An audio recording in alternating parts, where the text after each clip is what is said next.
The world only moves for those who take control and force it to respect them. If you're not building, you're declining. If you're not growing, you're shrinking. If you're not winning, you're losing. Every man has two choices. Be the hunter or be the hunted. Be the man who writes the checks or the one who waits for payday. Success is not given, it's taken. Wealth is not stumbled upon, it's built brick by brick, with discipline and vision. The time for waiting is over. The time for hoping is gone. Now is the time to move, to build, to dominate. A man without money is a man without options. He settles for scraps instead of commanding the feast. The weak begin, the strong take. The poor complain, the rich strategize. The ones who hesitate get left behind. The ones who act become legends.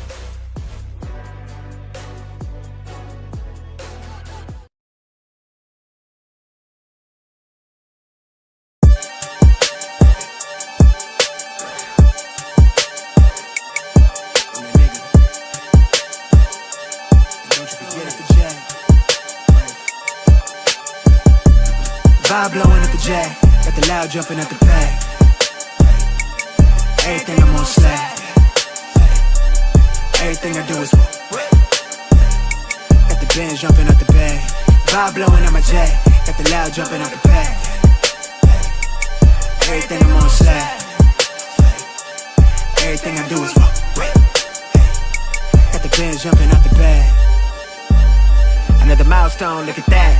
Paper boy on my paper route till I'm 6 down on my back. I'm an old soul like my dad. My old girl's still a fan. Yo girl at the live show, so don't act like I ain't the man. I'm kicking my feet up, get frank like Aretha. I'm calm but I'm teed up, just flip me a stack. The Rio just doubled up off of the muscle, I stuck to the task. They see me, I'm trouble, I'm bubbling up till it's stuck. And they want me to stay where I'm at. I'm good everywhere that I'm stepping, my presence is crucial. You know that this shit not on trend. On a big wave, I'm controlling the tide. Snake eyes when you rolling the dice. So with the stakes inside, I can never take another nigga advice. They can't reach the sky, I'm aiming up high. I just wanna know what it's like. Y'all know what it's like, I come from outside of this. Out the quicksand, I'm the big man, doing big things. Cop a big change, up a state lines, doing stage dives on cam. It ain't no limit to my vision. Check the temp, I'm on fire with it.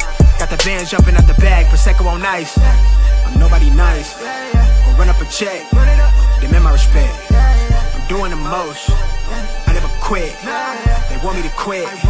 I'm good as it come, I'm good as it gets. Vibe blowing at the jack, got the loud jumping out the pack. Everything I'm on slack. Everything I do is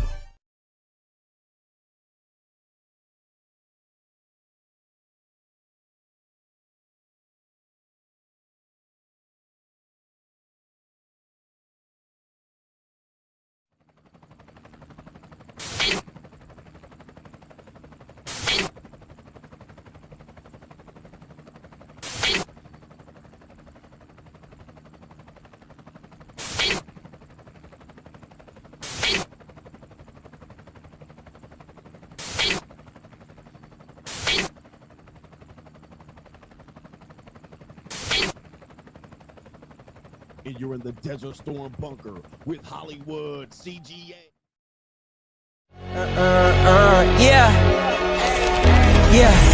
Legends ain't born, they built from the grind. From benches to banners, we sharpen the mind. We sharpen the sword and promise and swore that we going hard and leaving it all on the floor. Hey, yeah, we going hard and leaving it all on the floor. Hey, yeah, we going hard and leaving it all on the floor. Legends ain't born, they built from the grind. From benches to banners, we sharpen the mind. We sharpen the sword and promise and swore that we going hard and leaving it all on the floor.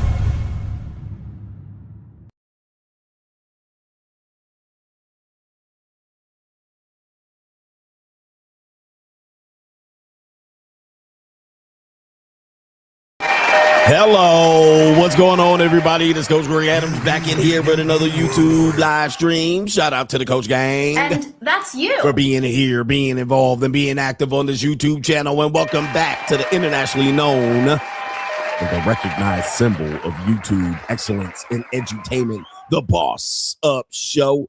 Part of the Free Agent Lifestyle podcast here on the Free Agent Lifestyle channel. You in here with the Bruce Wayne of this ish. The King of Kings, the King of Content, and the Speaker of Truth, yours truly, the Notorious one, a.k.a. Mr. Coachellini, better known as the prognosticator Coach Stradamus, and you're in the Desert Storm bunker with Hollywood CGA and EWF. That is every woman's fantasy in the whole fucking show.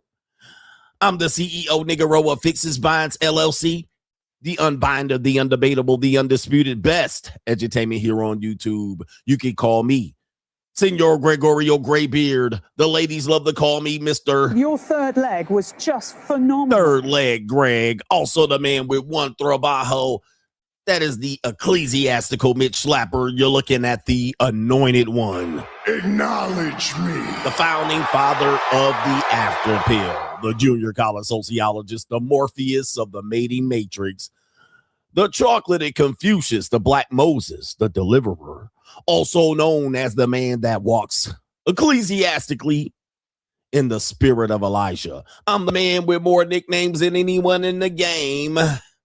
But in case you forget those names, just call me James Bond, the son, the man that is risen, Malo Poppy, Hentai CGA, the debaucherous one, the degenerate, the Degeneration X, also known as the Lord of the Lings, Genghis CGA, Ling Arthur, better known as the Benevolent Monarch, CGA, see God Allah. You can call me the 14-time reigning and defending, the monetized champion of the world. See God Allah is back in the building. I hope you guys have a good ecclesiastical Christian weekend. All right. What's up, nigga? What's up for the weekend, nigga? Nobody went to jail. Well, I guess if you went to jail, you wouldn't be here talking to us today because you'd be still in jail without bail. All right. You still be in jail without no bail. All right. Because you in here waiting for your hearing this morning if you went to jail. So we'll wait for you to tell us on Tuesday. What's up, nigga? What's up for the weekend, if you nigga? went to jail this weekend. Hopefully you didn't. What's up, nigga? What's up for the weekend, nigga? But we back with a great show. We're back with the best edutainment here on YouTube. The monetized champion is here to save the YouTube day. Yes, I am. Here I come to save the day. I got a cup of coffee. All right. My bladder's been emptied. I got water on deck. And I got 4 hours of the best edutainment here on YouTube. We're going to get you through your work day. We're going to get you through your work day. We had a great weekend for Stream Mania still going on this week. Okay, we got 2 more weeks of Stream Mania. All right, 2 streams a day on multiple platforms every single day. Well, except for Saturday. There's only 1 stream, but that's neither here nor there. All right, we got 2 streams a day for Stream Mania. I'm wearing myself out over here. All right, it is a lot to put together 2 streams on a barbell schedule, which means I got one in the morning, got one at night, and a lot of my life has to fit in between. All right, that's what he said. A lot of my life has to fit in between, so I'm out here running around like crazy, putting out content. Not only content, the best content on YouTube. We got a great show for you today, man.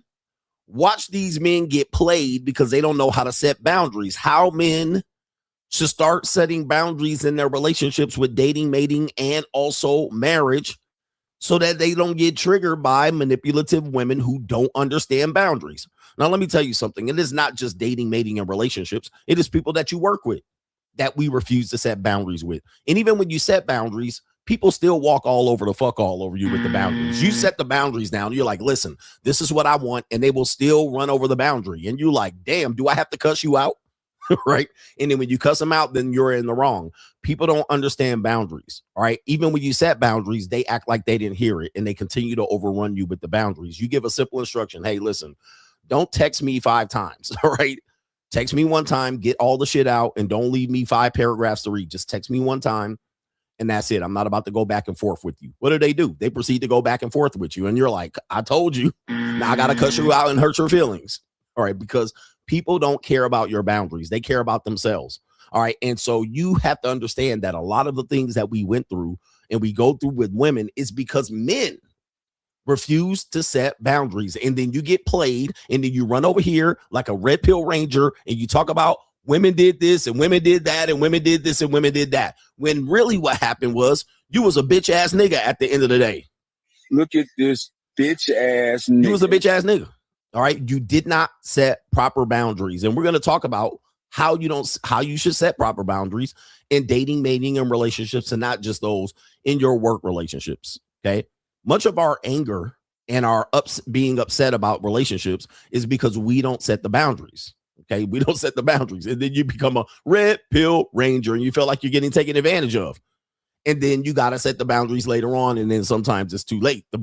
All the bleeding is getting done. Look at this. You didn't been bled out. You didn't been bled out. So we're going to talk about setting boundaries in your relationships. Learn how to set them. Learn how to set expectations on how you want to be treated and what goes on, because people will run all over you. They don't give a fuck. They don't. They'll roll all over you. People that are, I'm going to tell you something. This happens when people have jobs. All right. They have jobs. And what they'll do is they'll think the job is just there to fund them. And then what happens is they don't do what the employer sets the boundaries. The employee doesn't perform the job. Okay. And then the employer finally says, all right, I'm sick of losing money on you. And then they fire you. And then the employee thinks they're entitled to the job.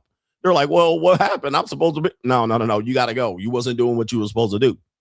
You got to go. Get the fuck out. But by that time, the damage is done. They done already lost money on that employee. So the employee can say, well, maybe you should make me do this. And maybe you should tell us to do that. Nah, it's time to get the fuck out. Okay. Because the damage is already done. They're bleeding, no longer bleeding. They're hemorrhaging. And we're losing money on you. And most employees know that they're not doing what they need to do the job. All right. They're not doing the job. So if they're not doing the job, you got to fire them. All right. And what happens is, unfortunately, it is a result of the employer not setting boundaries, not setting proper boundaries or expectations of what should be done. Now, here we go right here. We got a great show for you. We also have a main event topic on crime and law CGA, which I could have put on the thumbnail, but I'm an honest YouTuber. I'm not out here to trigger you and give views. A man in Niggerport, Louisiana. Yes, I said Niggerport, Louisiana, also known as Shreveport. Niggy. Shreveport, Louisiana said, here's William this weekend. And because he was going through a divorce and he got blindsided through a divorce, the nigga went skitty pop,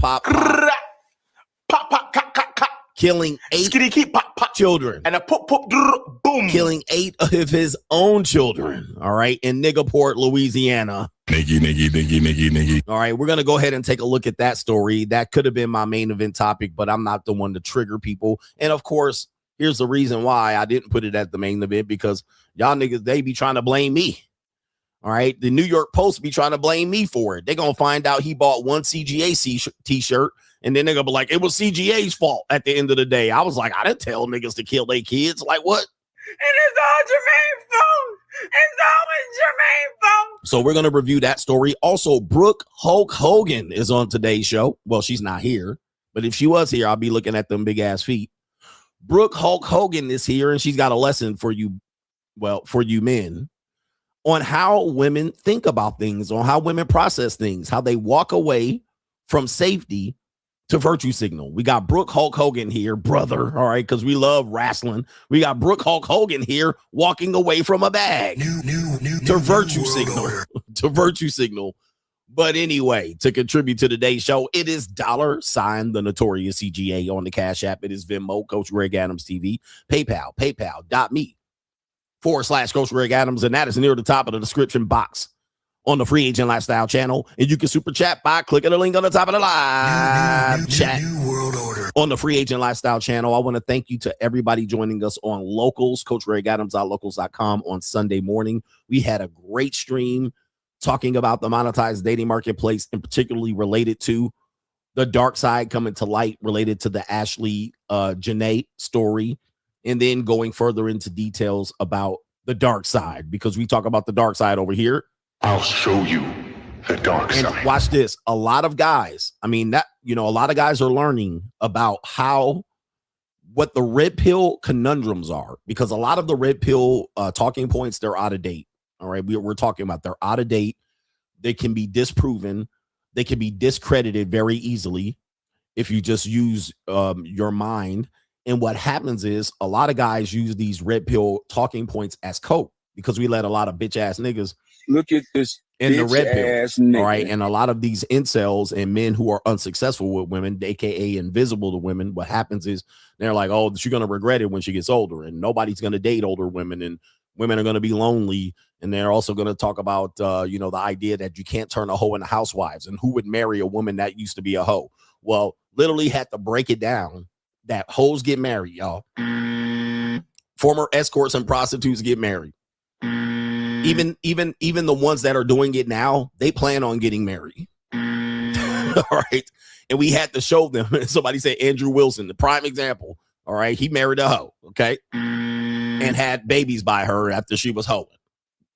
But dudes will jump up here all day. Nobody's going to marry these women. These women are, and I'm like, we had to go through one by one, story after story of women that were on the dark side, beauty pageant winners, got ran through by Leonardo DiCaprio, yacht girls. We had to run through women that were Victoria's Secret models and been dating, escorting the whole time. We had to do one by one to wake a couple of dudes up to the reality of your cope, using red pill talking points to actually prove your point. And really, we had to disprove it. We have to disprove this mindset that these men have, believing that they can rest on these laurels. One by one, Logan Paul's girl, she got wifed up. One by one, former prawn star, wifed. It's crazy. Okay. We had to pull up women. I was like, she was an escort. Then she's like, later I got married. Then she got married and still was escorting. So a lot of dudes rest on these laurels believing this is true. And then they end up saying, well, who would do this? And these guys are Sims. Well, it is what it is. You just said that they don't get wifed up. And hoes become housewives all the time. All right. Yes, they do. But anyway, let's get to the earlier contributors to today's show. Shout out to Hytham.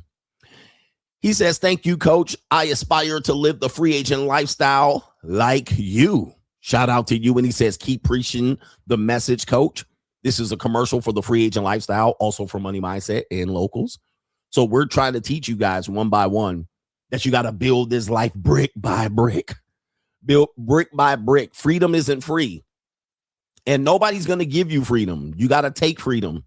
So if you think people are going to be on board with giving you your wings and letting you just fly away, you're dead wrong. All right. They're out here trying to keep you on the plantation, more or less. They don't want to see you free out here living the way I'm living.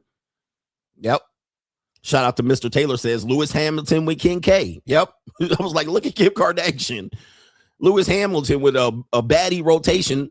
He about to wife up Kim Kardashian, and she's 40 with 6 kids. Like what? What do you mean they don't get wifed? Are you serious, bro? Dudes really don't care at the end of the day. They really don't care. Shout out to our brother Dr. W says, shout out to you for providing a genuine safe space for true men. Hashtag the shield. It is free agent lifestyle for life. Shout out to you. It's a safe space. It is. For life. Shout out to Black Suburban Nash says, I don't know why he says, I don't know what they want from me. What do they want from me? He said, it's like the more money we come across, the more JUCOs we see. 100%, 100%. At the end of the day, it's money, honey. And all women need a little bit of help out here. You know, they out here going crazy for Chris Brown tickets and Usher tickets. They going crazy out here for it. All right, no government name says, I think most men don't set boundaries because they think relationships are free and loyalty is forever. He says, this proves you're saying men are in love and women are in business. I heard a guy crash out over how everything is transactional. Even friendships with men are transactional. Hashtag the shield. This is true. Hey, man, everything's pay for play. I know people don't want to believe so. And dudes will be like, not me, my girlfriend. And then he got a 21-year-old girlfriend. I'm like, I got a girl. I'm like, you're literally telling us about your girlfriend at 21. Gentlemen, shall we let them know? Should we tell them? Should we tell them? I've had girlfriends when I was 21. I don't even know where these bitches are today. At 50, I don't even know where these women are. Like what?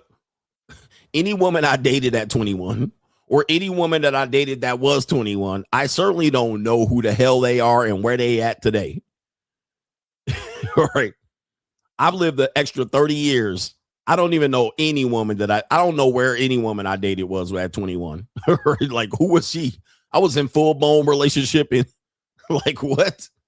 I was in full-blown relationship with them and loving them and trying to pet their pussy.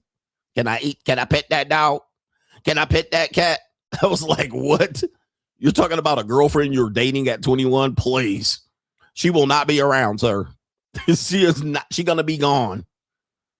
You won't even know who she is in 10 years and where the hell she at. Anyway, wow. But again, look, we talked about on Money Mindset, and I'm not going to give it away, but even social media is pay for play. Now, do not tell them in the comments, y'all. Don't tell them in the chats because they got to get on the Money Mindset. But we broke it down that even to do this YouTube shit and streaming is pay for play. Yeah.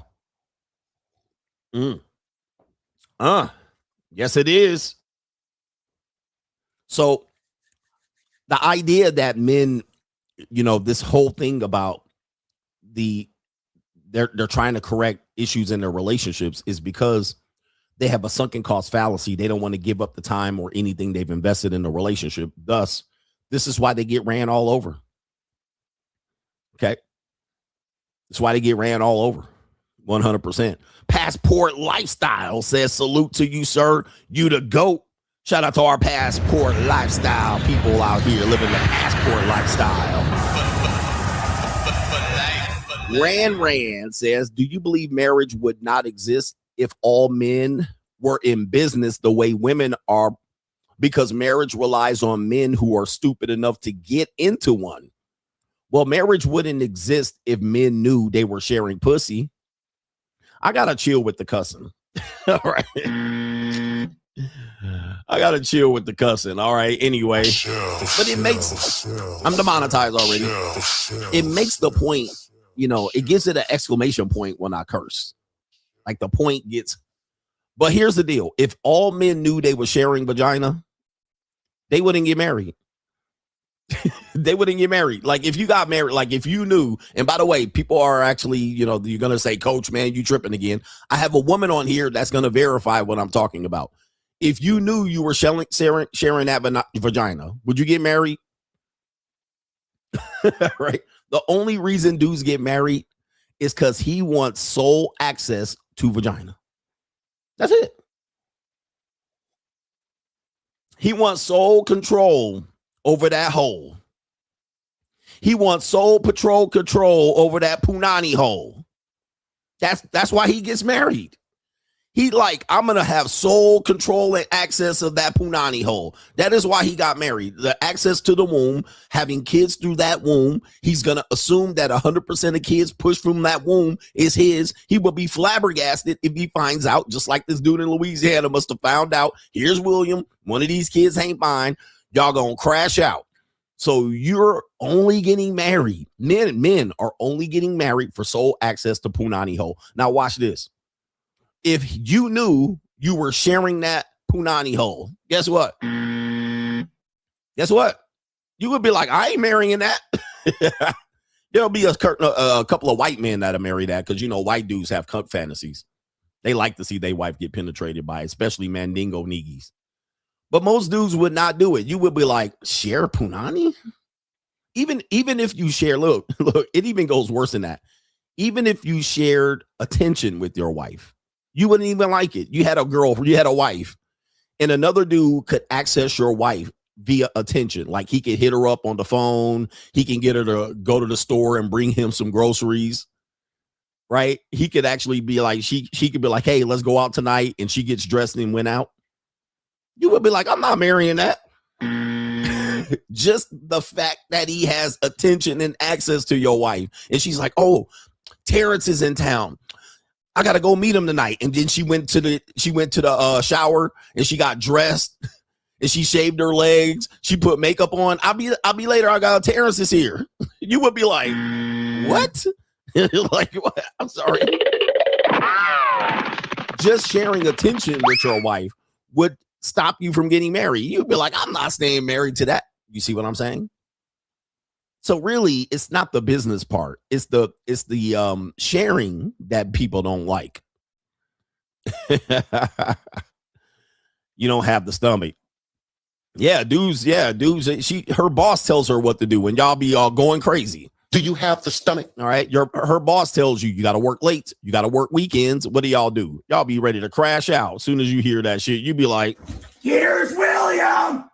So really what men want is control. They want sole ownership of Punani. You want sole ownership to that cat. We got 3 more. And it is Taiwo early in the morning. He says, good morning, coach. Your recent stream hit me hard when you said people left you for dead during your divorce. Straight, my clippers got to clip that because I don't know where it is. All right. You got to clip that. He says, when you said people left you for dead during your divorce and temporary homelessness, it made me reflect on how it's you versus you daily. He says, if you made it through that, quitting on myself isn't an option. Free agent lifestyle for life. You know how easy it is, gentlemen. I'm trying to help you here. You know how easy it is for you to quit on yourself? People encourage you to quit on yourself all the time. A lot of people in your life, family members, co-workers, they'll tell you to quit. Just throw in the towel. Just quit. Just let it go.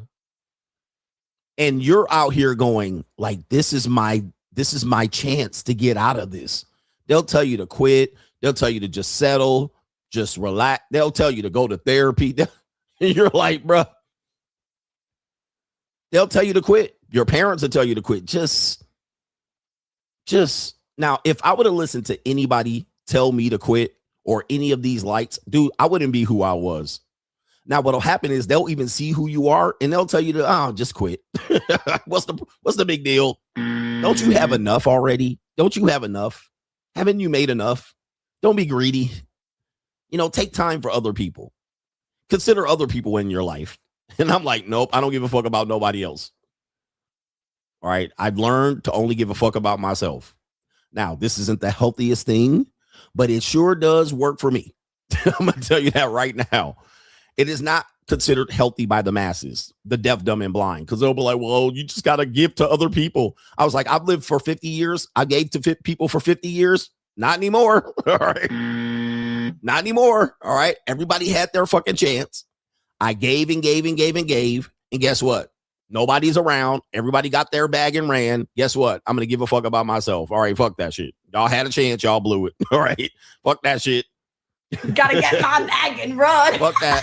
All right. Nah, nigga. I did my job. That's like that dude that was trying to say, man, he needs to give back and he needs to help. As if I wasn't helping already. I already helped for 50 years.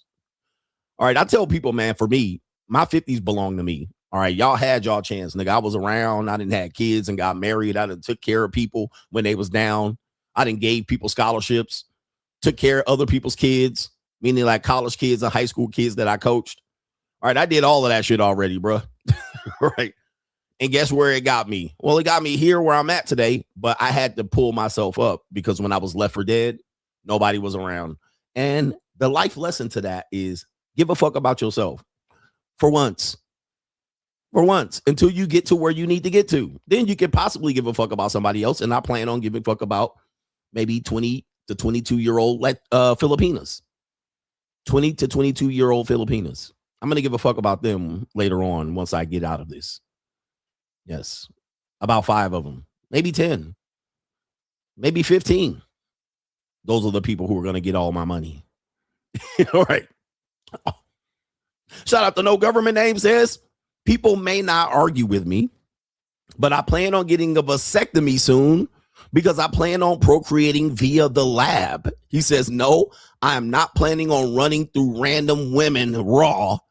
It's insurance for me. The vasectomy conversation, actually, that's going to come up later in today's show. The vasectomy conversation. Please let me know in the chat how old you are, or you can send another PayPal, if you will. How old are you when you decided to get a vasectomy? Because we know there was a red pill content creator that went feral telling men to get a vasectomy. All right. And when they were 18 or 20. And so I do have a content creator that actually said he got a vasectomy and he's in his 20s. He hasn't gone viral with this yet, but I have the clip. And I'm like, wow. All right. This is an interesting situation here. All right. And Kaylin says having boundaries as a man is critical, especially if you're married. He says, however, marriage discourages men to have boundaries on their wives because of the illegalities or the legalities altogether. You can't be scared of a divorce because your wife doesn't want to respect you.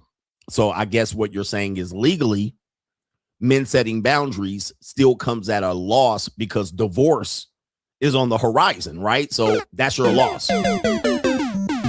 That's your loss if you get a divorce, right? You're like, well, I can't set boundaries because she'll just divorce me. So there you go. So the legalities prevent you from having divorce or setting boundaries. And I agree. That's why men get stuck and they end up saying, well, happy wife, happy life. That's him not setting boundaries. But with that being said, we're going to continue with today's show by going into the return of Doom and Gloom CGA because it's Monday. Doom and Gloom CGA, y'all, hold on to your hats. Hit the music.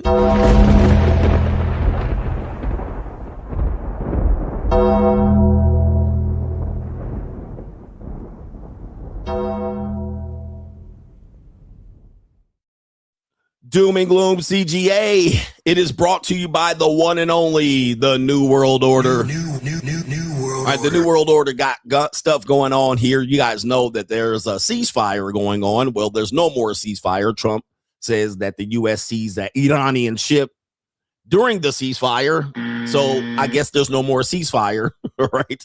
I guess World War III is back. New All right. World Order. Fuck the dumb shit. All right, we got it going on here. So hold on to your hats. We also have this news right here, and I've been talking about this right here. Doom and Gloom CGA, according to the New York New World Order Post, anchor babies reach nearly 10% of all U.S. births. Anchor babies. For those that don't know what an anchor baby is, we'll let you know.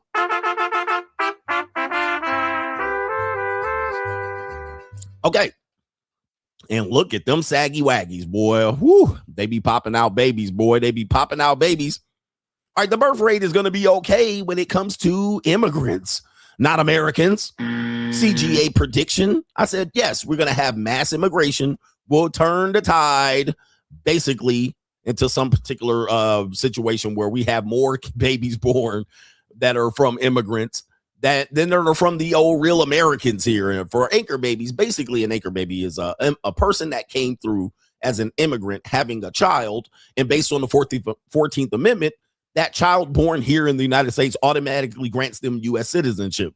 Thus, if you deport the immigrant person because they don't have a green card, well, the baby anchors them here and they say, well, you can't deport me and keep my kid here. My kid's a U.S. citizen. So I'm literally anchored to you. The kid anchors me to U.S. citizenship because it would be actually cruel to deport the parent and then keep the kid here, right?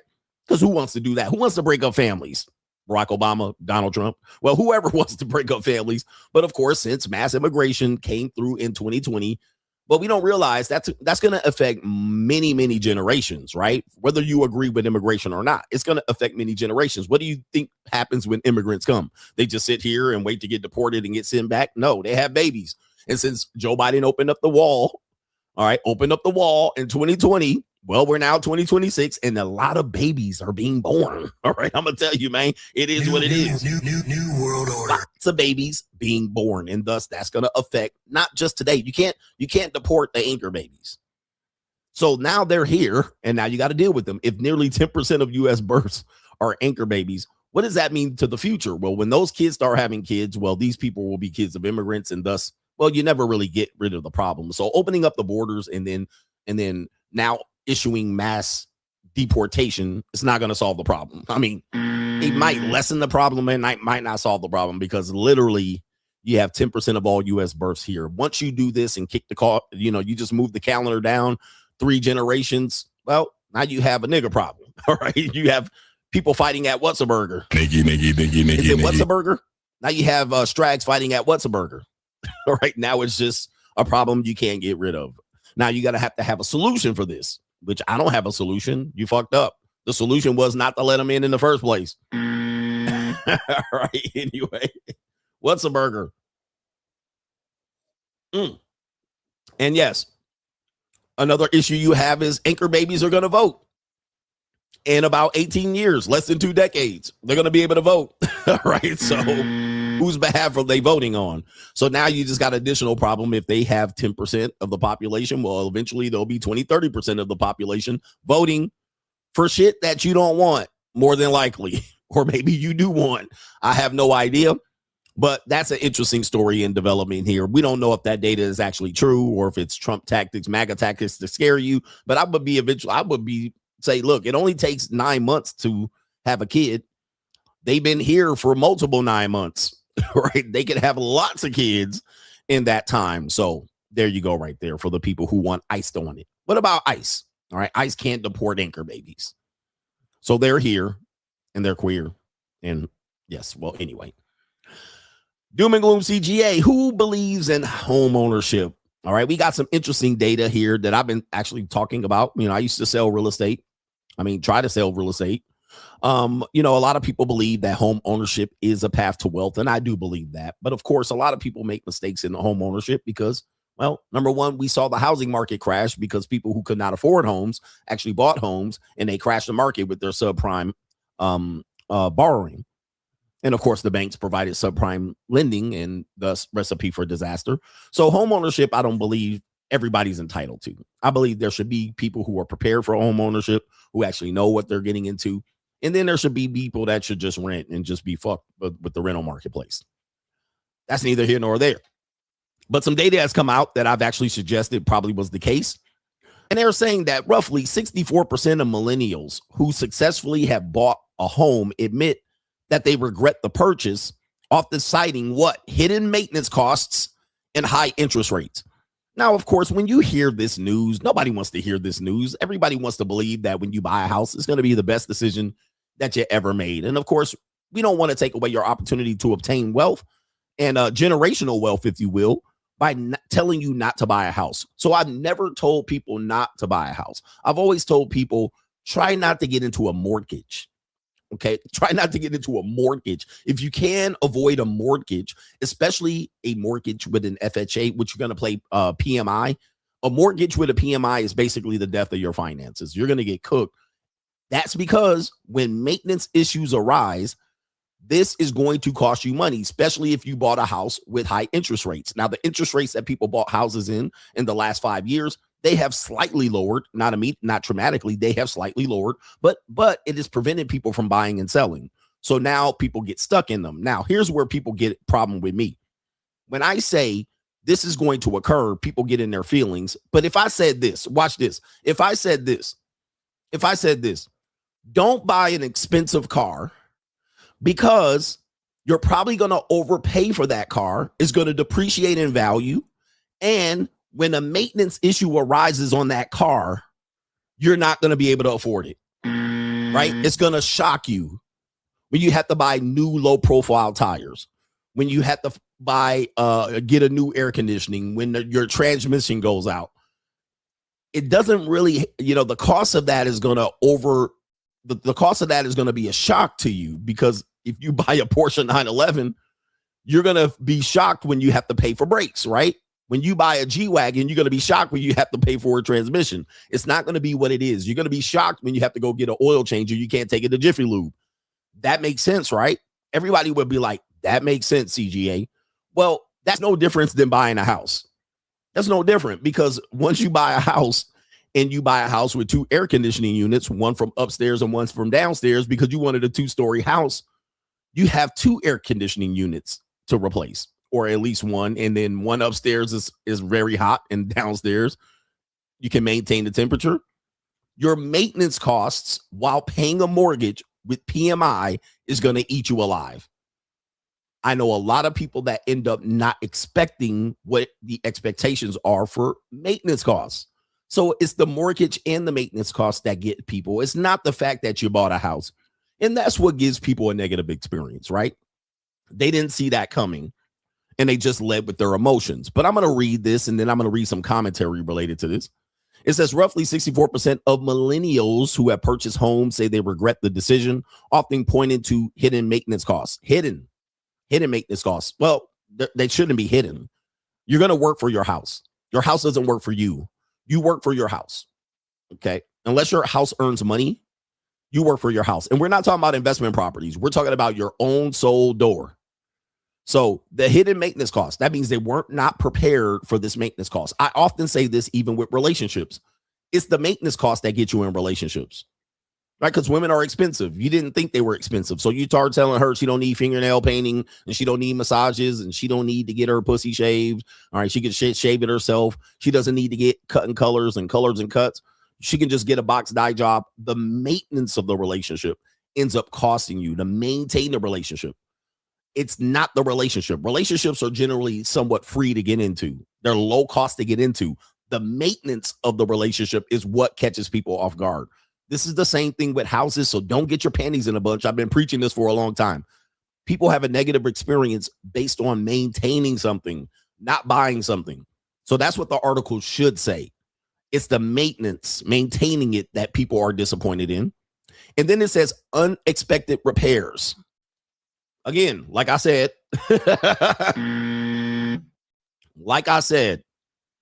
not everybody's smart when they buy a house.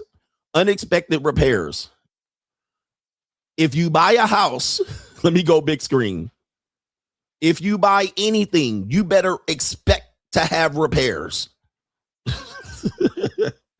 Let's compare this to cars again, because people get their panties in a bunch with the house thing. If you buy a car, you better expect that one day you come out there and the car doesn't start. That's part of owning a car. Expecting the car to start up every time is ridiculous. At some point, the battery's going to be dead. You might need a new alternator or a starter. That might happen once every few years. And that should be expected. That's not an unexpected repair. Wear and tear is not an unexpected repair. You're going to need brakes. You're going to need tires. That doesn't get cost in the cover of warranty here. These are expected repairs. So this is, again, what I talk about. You know what I mean? You might have your pipes burst. That's to be expected. Over 30 years, 18 years, if you own a house, if you own a house for 30 years, every 18 years or so, you're going to need a new roof. That should be expected. Roofs don't last 30 years. That would be an expected repair. Plumbing, expected. So this is what we're telling you. This is why people get blindsided. And then it says high interest rates. So I'm going to say it again here, often pointing to hidden maintenance costs, unexpected repairs, and high interest rates. The financial burden of ownership has become growing concern for younger buyers. Many homeowners report that the true cost of owning a home goes far beyond the mortgage, property taxes, insurance, and ongoing upkeep. The expenses can quickly add up and strain monthly budgets. Facts. Haven't I been saying that? People they get all pissed off when I say that. But here's what it says right here. The cost of owning goes far beyond these things. And haven't I said that? What they'll do is they'll say, this is what it costs to rent. This is a mortgage. And then they'll just basically say, well, it's obviously cheaper to have a mortgage because look what you're paying in rent. And I'll be like, that's not the only. And I'm like, that's not the only cost of a mortgage. Come on. Property taxes, HOA fees, if you will, stop the cap. Unexpected expenses, stop the cap. When you just compare what a mortgage payment is versus what a rent payment is and simply draw the line and say it's cheaper to own, is cap. You got to pay for all of the expenses, the repairs, and as a renter, you don't pay. Now, there's another twist to this. I have to acknowledge that, yes, renting doesn't give you a lot of leverage at all. But it says experts say rising interest rates and inflated home prices, which is something that you cannot control, have made home ownership less accessible and more financially stressful compared to previous generations. And don't you know, these are the very things that might cause your divorce. It might cause you a divorce. Home ownership causes divorce, right? We know that your chances of divorce increases because of remodeling costs. And yes, you're going to have to remodel your home. That's another unexpected cost. You're going to have to remodel your home. Sometimes you might have to remodel or repair your home in order to sell your home. Another unexpected cost. You might have to put in another 15, 20, sometimes 50 grand for high-end homes to sell it because it's outdated. And then they're going to people that are potential buyers going to walk in, especially if it's a buyer's market, and go, well, listen, I don't like the fact that there's not enough windows here. Can you put enough windows in? Can you repair that? Can you repair that? And if you don't have the money to repair that, then you just lose the potential to sell your home. So remodeling is a part of home ownership. You can't have an outdated layout and an outdated property with outdated carpet and outdated cabinetry and appliances and expect to just sell it at high prices unless it's a seller's market. So that's going to be another one of these costs that you didn't anticipate. And then you're going to be out here screwed holding the bag. All right, holding the bag. So buyers can tell you to repair something before they buy it. Now, of course, a lot of hit dogs was hollering in here. BlackRock psyops, okay, to not get you to buy a home. We have the people here, the anecdotal evidence. I have no regrets. Millennial here. We wasn't talking to you, Chrissy. This one says, no, we don't. None of us regret purchasing a home. Here it is. These are the people here. None of us regret. So listen, they came with data and you said none. All right. You just fight back with none of us regret it. And this one says right here, a lot of Americans are buying home on credit. That's not a purchase. Exactly. That's exactly what I've been saying. You're not purchasing that house. You didn't purchase it. You actually have an ownership stake in it. Should you pay it off? Now, if you don't pay it off, you lost all of the money that you invested in that house, all of it. If they foreclose it, you didn't buy that house. This one says, did the landlord write this? Of course they did. New World Order. Houses are a trap and a money pit unless you want to be stuck in one place your whole life. This is true. I know people that own a home and they're happy, but they're stuck in it. They can't go anywhere. So listen, all right, you rather be happy in the place you're stuck in as opposed to unhappy in a place you're stuck in. So people find happiness in something that they're stuck in. Like they haven't moved, can't move. Then you also have bought a house in COVID, refinanced it right here. Best decision I ever made. This one says, how are maintenance costs hidden? Exactly. Just say you didn't take it into an account. I agree with that. Maintenance costs are never hidden. So when men say my relationship is free, and then something comes up and I'm like, well, you didn't prepare for that. And this one, last one, owned for 11 years. Selling was my greatest choice I've ever made. So he said, yo, I got up out of there. Now, we do have differencing of opinions here, which is totally fine. Please understand what I'm saying here. We're not talking about investment properties. We're talking about where people get eaten alive, not on buying the house. It is the maintenance of the house where people get eaten alive. They get stuck into it. So these are the things that cause people to be upset because they weren't prepared for it. And if I simply just say, what happens in a relationship? It's the same thing. The maintenance of the relationship costs people. Same thing as if I say, if you buy a sports car, the maintenance of the sports car, which causes you to not want it, right? Another repair comes up every month and it costs you 5 to 10 grand. You're eventually going to be saying, I'm glad to get rid of that car. It wasn't the buying of the car. It was the experience of maintaining the car that made it sour. Last point. You buy a boat. People tell you never buy anything that flies, floats, or fucks. Why do people say this about boats? The best 2 days of owning a boat is the day you buy it and the day you sell it. Why do people say that? It's not the experience of going out on the lake and enjoying the boat. It's not going fishing. It's not having a party on Lake Havasu with teenage girls or 20-year-old girls stripping, pulling their titties out.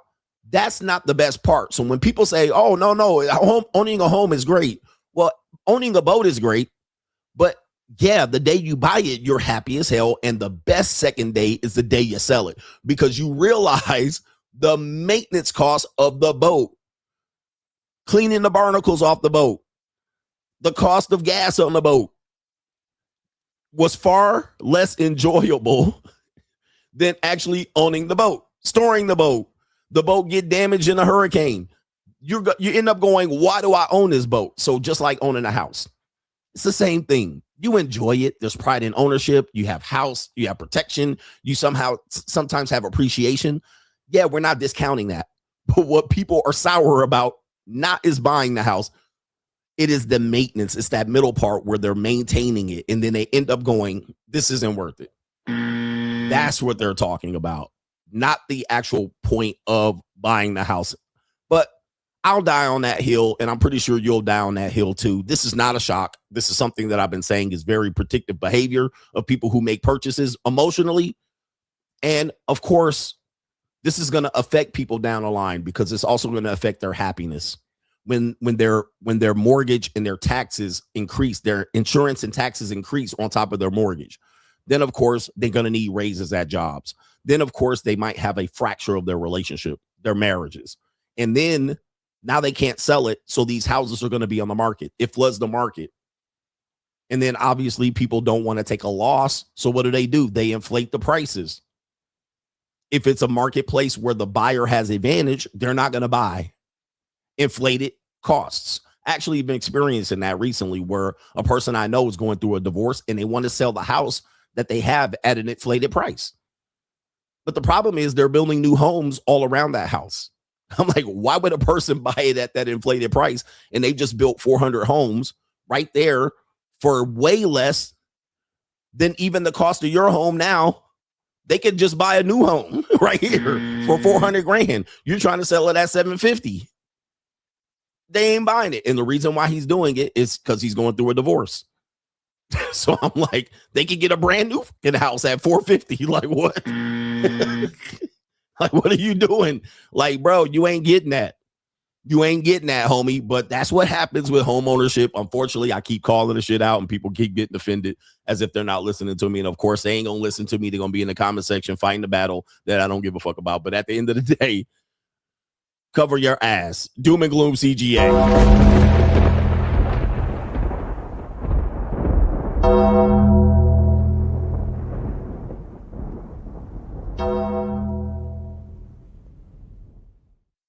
The Money Mindset 2025. Join us if you are looking to elevate your mindset to the next level and get your financial information and game back to where it needs to be. This is the blue chip mindset on steroids. We have 80 plus episodes from the last 2 years that you missed available via playback. You can get all of those episodes. Also, every live stream on Sunday night with all of our great contributors with subjects, cryptocurrency, investment, money 101, money 201. Also, if you're looking to become a social media content creator, this is the group for you. 2 times a month, we give you content creator information about how much money you can make via content creation. What are the most popular forms of content creation coming forward in the next few years, and how you can capitalize on an opportunity to be a content creator. Join patreon.com/Coach Greg Adams to find the Money Mindset link. Let's get our blue chip mindset on. The window is still open. Like, ride with me if you ride with me, you can slide with me if you feel like 550 on the 5 sticky, come get high with me, that's a deal, right? Straggle and Sniggle Theater. Let's jump right into it so we don't get too far behind. Straggle and Sniggle Theater. We have a guy out here. He is a practicing magician, and he's going to do one of the best tricks I've ever seen in my life. No, he's not going to get a turn a trick. He's going to do a trick where he actually produces money out of a woman's sock. All right. Woman's sock. Let's take it to the video right here. We have magician El Negro in the building. We're going to call him Magician El Negro. Niggy. All right, let's see what we got here. Your magic trick today, do you mind? Okay. Well, I'm going to bless you with some money in your shoes. Matter of fact, it's going to be in your socks. Abracadabra, cadabra. It should be in there now. $100 waiting in there. You going to see. Under your socks. All right, but now I got some feet pictures, and I'm about to sell them on eBay. I'm about to sell up to the feet finders. What? I'm just trying to get it on eBay so I can get some money myself. Oh, We just looking at the booty. We're looking at the breast. We're looking at her neck. We're looking at her feet. We're looking at her. I ain't looking at no feet. Now ain't nobody looking at no feet. You don't looking at feet? is I'm looking at feet. Hey, that's a good one right there. That's a good magic trick right there. Right out of my own magic trick bag right there. Gotcha, bitch. All right. And them some pretty feet. She got her feet out. Why she got them in shoes right there? Gotcha, bitch. Them some pretty feet. Them some pretty feet, lady. Let me see. Is she a cutie too? I get that neck too. All right. Look at that neck. All right. All that neck right there. I get that neck. And the feet. All right. Shout out to this guy right there. Yep. You know, a lot of times women will say they broke, and I'll be like, most of the time you sitting on it, baby. You got them in your shoes. You got them in your pants. You got them in your shirt. You got the money in your shoe, baby. You got the money in your shoe. You got the money on your pants pockets. Gotcha, bitch. You got the money in your shirt. All right. Your woman should never be broke. El Magician said right there. She said, right. You got an ATM between your legs. I looked at it as I have an ATM between my legs, and I'm just using it. All I got to do is put my card in, and that's it, and put the PIN number, and boom, money. He said you got $100 in your shoe. Abracadabra. All right. At the end of the day, let's see it right there. Yes. Gotcha, bitch. All right. I will say he's starving. Yeah, that brother's But that's a nice piece of calico right there. So, that's a nice piece of calico right there. She got a lot of money in her sock. Anyway, we got Straggle and Sniggle Theater. We have a Mouthpiece Niggy. All right. I think he's either training for football, NFL. I'm not sure. He's training for the NFL. And he's somewhere in Niggerport, Louisiana. And he has something to say right here. Talks with the inner me. All right. You can see the brother right there. He's in good shape. His name is the Route God. So I'm assuming he's trying out for the NFL. He's doing his feet work out there. You know what them NFL dudes be doing the cones. All right. They be doing the cones and they be doing the West Walker routes. All right. Doing the they be doing the cones and they be stepping in place and they be like, that's what he's doing out there for, for all the training guys out there. Well, he has this to say about men messing up the marketplace by tricking. All right. Messing up the marketplace by tricking. Let's go ahead and play what he says here. Can we agree that the same 7 females is dating all the rich niggas? Okay, cool. Ain't my business. I don't give a damn. This is where I start to care. Rich niggas, y'all once was us. Y'all wasn't born into no money. I don't want to hear it. Your sons and daughters probably going to be born into some money. So that's good. And that's the goal. You know what I'm saying? But y'all, you fucking up the market. You crashing the market. Don't crash the market. Because this what happened. Y'all tired of them same 7 hoes. Y'all, I know y'all sick of them. And they come, you know what they coming for the money. What y'all be doing, just how y'all get tired. I mean, just how we get tired. Y'all get tired. Y'all like, man, I'm finna go fuck with some regular shit. What that mean? Man, what in the hell is he talking about? What the hell? Oh my God, no way. Hey, bro, come on now, dog. Come on, man. White people that are watching my show, I wish I could help you, but I don't know what this nigga talking about. The real problem is niggerism. That's the real problem. He lost me about 3 seconds ago. I don't know what he's saying here. Anybody? Nigga shit, nigga shit. Maybe somebody in the South. Alabama? Texas? Florida? This is Florida right here. I'm assuming what he's saying is y'all messing up the marketplace by tricking on these women. And what he's trying to do is, and the game niggas are going crazy, man. Nothing triggers game niggas more than men figuring out it's better to pay than to take women on dates, right? You can spend $300 on a date or $200 on a woman that's going to throw up and do monkey double backflips on you. Men have figured out why spend $300 on a date when she could just pat you on the head. I can just go right there and pay at the hole. A lot of guys have figured this out, whether you like it or not, whether it's P or not. A lot of dudes are like, what's the best money for my value?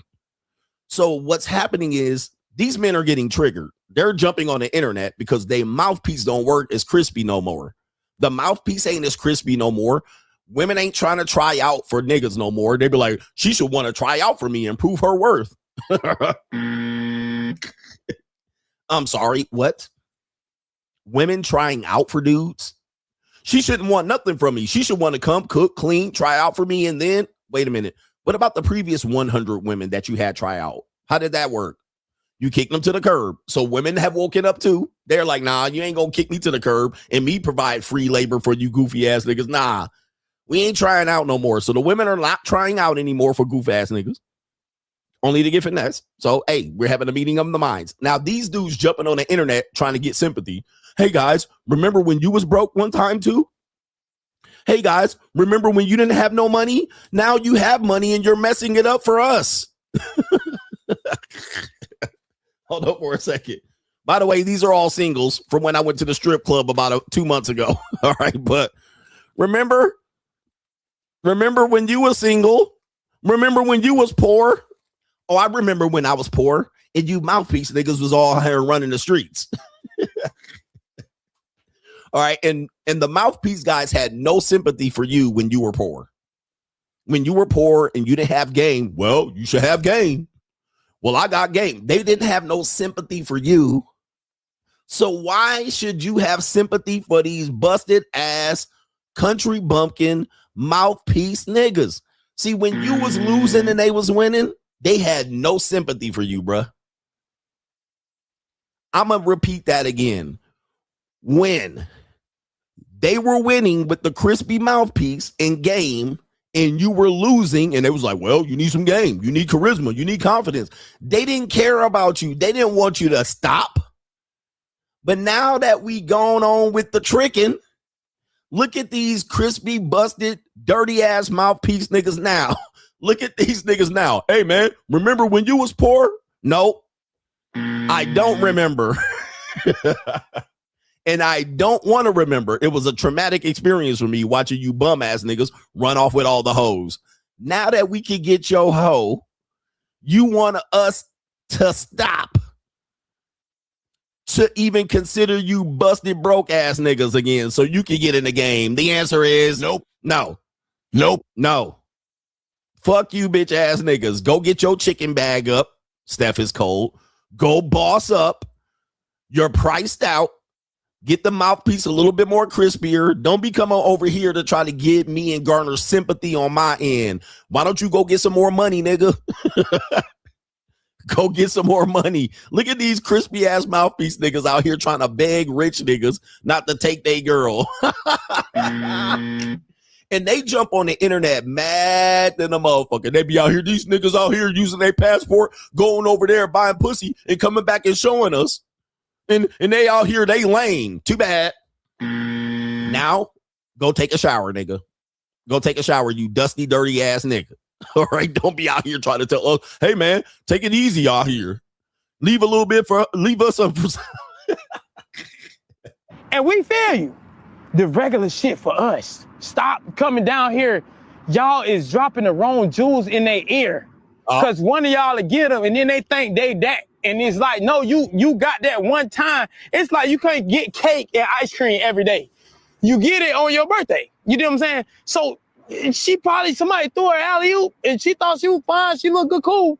And you told her she was cute and beautiful. And then now the rest of us is on your standard. Nigga shit, nigga shit, nigga shit. What? Nigga shit.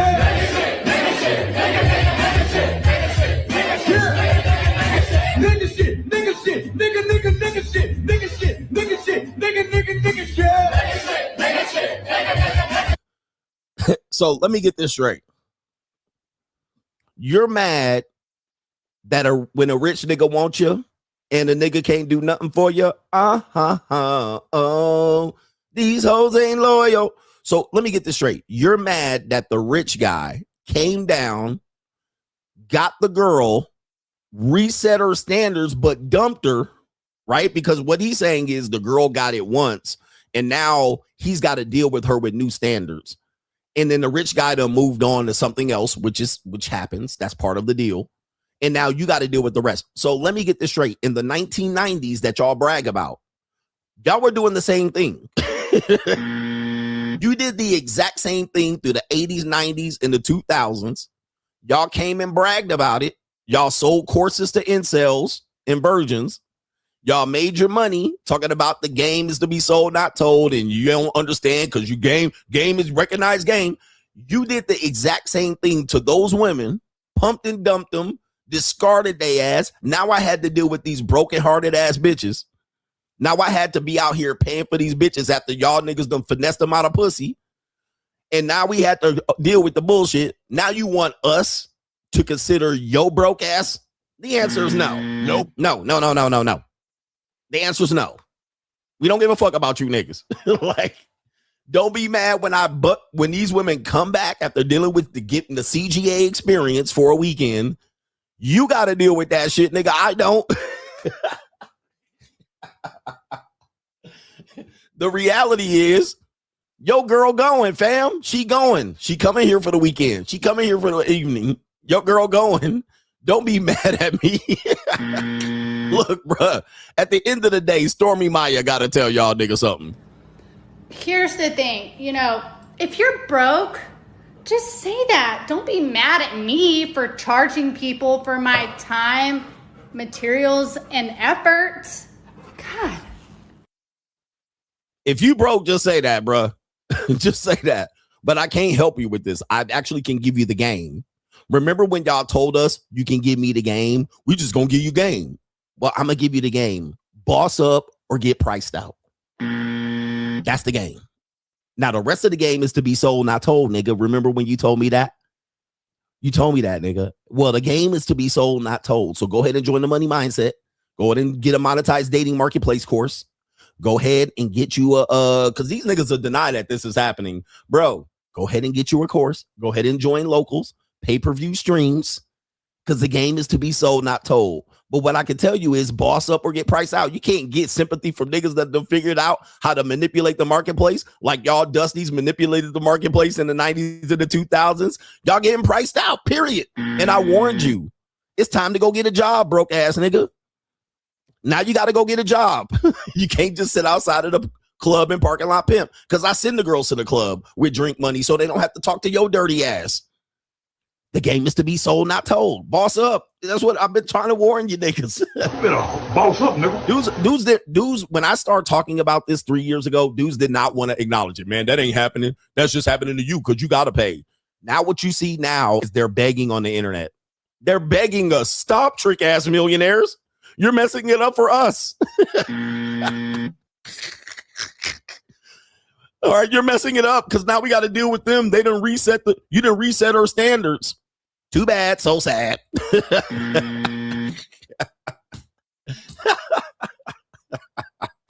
These niggas out here, and now they want to speak gibberish on the internet. I don't even know what he's saying, bro.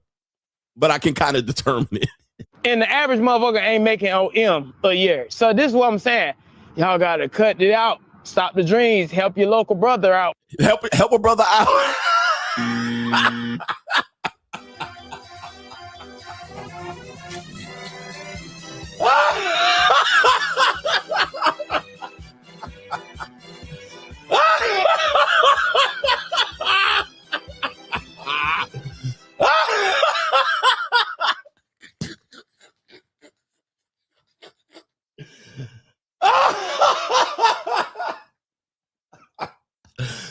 Oh my God. I told you these niggas ain't shit. I've been told you these game niggas ain't shit niggas. Help a brother out. Come on, y'all. Y'all resetting the marketplace. Y'all fucking it up for us. Help a brother out, man. Come on. The reality is we're not helping you. Y'all had a run for 30 years. And then when I told you this was happening, you was like, man, this ain't gonna happen. I'll never pay. No, bruh, get your fucking bag up, bitch nigga. Boss up, nigga. Help a brother out. Help a brother out. Help a bum nigga out. But y'all didn't have a job. Y'all said y'all was gonna live off these women. They was gonna pay your bills. They were buying you stuff. You can't get girls to buy you stuff because I got charisma, natural God-given ability. Now look at these niggas. Help. Trick ass millionaires. Help. CGA messed it up. He been doing this for 7 to 8 years already, almost a decade. Help. CGA, I did help you. I told y'all I asked the boss up, nigga. Boss up. You didn't want to believe me. Help. Help a brother out. Help a brother out. The people you don't even know, look out for them. Be like, nah, I can't tarnish this good one like that to go to thinking like that. Cause guess what happened when she go to thinking like that? She get added to that 7, and now it's 8 of them. dating all of y'all. You know what I'm saying? So you don't be the problem. It's already problems out here. We gotta stick together. We gotta stick together. Look at these niggas, man. Bruh, we gotta stick together. That's ironic. I told you these bum ass niggas gonna be didn't I warn you? I told you these bum niggas gonna be in a bind. We gotta stick together. We gotta be on one accord. But when you was winning, you wasn't saying that. When y'all was at the club parking lot pimping, getting these hoes, y'all wasn't saying that. I remember, I got a long memory. But now we gotta stick together. Bum niggas are hurting out here. And I'm not saying he's a bum nigga, but this is the type of shit y'all hearing. You know who messing up the game and pissing me off? We're not messing up the game, guys. Every woman can go. Every woman got a price. Every woman is in a bind. It's get them. I told you it's get them daddy season out here, brothers. Get them daddy. I told you it's get them daddy season. These niggas didn't want to listen.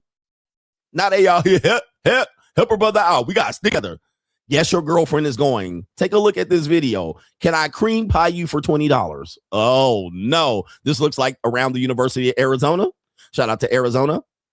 Okay, here we go right here. Nice little bitties. Cream pie you for $20? No. Can I cream pie you for $40? For 40? Yeah. Sure. Can I cream pie you? You're down? Can I cream pie you for $40, nigga? I've told you it's get 'em daddy season. Get 'em daddy. Yo, girl. Somebody said, Uncle Jessup, YGIG. Yo, girl is going. $40 is all it costs. And she's smoking hot. Them young girls don't want you. Little smoking hot young tender. Cream pie you for 40. Let's go. Sure. Sure. Really quick spin on pack draw so I can afford to pay her. Boom. Okay, that's good. What's your name? Maya. Maya, hello.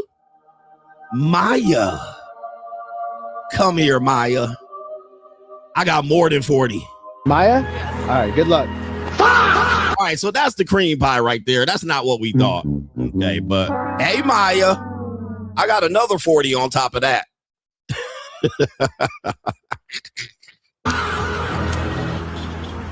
All right.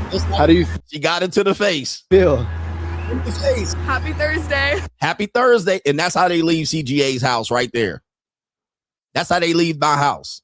They be like, cool. They be like, see you next week. All right. Okay, daddy. That's how they be leaving, coming back to your house, getting ready for a date, going out to the nightclub, just like that right here. Well, can I? Yeah. With a fist full of 20s. Hello. Fist full of 20s. Brothers, art imitates life or life imitates art. Haven't I been telling you a fistful of 20s can change your life? It can get you the young tender you want. You don't have to run game. You don't have to go outside. You can stay right at the crib. Fistful of 20s, they going. They going. Literally fistful of 20s. 2 20s in her hand. Come on, man. CGA, man. Life imitates CGA. Life imitates CGA. I've been trying to tell y'all what time it was, but y'all, I don't want to ever. Okay, go ahead then. All right. Meanwhile, all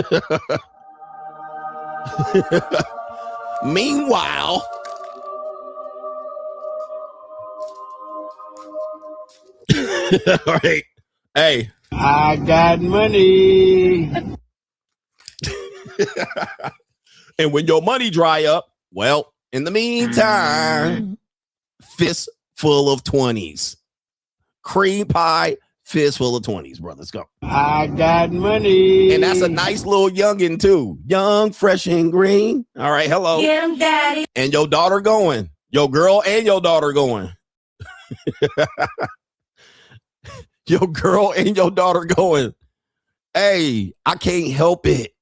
I can't help myself. That's Straggle. Hey, man, we need to stick together. That's Straggle and Sniggle Theater. You messing it up with your degeneracy. All right, you causing a problem. You the problem, coach. Okay.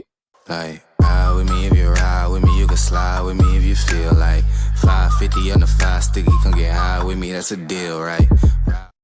You guys contributing to the problem. Okay, that's a choice. It looks like she made a choice, brothers. Hey, man, and a fair exchange is not a robbery. I told you the evolution. I warned you, but you didn't want to listen. But hey, we're at the point of no return now. You can't undo this. You can't undo this. You can't wind back the hands of times. The damage is being done. I can't correct this at this particular point. And not only that, we're de-evolving to our original points of masculinity versus femininity. In order to get what you have to get, you're going to have a shinier rock. You're going to have a bigger house. You're going to have to live up on top of a higher mountain. That's what it is. Everything is transactional. It is what it is. No government name says I'm 32. He's the one that got a vasectomy because you asked for my age. I say that I am planning on getting a vasectomy because I responded with logic. Most men in this day and age react with emotions. This will be the downfall of society. Well, men are becoming the new women. Men are becoming the new women. Men are trying to negotiate with women. All right, you cannot negotiate with women. You can't. And I think what they're also doing is they're trying to use sign language against women. They're trying to guilt them back into doing something that women have logically deducted as not beneficial to them.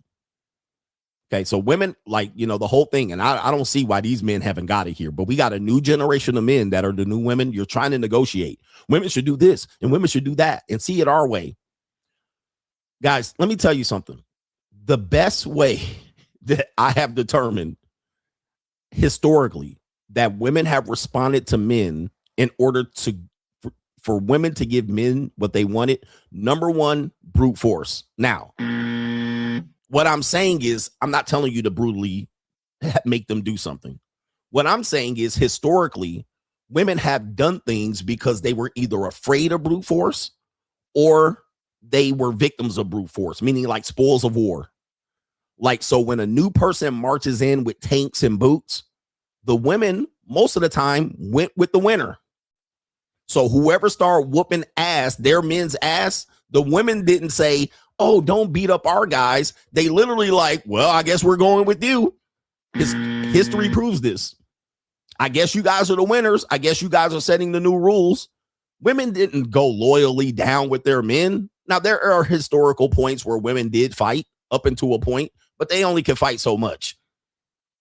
They only can fight so much. But historically, we can prove women typically have been spoils of war. They go with the victor, whether by choice or by force. Like, all right, I guess this is how we survive. All right, I guess we got to have these niggas babies now. If you look at slavery, that's been the case. If you look at Germany and France, that's been the case. If you look at Ukraine and Russia, that's been the case. All right. You look at the Vikings, you look at historically, that's been the case. The Native Americans, when the Europeans came in, either by force or, well, I guess we're going. So that's the number one. Number two, the man that has leverage. All right, I have leverage. Therefore, you're going to do what I want you to do, as opposed to saying, I don't have leverage and you have to do it historically women have done. Women will be like, nah, that don't make no sense. That doesn't make sense. Somebody said the Lion King, Disney. What did the women do in the Lion King? Well, I guess Scar's taking over with the hyenas. Fuck it. So what I'm trying to teach you is that's pretty much how it's done. So you can choose one route or the other, but that's how it's done. That's how it women didn't choose to just cook and clean. They chose to cook and clean so they didn't get fucked up out there. All right. Because either they're going to have to put a gun or get a musket, or they're going to have to get bows and arrows. Now, there have been women in history that said, we're going to strap up too. And they got laid down too. So right, they got ran over too. And then some women was like, well, we either go out there and grab a musket or we stay up in here and cook biscuits. Even in America, they had somebody can think about this, but in the American Revolutionary War, they had a law which slips my mind, which told people that they had to basically, because the American Revolutionary Army was basically an unorganized group of guerrillas where they had to house military people in marital homes. What's the name of that law? What's the name of the law? Now, what do you think was happening in that house? Right. What do you think was happening in that house? It was the quartering law. There was another name for it. Not eminent domain, but the quartering law. So people were married, and the American government at that time was like, well, we don't have a place in bunkers and barracks. You know, we don't have a place to house them. So y'all gotta house the military people. You know, it's a law and shit. It's a law. You know what I mean? Because you know what? Otherwise, we're still part of the King of England. You know what I mean? So, or we gonna we're gonna take your house. They literally like, you gotta house the military guys. What do you think was happening? He got a gun and bullets. You have no gun and bullets. Who do you think the punani was going to? I guarantee you, if you do DNA tests on all of them kids born during the Revolutionary War, many kids were born to those military guys staying at the crib. All right. I'm guaranteeing you, I can do it. I can say 25% of kids were born to the military niggas that were quartered during the war. Come on, man. This is not rocket scientists. And I'm looking at men today. And I look at them as, you guys are weak, jumping on the internet, trying to develop these ideas to plead to women's sympathy, like to sympathize to their emotions. Do what's best for society.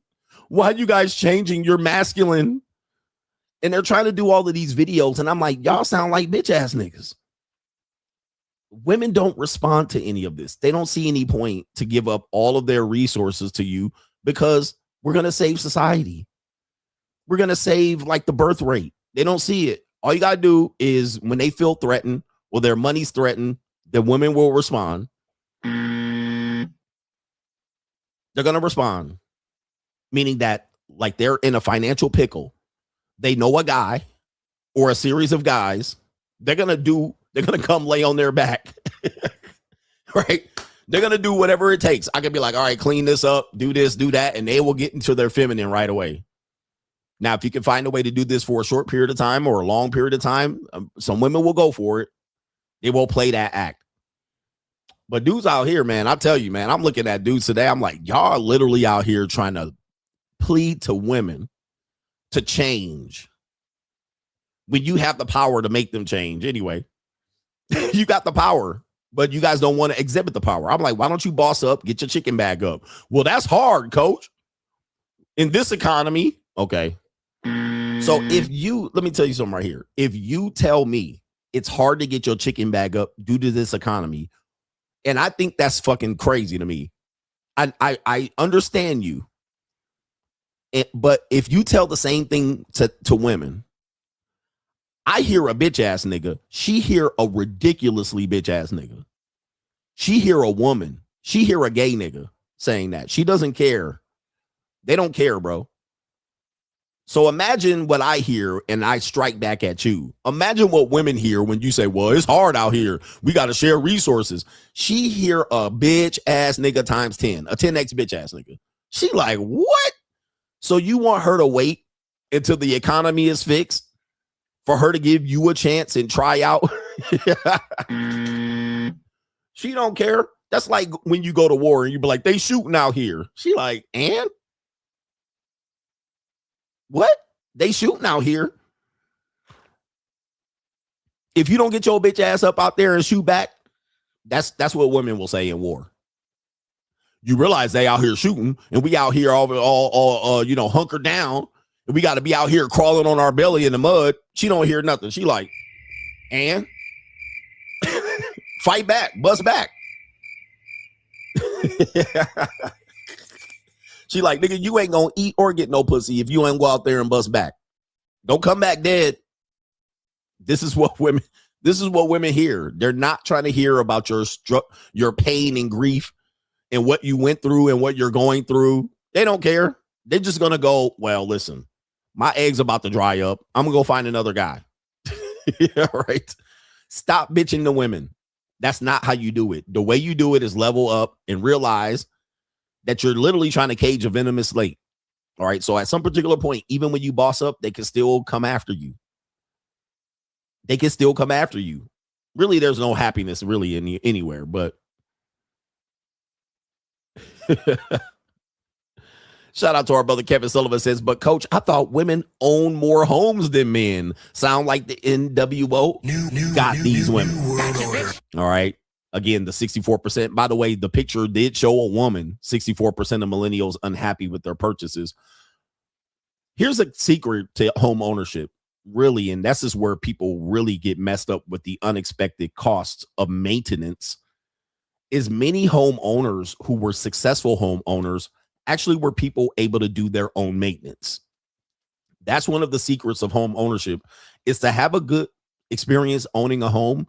You have to have the ability to do at least minimal maintenance on your house, right? With it being cost effective. So if you can put your own floors up and put your own crown molding and do your own demolition and paint your own rooms and homes, and you can extend your home into, give it a third room or a fourth room and do it yourself, or get your buddies or a bunch of Mexicans to do it for cheap. All right. And, you can add your own roommates by adding family members instead of strangers. You can do your own plumbing and piping. Now, that is where you're going to get the best benefit of your home. But now, if you got to bring people in for these repairs or things that you didn't maintain, like you didn't do your yearly maintenance work on your air conditioning unit, your HVAC, or you didn't change your filters, and then all of a sudden you have a problem and it's going to cost you 10 grand, right? Then the home owning experience goes negative, because now every little thing you have, you got to wait to the handyman or the repair person to come. Normally it's an emergency, and now you got to pay a lot of money, or so you can't wait for the insurance to kick in. And that's why when I say something people shouldn't own homes, is because when you own a home and you can't do it yourself, everything goes through the roof. Everything goes through the roof. As opposed to when you can do it yourself, just the minimal things, and even this minimum, the average things, it becomes more cost effective to own a home.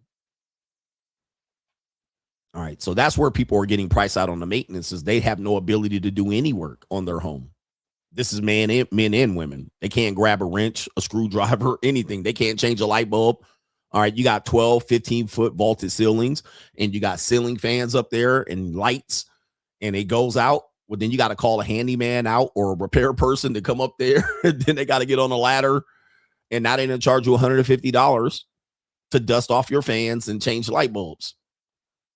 Not only light bulbs, but you have the recessed lighting, which is hard to somewhat change. Also, if you have recessed lighting, it's not a light bulb.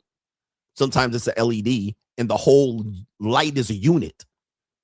Right? It's a unit. It's a whole piece. It's not a bulb. So when you go up there and think you're going to unscrew a light bulb in a recessed lighting, and then you jump up there and it's an LED unit, and you got to take the whole unit down, and then you got to buy a unit and it's $400. Well, you don't want that wanted that recessed lighting. You don't wanted it. And now you don't realize, oh shit, I should have just went with the yellow light bulbs. Now all of a sudden, now you got 3 lights out and it's dark. You see what I mean? Like, shit happens real quick. Okay, it happens real quick. Shit, it gets out of control. Shout out to the people saying the Quartering Act. Shout out to you historically. CGA drunk history. Now you trying to change your whole, can you take all these lights out and put in light bulb? Now your whole shit all effed up. Okay, we got some other supporters. Hustle Every Day says, they don't deserve my free love and affection, free agent lifestyle for life. And he says, I might be down, but never out, always a threat. And men are always a threat. Okay. Men are always a threat. Like any man, you could be down. And I don't want to say anything about things people hear. That's why I'm censored and demonetized. But you can help me by hitting the like button, at least at the bare minimum. A man could be born down bad and literally change history by himself. I'll give you an example. There was a guy who was a broke, struggling artist in Austria. Nobody knew the nigga. He was a little short, Napoleonic complex nigga. Everybody kicked dirt on the nigga. And he said, fuck the dumb shit. Now, This is a very, very, very extreme example, but you could have nothing and nobody give a shit about you, and all of a sudden be remembered forever in less than a decade. Somebody said it's his birthday today. I'm just saying, like, that's how fast men can turn shit around. And there was a video that came out of a guy that said, a guy, he said, because people will say, how come there's no examples of women being successful in life? You know, why you have rich women often have their money given through them through divorce or inheritance. But I want to tell you something. The guy said the reason why there's no Elon Musks, the reason why there's no female billionaires is the same reason why there's no Jack the Ripper. And I had to listen to him. I was like, all right, let me hear this shit. Is because really what it takes for people to become successful, you got to be obsessed and maniacal. And or you have to have the ability to be a killer. Like there's a phrase I believe somebody came up with. There's a thin line between insanity and genius. And you got to be able to take a risk, right? Well, typically women don't have this gene. They typically care about what other people think of them. They typically aren't insane on that level. If they are, they're going to harm one person or even their children. The reason why is because men have this ability innately built in to either be a insane or a genius, to be able to take and push things to the extreme and then take a risk even against popular belief, like how people care about them. Women eventually going to pull back. Oh, people care about me, my family, my social element, my social circle. Men, on the other hand, don't have this, right? A lot of men don't have this at all. They don't give a damn. Like they really can push it to the limit and go to that level. So for men, even on a smaller level, we have the ability to withdraw, go back to the drawing board, erase all of our previous existence, recreate ourselves, come back out here with a whole new mindset, be a gorilla and a gorilla, Godzilla and a killer, and then completely change the entire path of our lives. We can do that. All we have to do is just lock in. And the best way, number one, to lock in is to get rid of the women in your life. Like they don't have a voice. Just tune out every woman. Your therapist, female therapist, your female boss, your female coworkers. Tune out your female relatives. Tune out the females that you're dating. Tune out the females that you're fucking. You literally could tune out all the women in your life for about 2 years and completely change the direction of your life, because they're going to hit you with okay. Tune out your mom. Your mom don't exist no more for 2 years. Tune out your sister. Just tune out all the women in your life and go back to the drawing board, erase all the shit. And you really could change in 2 fucking years, change your entire direction and come back. And what'll happen is you'll come back to these people and their lives will be exactly where you left them. Nothing will change in their life, meaning that if you were a part of their lives, you would be in the same spot that motherfucker is in right there. You'd be in the same spot. You act like when you leave these people, you're going to miss something. You ain't going to miss a goddamn thing. You might miss some people dying, some people being born. You ain't going to miss shit. They're going to be right there watching Young and the Goddamn Restless. They're going to be back there watching Kim Kardashian. They're going to be back there doing what the fuck they was doing. They might have moved places. They might have moved from this apartment to that apartment. You don't miss nothing. You literally can just lock in, come back. They'll be right there, bro. Anyway, still broke, still trying to figure shit out. I'm still trying to figure out how. They're going to be right there, bro. They're going to be right there. So men don't understand this. And my editor clipped this shit. Men don't understand this. And they really will put their life on hold because the girl likes them. Oh, my girl likes me. And I'm thinking we're going to have kids and get married. And then they'll break up in the same time span that you went and locked in. And now you out here making $150,000 a year. They back there broke, torn up, kid, can't even see their kid fighting. Right, fighting with their baby mama. And the whole time you over here like, well, my life got better. Now imagine when you tune out not only women, but bitch ass niggas. Tune out bitch ass niggas and see if your life don't change. Okay.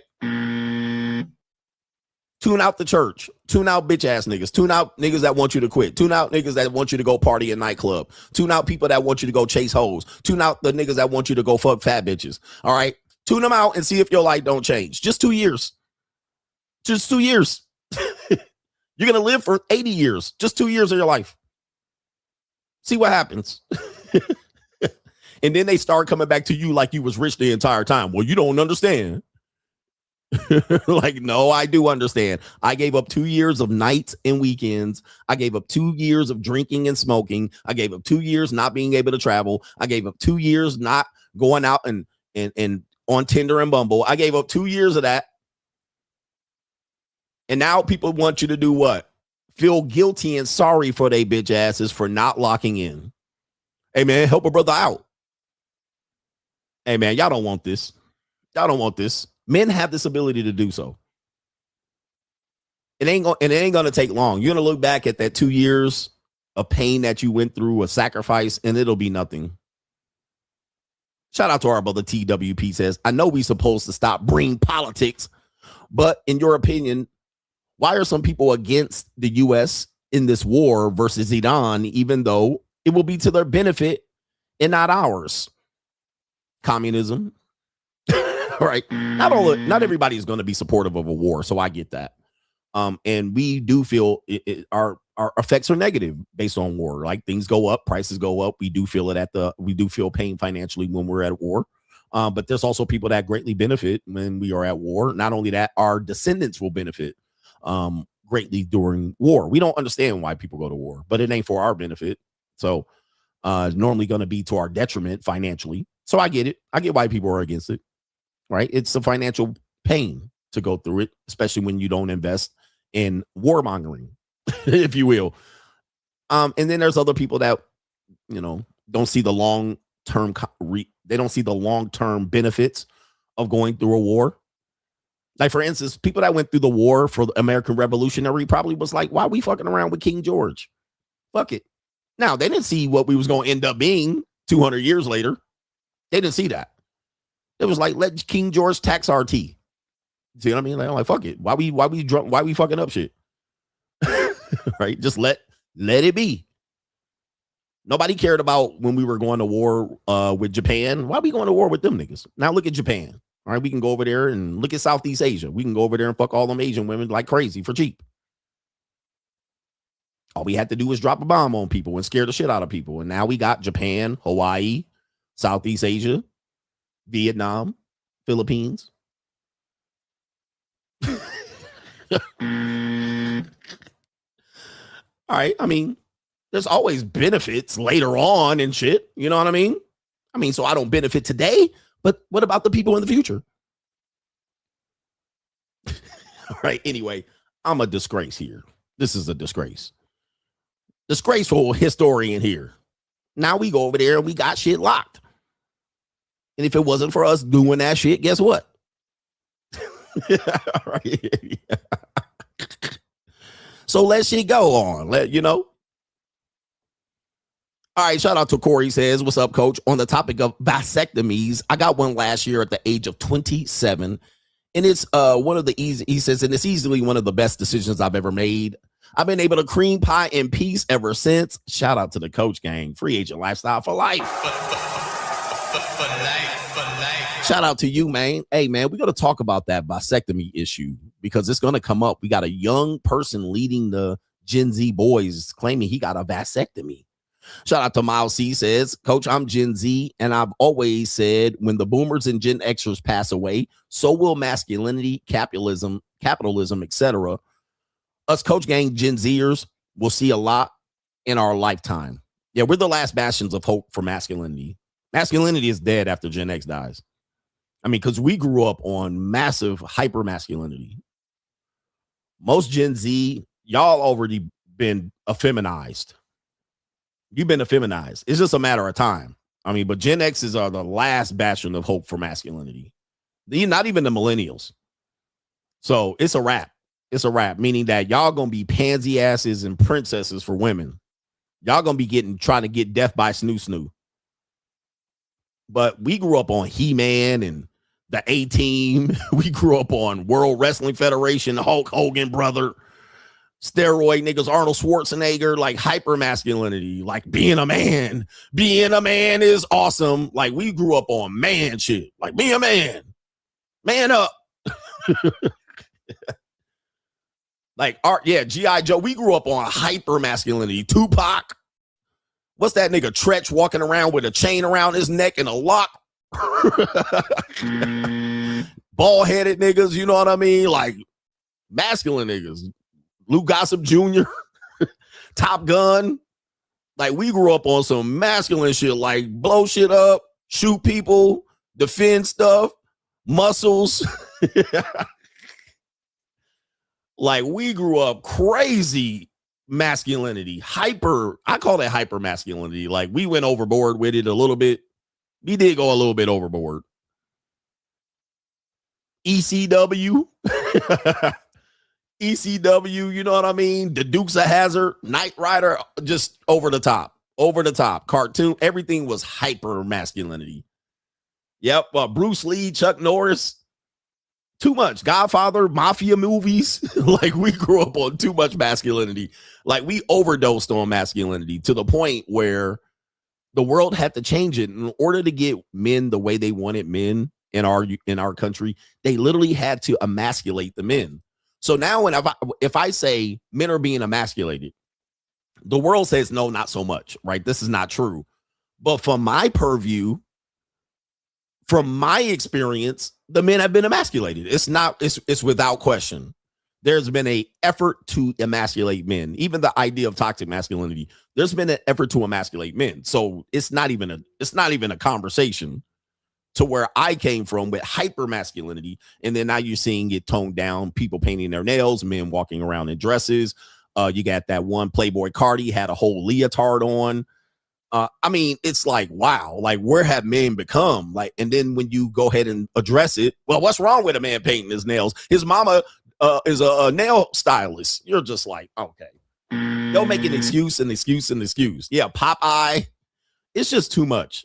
Too much emasculation. I don't know if, and as I will say, we have been hyper masculinized. So it was a double dose of masculinity, probably a little bit too much for most people. I was able to handle it, but we have gone, the pendulum has swung way too far on the other end to where if a man does exhibit any level of masculinity, it's shot down. Look at him smoking cigars like he's cool, trying to be let me smoke us. If you niggas can paint your nails and wear dresses, I can smoke a cigar. I can smoke a cigar, bruh. Don't be mad because I'm smoking a cigar and maintaining my masculinity while these niggas running around here wearing leotards. Let me show you something. Right. Okay. Let me see here if I can pull this up. Let me see here. Pull this up. This is what I'm talking. Yo, I don't know if I can show this on the tube. Like I can smoke a cigar if Playboy Cardi can wear a leotard like this. And nobody says anything, and the women don't say anything. But the women will also say, what happened? Where did all the men go? The women will ask where all the men went. At the same time, if I say something about Playboy Cardi, then all the women are going to say, what's wrong with that? It's just your toxic masculinity. Like, bro, we cannot do this, man. We can't do this. We can't do this, man. This is crazy. This is crazy work. If I say something about Caleb Williams painting his nails, y'all going to be like, let him paint them. Okay, all right. But then when I smoke a cigar, I'm supposed to be hyper masculine. These alpha podcasters, which one is it going to be? What y'all going to attack? You going to attack the cigar or the painted nails? Like, come on, we got to stop. And don't ask me where the good men went. All right, shout out to you brothers there. JC says, help a local brother out. I can't breathe now. This is the best damn show on the internet, hands down. This is the best show on the internet because you're going to get that unfiltered truth. You can also listen to me uncensored on Sundays. Shout out to our brother here, no government name. CGA got that premium battle pass with the season pass, and he's making the free to play ninjas mad that they can't compete without bossing up. Screw these coochie commies. The coochie commies. Okay, they want you. They mad that you out here. You out here messing it up for us. You know what pisses me off? They get mad in the comment section when they see me out here traveling and doing this. And even with American women, they get so bad. You had to pay to get her to say daddy. Why you so mad, homie? Why you so mad? You a lame. Why you so mad? All right, Cesar with the 2 wives says, sorry for being away, been grinding, making about 100K euros a year. Here's a story of a con worker. I think you meant a co-worker. He says a con worker. He says she's 26, cheated on a good, stable guy for being boring with someone from a night bar where she goes out in the boyfriend's bed. She broke up, then left to live with the new guy. Well, welcome to the club out here, brothers. Hey, look. Most of the time, that's a blessing. If she slept, look, I've been in a situation where a woman wanted to go with a new guy, and normally we call that another bull in the ring. Never feel bad that that happens to you. It happens to all of us. We just don't know it half the time. Most of the time, the new guy she goes with is going to blow up. Just wait. And especially if he's a bum guy. You're a boring, stable guy. She's going to go for the exciting guy. She's going to figure out really fast that it's not going to work. Give it a year, 2 years, sometimes 3 years, and it's going to blow up in her face. And she did you a favor because in that 2 or 3 years, her life is improved and her life will be off track because she's going to then try to go back to a stable guy. We're going to talk about that coming up next in Crime and Law CGA. We got a lot of crime to cover, but she did you a blessing. She did you a favor. She did you a favor. It might hurt, but she did you a favor, guys. We got Crime and Law CGA coming up here. Crime and Law. We got a couple things here. Speaking of regret, we got for a second. Wait a minute. I got some feedback coming in through here. All right, we got Brooke Hulk Hogan in the building. All right, you guys know her as Hulk Hogan's daughter. Hulk Hogan, as Ultimate Warrior called him. All right, Brooke Hulk Hogan. You guys don't remember what happened with Brooke Hulk Hogan. There she is right there, brother. New world order. That is the biggest icon in wrestling. Biggest icon in wrestling. You guys remember Hulk Hogan? Well, Hulk Hogan was one of the greatest wrestlers that ever lived. 8 WrestleMania main events, New World Order, Hulkamania, brother. Say your prayers, eat your vitamins. Well, Brooke Hulk Hogan actually tried to distance herself from her father, Hulk Hogan, because, well, he was a racist, right? He got caught saying some wild shit on the internet, and people have never let him forget it. In fact, when he died, people said, may he rot in hell and the maggots eat his steroid and flesh, fusion flesh, right? You know, people wish that on him. And because Brooke Hulk Hogan was trying to save face and virtue signal, what did she do? She said, I don't want to be associated with my daddy. In fact, Hulk Hogan never even saw his grandkids.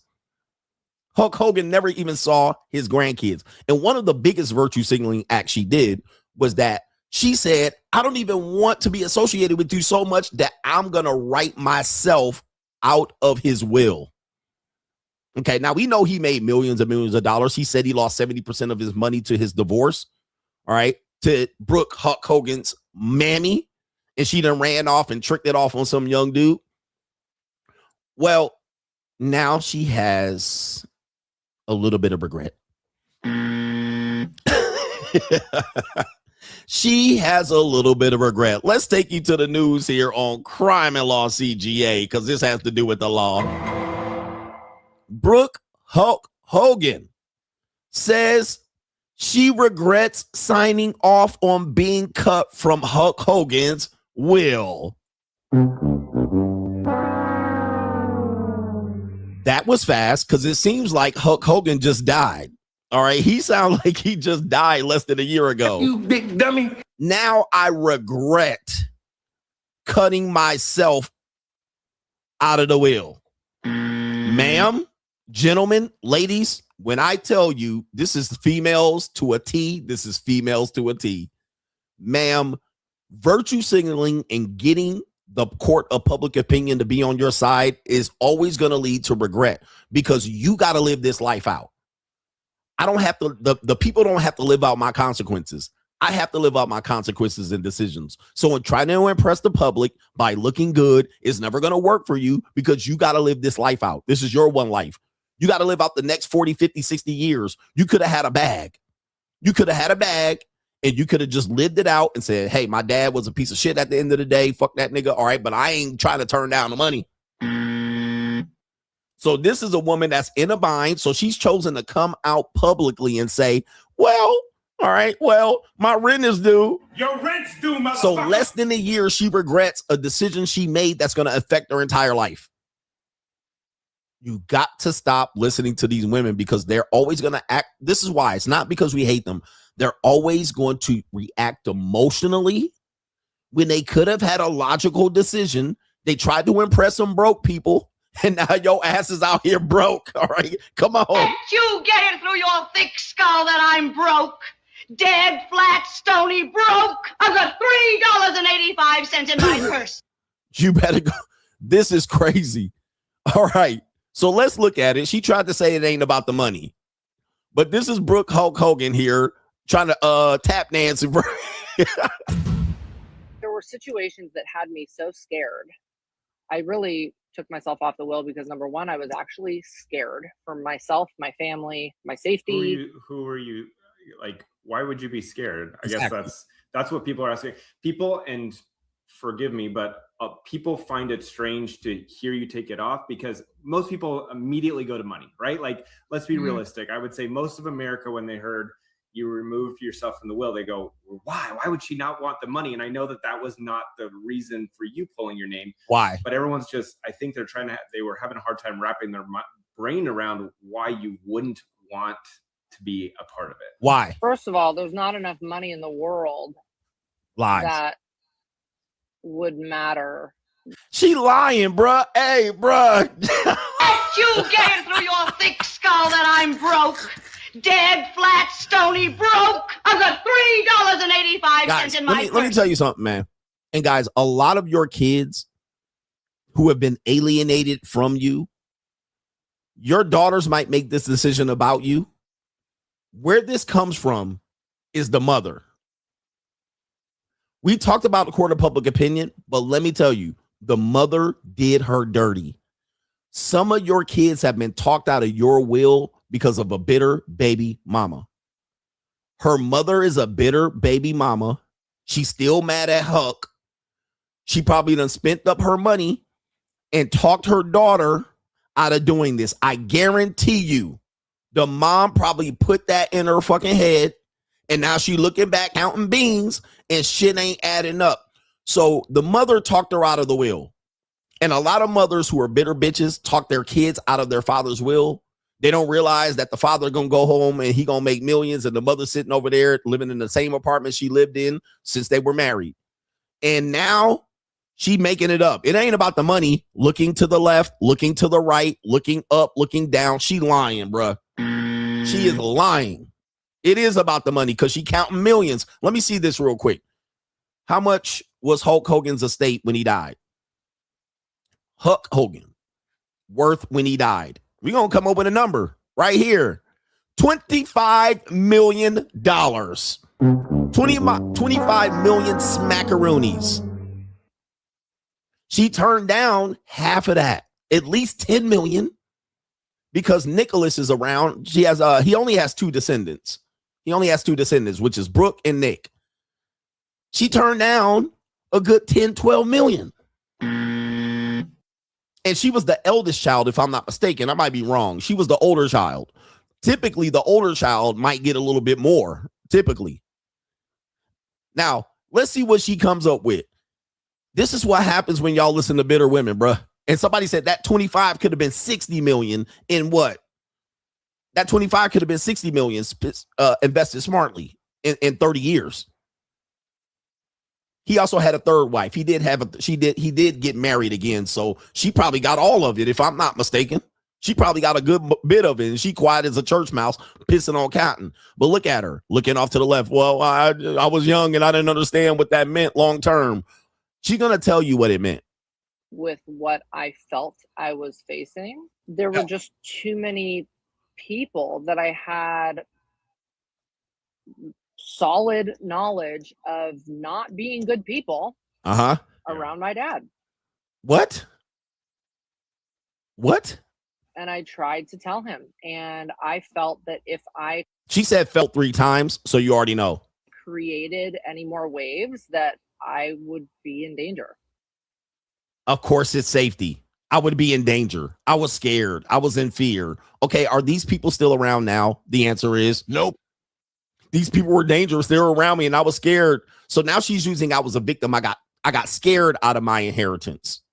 I got scared out of my inheritance. Whoa. You big dummy. They were bad people around. Who are they? They say, talk. Get yourself back in the wheel. She trying to talk herself back into the wheel. Like, that is insanity, bro. That is insanity. And here it is. It's too late. You don't get a seat at the table. What she's saying is, this is what she said. She didn't hear the quote here. She says she removed herself from her dad's will because she feared for her safety, not because she didn't want the money. Lies. There were situations that had me scared. I really took myself off the will because I was actually scared for myself, my family, and my safety. Wrong. And it says right here, Brooke says this decision is haunting her, not financially, but emotionally. I tell you, brothers, you got to stop listening to these people, bro. People will lead you to the goddamn slaughterhouse. She says there's not enough money in the world that would matter with what I felt I was facing. Okay. Somebody said scared to get millions of dollars. She says, as we previously reported, she was asked to remove herself from Hulk Hogan's will back in 2023, didn't realizing he was going to die years later. I mean, literally 24 months later, he will be dead. She probably didn't factor that in.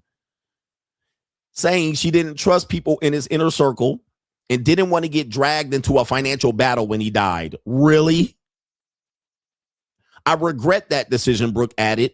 Not because of the money. I never felt it was about the money, but because now I don't have a seat at the table. Okay. Acknowledge me. She doesn't have a seat at the table. It was literally less than 24 months. Okay. Less than 24 months he was dead. More like 18 months.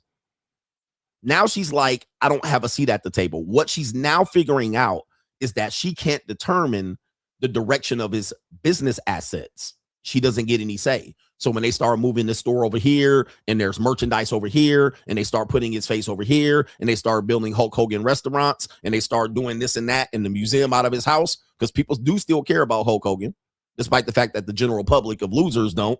People still care about him, and there's going to be money made after him.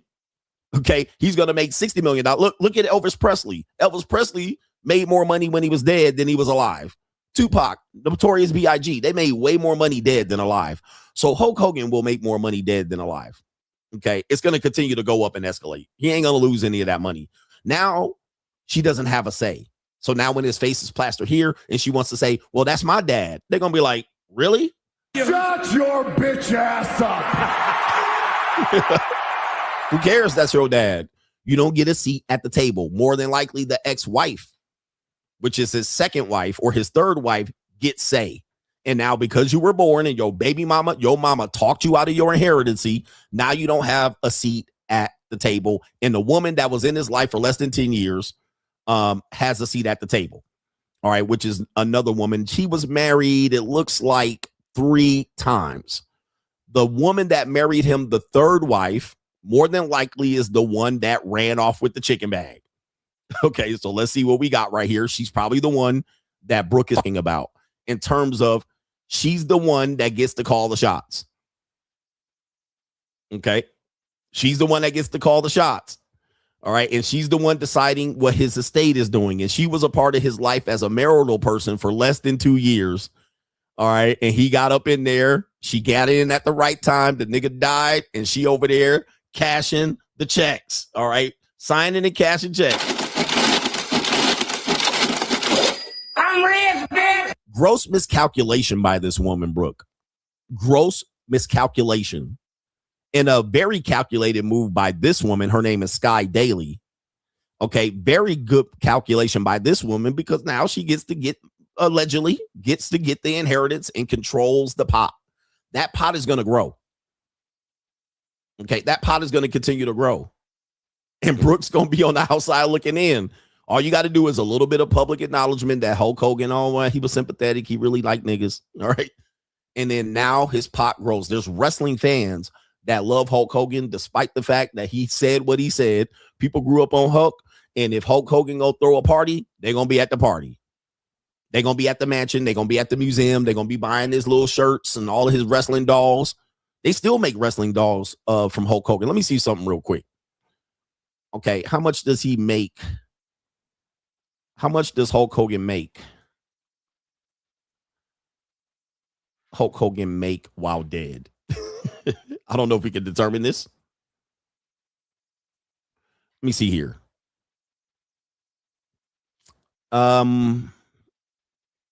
They might not be able to determine this, but did you guys know that he has 11 million in real estate portfolio? Let me see this right here. Did Notorious make in 2025? Check this out. In 2025, how much money do you think the Notorious B.I.G. made in 2025? You might be shocked, but I was flabbergasted when I heard this. The highest paid dead celebrities in 2025. The Notorious B.I.G. earned $80 million in 2025 alone. Why? They sold 50% of his catalog and his name, image, and likeness rights to Primary Wave Music. 50% of his catalog because his mom died too. 50% of his catalog publishing because Puffy passed it on back to Biggie when he got in trouble. I don't know if you remember that. He got in trouble and he passed it on, and then his estate was able to sell it.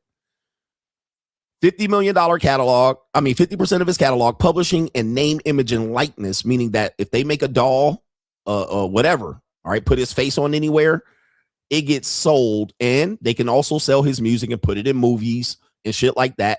He ranks number 5 on the Forbes 2025 list. That's an example of what Brooke Hogan knows is about to happen to Hulk Hogan. Okay. She went out there and signed away her future earnings. Biggie died 20 years ago, right? So she's 20 years down the line. She looking at millions of dollars lost. Millions.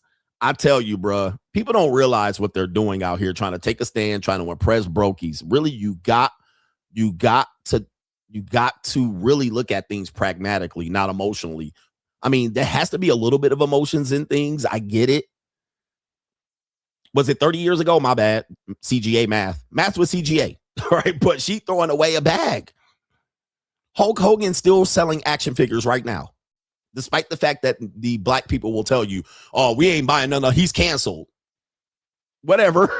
Okay. He ain't canceled to me. Hulk Hogan got a new wrestling doll. I'm buying it. You see what I mean? Like, that's what people will make you think. The court of public opinion, which is the dumb, dumb, and blind. Ain't nobody gonna buy that. Okay, guess what? People gonna buy it. His action figure's got to be the number 1 selling action figure to this fucking day. Other than Stone Cold and The Rock. They gonna keep making Hulk Hogan dolls.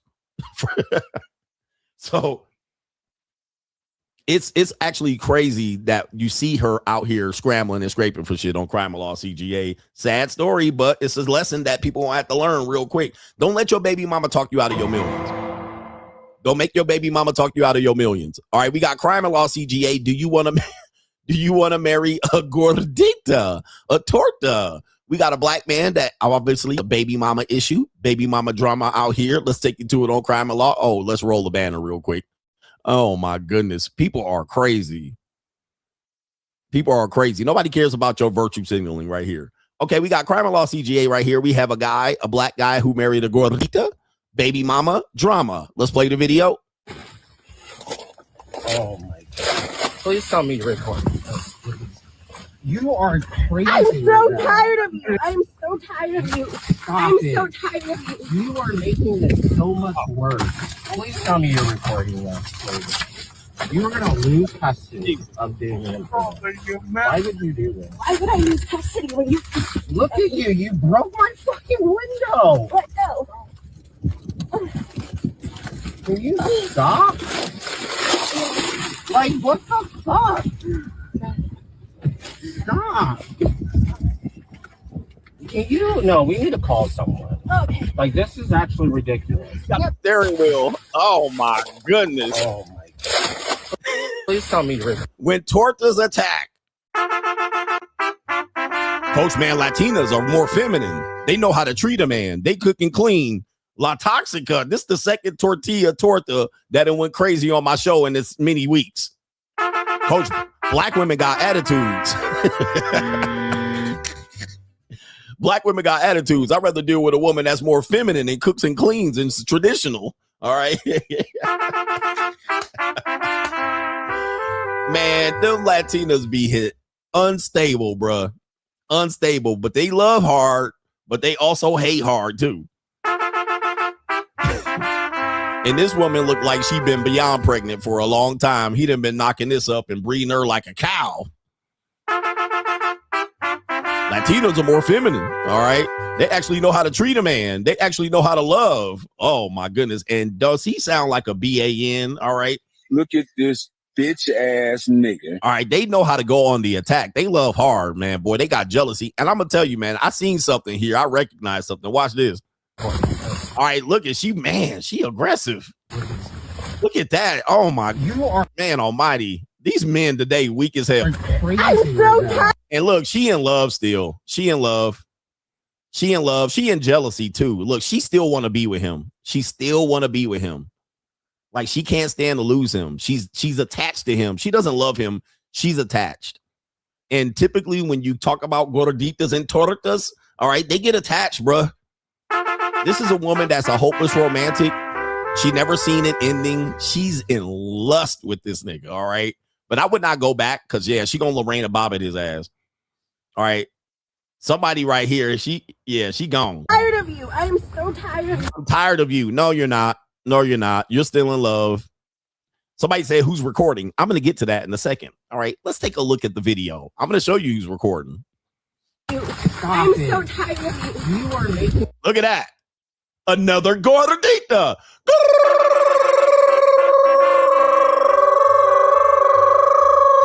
And she got a ring on her finger. He got another torta. Gordita. He ain't learned the first time. He got another torta. Look at them big ass paws. Look at them big ass chunky ass fingers out there. He got another chunky gordita.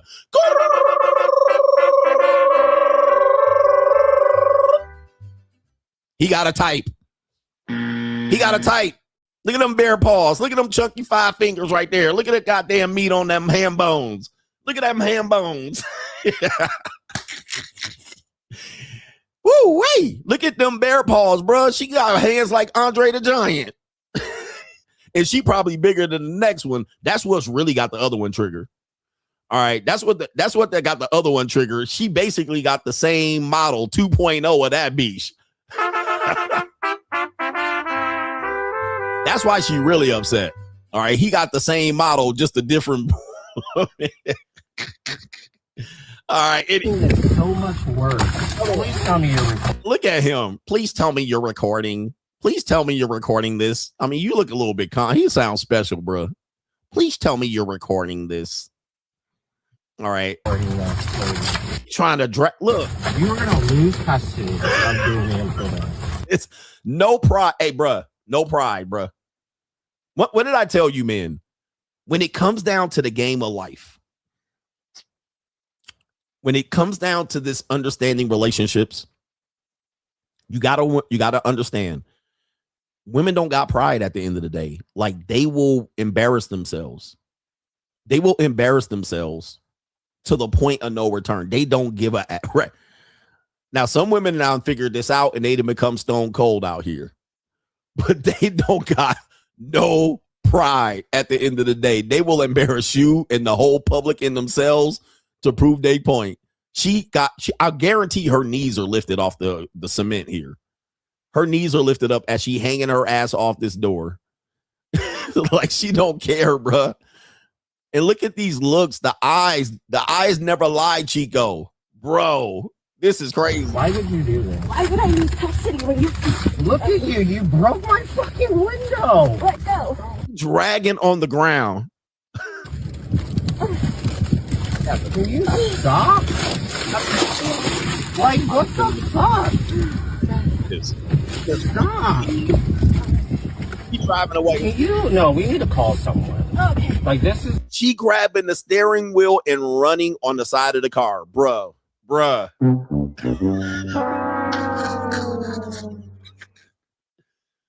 Woo!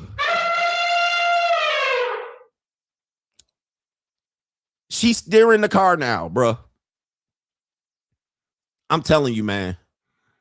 Y'all don't know what you messing with. She gone, man. What's wrong with her? Linda.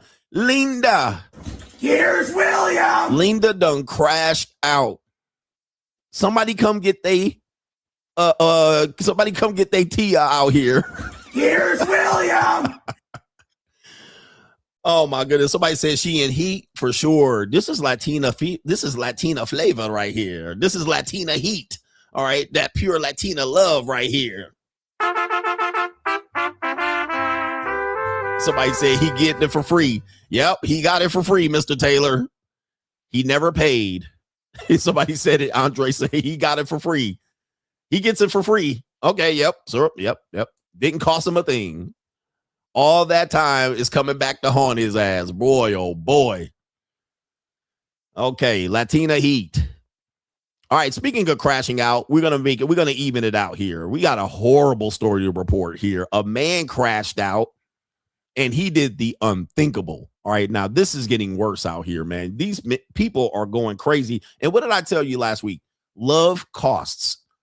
People will act like love doesn't cost anything. I'm like, yes, it does. There's a lot of collateral damage when people fall in love. Like people fall in love, and when they fall out of love or they get blindsided or they get left, people die. People go to jail, unfortunately. So love is not the answer. You guys got to have a little bit of rationality here.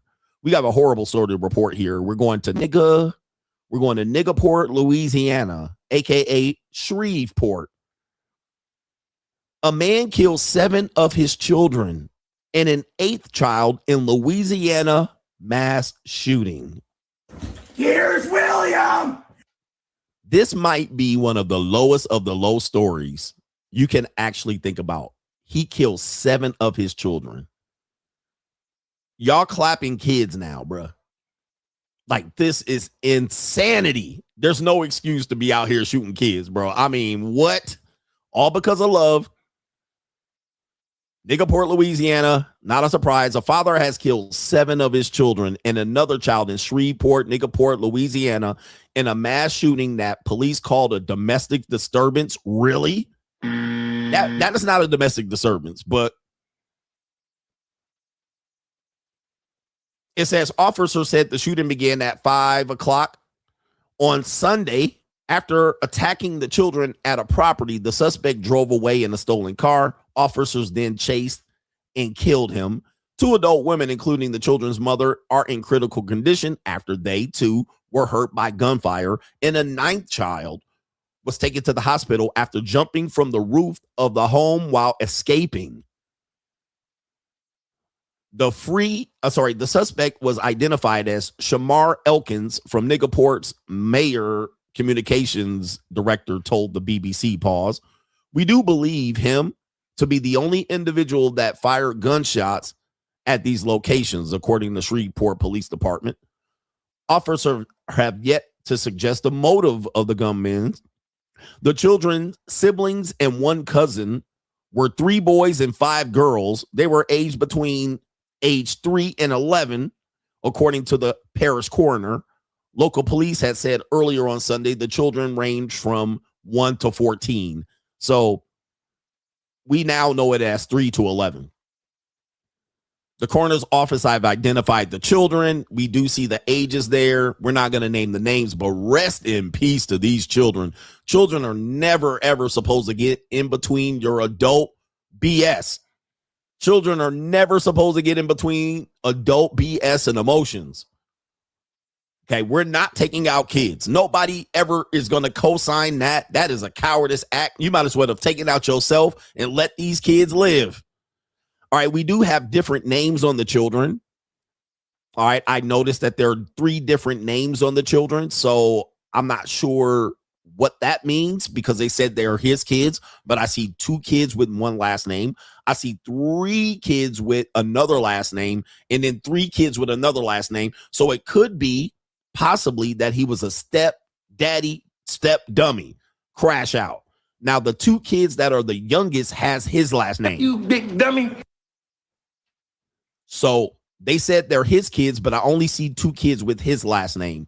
The rest of the kids have 2 other persons' names. Okay. Neighbors described their shock to the U.S. media. A guy named Mac London, age 71, told the news he had lived in the area for decades and that nothing like this has ever happened on this street. As you can see, these are the people here being consoled based on this trauma. I can't even understand how you could actually pick up the pieces to this, but you're going to have to. The funeral for these children is going to be devastating. The financial cost devastating. The emotions are going to devastate this community for a long time. Now, here it is. The attacks occurred at multiple locations. The father is alleged to have first shot a woman before moving to a second location where he fired shots at the children. One of the victims was able to run away to a nearby home and call the authorities. Members of the family told the U.S. media that Elkins was facing a split from his wife. Elkins' brother-in-law, Troy Brown, told the Washington Post, boy, they all telling the New World Order that he lived with the attacker. So the brother-in-law lived with the attacker and that Elkins had been upset after his wife requested a divorce. That is a crash out right there. Here's William. After the first argument about the divorce, he acted like he was losing his mind. So let's go back. We talked about the torta in this situation. We talked about the young lady who was crashing out, and we talked about how people crash out and handle love because people are codependent and they get their feelings involved and their ego involved. Love does cause pain and trauma. Okay. And what we do is we let people fall in love, but then we're not there to pick up the pieces when it falls apart. Right. So I say that we promote something that we kind of encourage people to do. And then when it doesn't work out, nobody's there.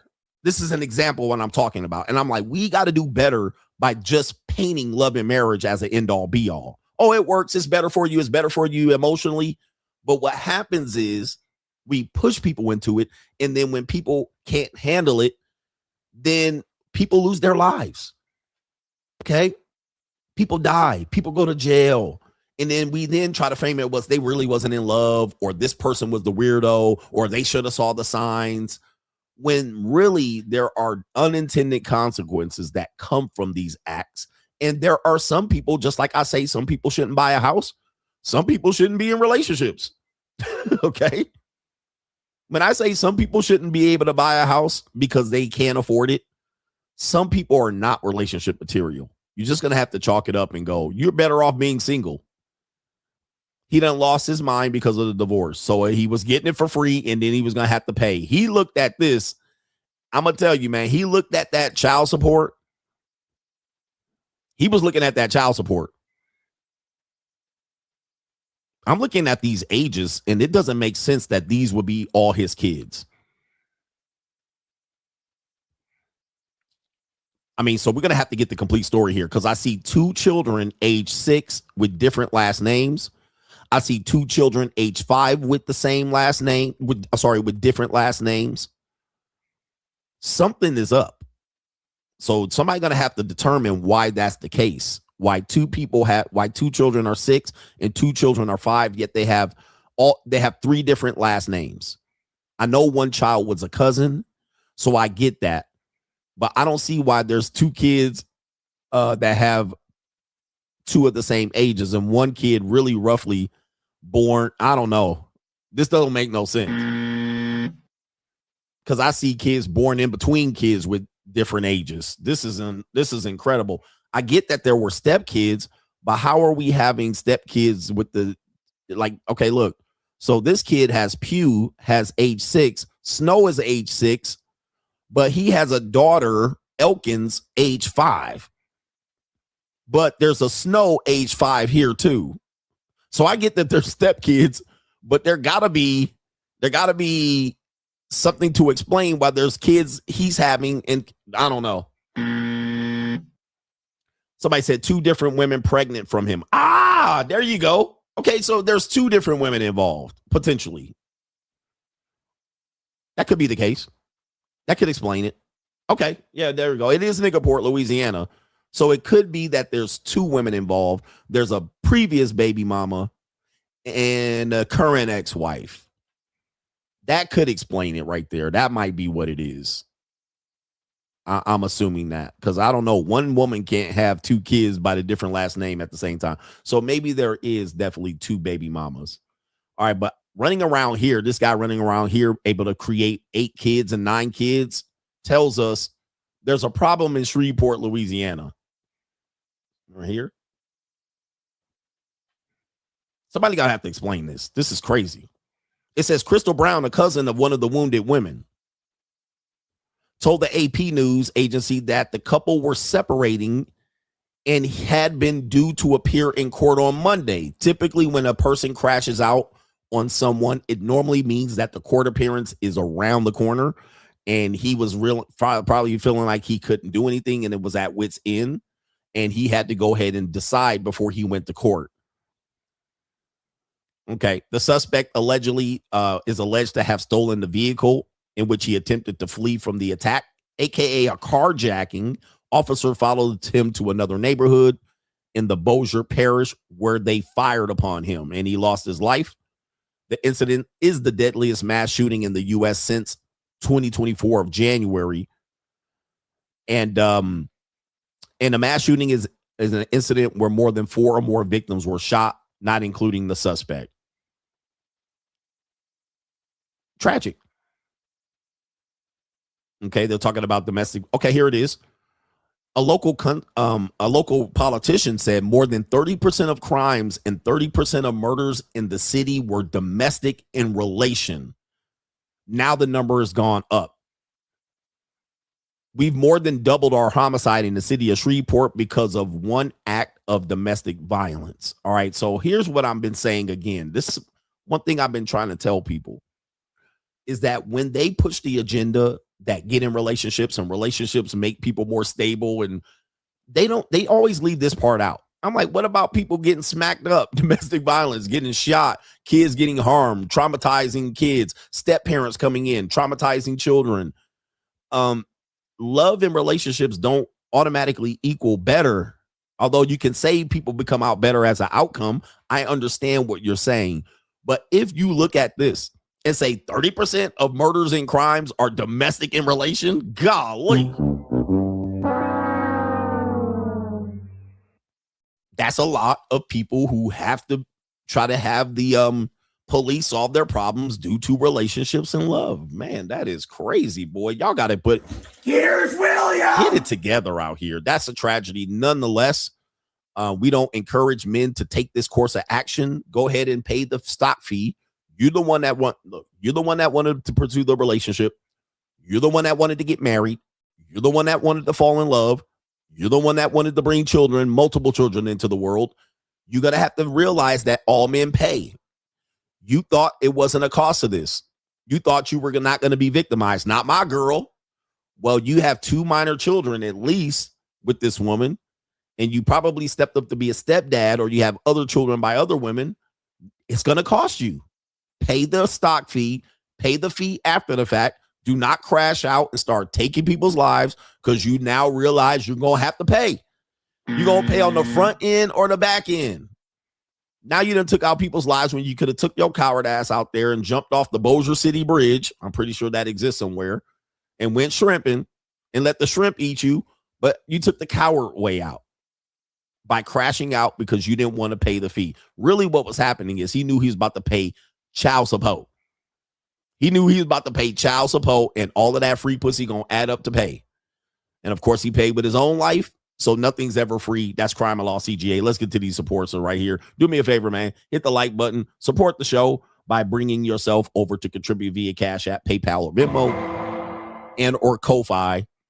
The link should be pinned to the top of the chat.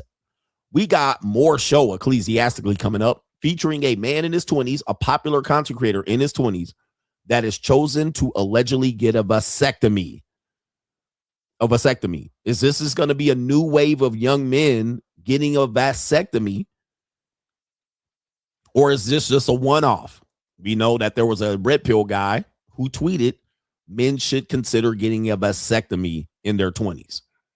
All right, so now we're seeing it play out. We got our brother here. We can continue on with the show. All right, looks like, let me refresh this. Looks like we can do some supporters. Tonio Ocasio says these nerds and lover boys don't understand that high school graduation don't end. He says, don't get discouraged that another bull is in the ring. Another young girl can get in the ring too. Now I know where you got the bull in the ring from, Tom Likas. All right, maybe I did. I'm not sure. All right, he says women are shapeshifters. All right, maybe he did. I'm not sure, but hey, if that's what he said that. All right, but we all share, I suppose. But yeah, another bull in the ring. But what I think guys are suffering from is guys are suffering from scarcity.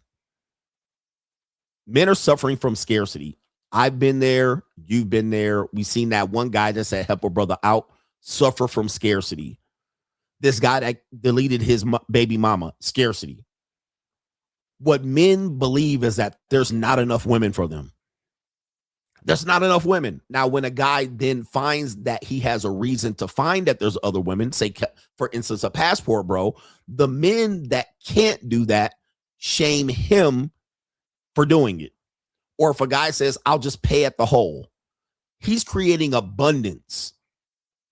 The guys that don't want to create abundance create scarcity, right? They don't want to travel away. They don't feel like they need to move. They don't feel like they need to go outside. They could just stay on the couch with a twin mattress. Where if a guy goes beyond that and creates abundance, okay, I can reach more women instead of deal with the women in front of me.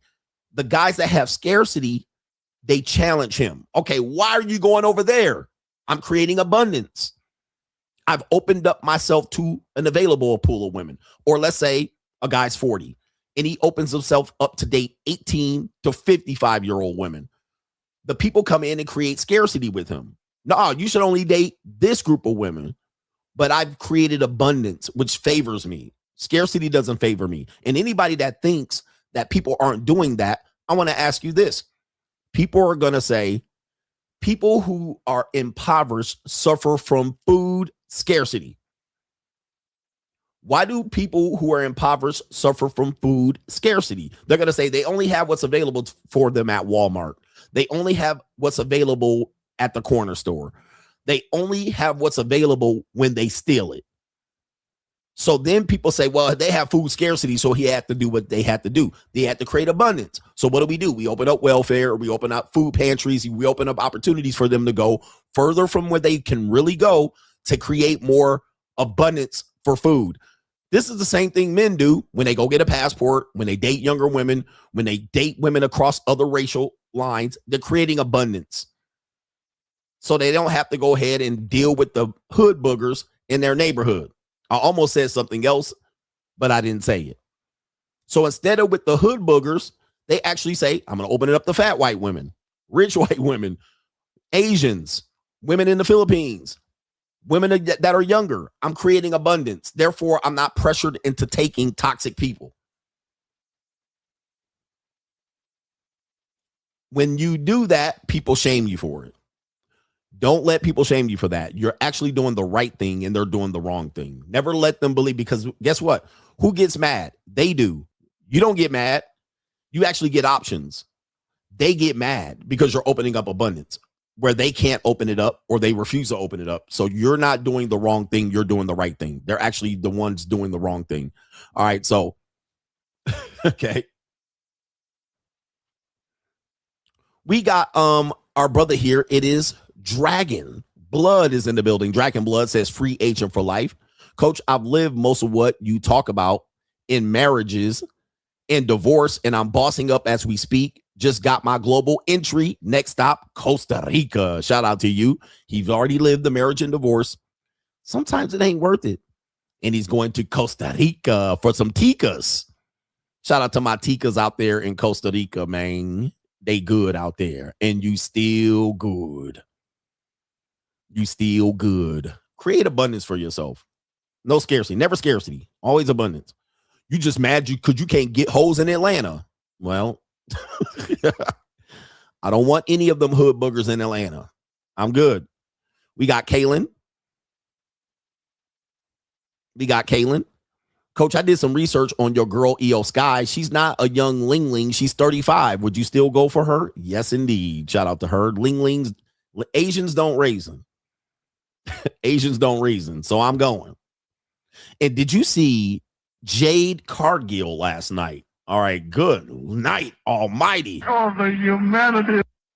Jade Cargill is one of the most gifted, genetically gifted individuals I've ever seen walk the planet Earth. Golly. Oh, the humanity. All right, my Lord. Yeah, that brother's starving. Yes, sir. I'm watching Jade Cargill move around and walk around the ring. I'm like, Lee. All right. She is unbelievable for people that don't watch wrestling. She is an unbelievable specimen. I mean, just to even look at, not a lot of women I could just look at like that, but she is an unbelievable looking person. Genetically gifted individual. Not only that, I mean, she's physically, I mean, she has great physical features, facial features. She's an unbelievable looking woman. All right. And she's pretty unique looking, right? Because she's masculine looking, but she definitely still has some femininity in her. Right. And she has some feminine features in her face. So she's overly kind of muscular, but still looks great in the face. She don't look masculine at the same time. Like she still looks feminine doing it. That's pretty impressive to do. Not many people, women or men, can pull that off, to be able to look genetically good, muscular, and still look feminine. All right. Unbelievable looking person there. Actually, she used to play women's basketball, which means she probably was a Lily Lintlicker. I'm just going to say here. I'm not trying to say here. Did you eat that cat? Somebody says she takes steroids. Why y'all niggas regulating, bro? What's going on with y'all? What's going on with men, bro? Let me tell y'all something. I'm always going to teach y'all a lesson. Let me teach y'all a lesson. Here's the thing. When it comes to this life, what you're going to understand is there's winners and there's losers. The losers will always look at the winners and find to where they cheated the system. And while they cheated the system, they're benefiting. For instance, older men will take TRT. No damage to you, no damage to him. Maybe some damage, but it doesn't damage you at all. Now, as he takes TRT, and you will find that in suburban communities, a lot of dudes take TRT. A lot of women, wives running around here on human growth hormone. A lot of women get surgeries. A lot of people find out to be able to win in life, you got to go ahead and take that. The winning edge. You're going to take the winning edge and they're going to win. You're going to be sitting there fat. You're going to be sitting there broke. You're going to be sitting there looking like a tub of lard. You're going to be sitting there with a big ass nigga nose on your face. You're going to be sitting over there, all right, playing the moral crusade, talking about I did it the right way, sitting there with no abs, looking like you got a damn keg wrapped around your stomach. Some people are willing to do it. Some people are not willing to do it. What I'm not willing to do is keep complaining why people are willing to do shit and get the win. See, there are people here as content creators, and I talked about this on a Money Mindset. Content creation is pay for play. Some content creators believe that they're going to get discovered because they're the best, or they have the best studio, or they have the best quality, or they have the best knowledge, or they have the best. But what you have to understand is, and I said this years ago, content creation is pay for play. You want to play, you want to get to the top, you got to pay. You want to get exposure, you got to pay. You want to get featured on World Star, you got to pay. You want to get featured and have people putting your clips and posting it, you got to pay. I had a content creator reach out to me and was like, oh, the reason why I cover these people is because they pay me. You want to get exposure for all these people to keep posting and reposting your clips on a daily basis, you got to pay. That's how it works. That means you got to be willing to do what it takes to get the winner's edge. But what happens is, because people aren't willing to do it for their own reasons, maybe they can't afford it, or maybe they're not willing to, or maybe they want to use morality, they don't win. So I'm supposed to not like Jade because she's on steroids, which we obviously know. You're telling us something that we should know. For instance, you're actually going to say, well, coach pays for these women, but you see me out here having fun with them while you sitting on your couch. Telling people an obvious thing, Captain Obvious, doesn't mean there's something wrong with it. Everybody knows. Everybody knows. It's and water's wet. So what? All right. So what? What does that mean? Now, here's a guy right here mad that the dude getting Mitch slapped. See, what we don't like is you to throw rock and hide hands. Don't duck for cover now, bitch ass nigga. Don't duck for cover now. You said what you said. It didn't go over, and now you ducking for cover. Don't duck for cover, bitch ass niggas. Now you said what you said. You opened your mouth, talk shit, get hit. We teaching you, man. Talk shit, get hit. You can't talk shit and then hide for cover. Hey, man, it was just a joke. I was just shut your bitch ass up next time. Talk shit, get hit. We teaching you men rules over here. Don't say some shit to demean somebody and then say, well, I was just trying to say, talk shit, get hit. We teaching you men rules over here. Niggas want to talk shit and hide for cover. All right. And be like, well, I was just saying, no. Look at this bitch. Nah. Nigga, you want to talk shit? Go ahead. You gonna have to pay the price. Don't come over here try to talk shit and hide and throw rocks and hide hands. Well, I was just saying, you were stating an obvious point to try to discredit either her or myself. Now you tap dancing. Now that I went and armed up and started slapping the shit out of people. Don't do that over here, bruh. Somebody said, who's talking shit? Another bitch ass conversation. Who's talking shit? You see these niggas? Talk shit, get hit. Who's talking shit? Who's hating? You see these niggas, man? I tell you. We gonna teach y'all some rules around here, nigga. You gonna open your mouth. Look, who talking shit? Look, you see them bitch ass niggas running, ducking for hide for cover now. You heard it. Look at this bitch ass. Press 1 in the chat if you heard it. Who's hating? This is the people. This is what the internet raised. These are the men that internet raised, and they wonder why they can't have success with women. Who heard it?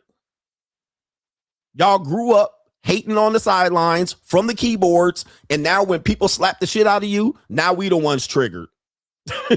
Now we're the ones overreacting. These men, he said, right? These men, we gonna show y'all bitch ass niggas. He says right here, that Summer Jam screen is active in 2026. We gonna call you goddamn keyboard warrior bitch ass men that are raised. We're no longer talking about what the women are doing. We're no longer hating on what the women are doing. We talking about you bitch ass niggas today, bruh. Look at this bitch ass. We talking about the bitch ass niggas. We showing you bitch ass niggas today. Y'all full of bitch assness. Mitches.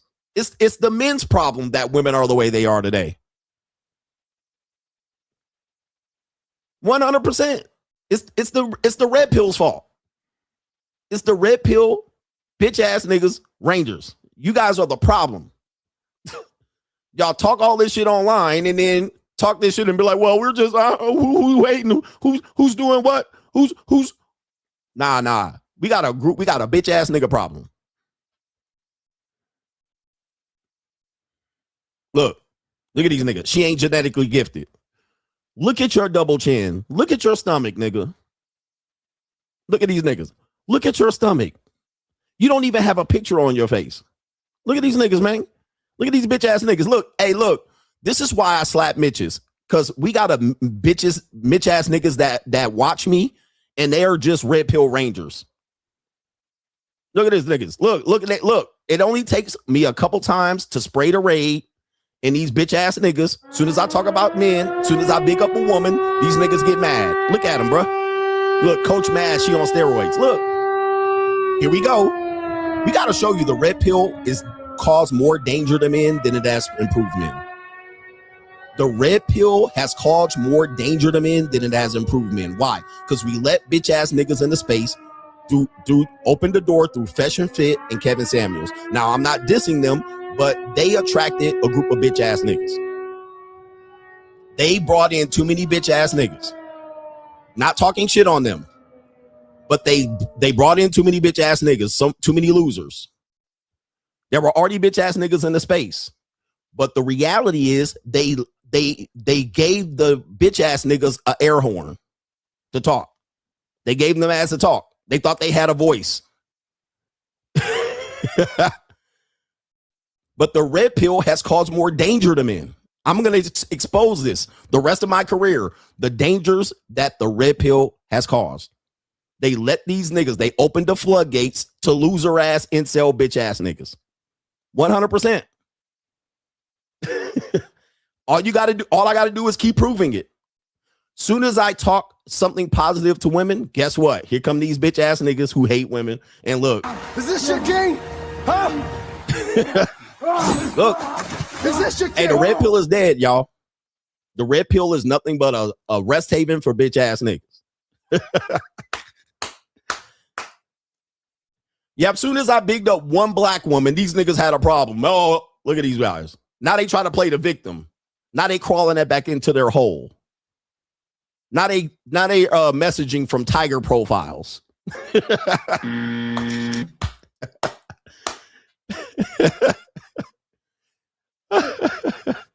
He says, look, it's funny I got mad they dissed her. You see, look at these guys, man, and look at the profile picture. Cat, another cat picture. Are these bots? Are these bots? It's funny I got mad they dissed her. Really? After I just talked about the previous guy, I just dissed the previous guy. I just talked about the torta. Really? That's what it was? You just couldn't handle me saying something positive about a black woman. You couldn't handle me talking and saying positive something about a black woman. These niggas got kitty profiles and tigers.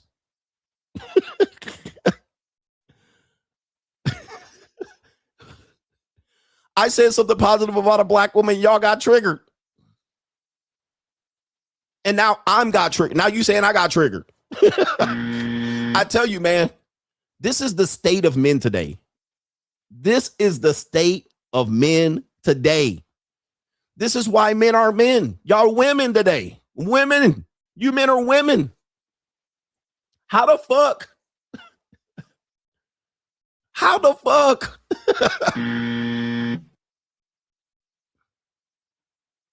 This is unbelievable. This is unbelievable. This is unreal, bro. Y'all can't stand to see one woman get bigged up on my show. This hurt y'all so bad. And then now y'all turning it back on me. Well, you the one triggered. Really? You're the one typing this shit in my damn chat. These men are out here. These men are for the worst, bro.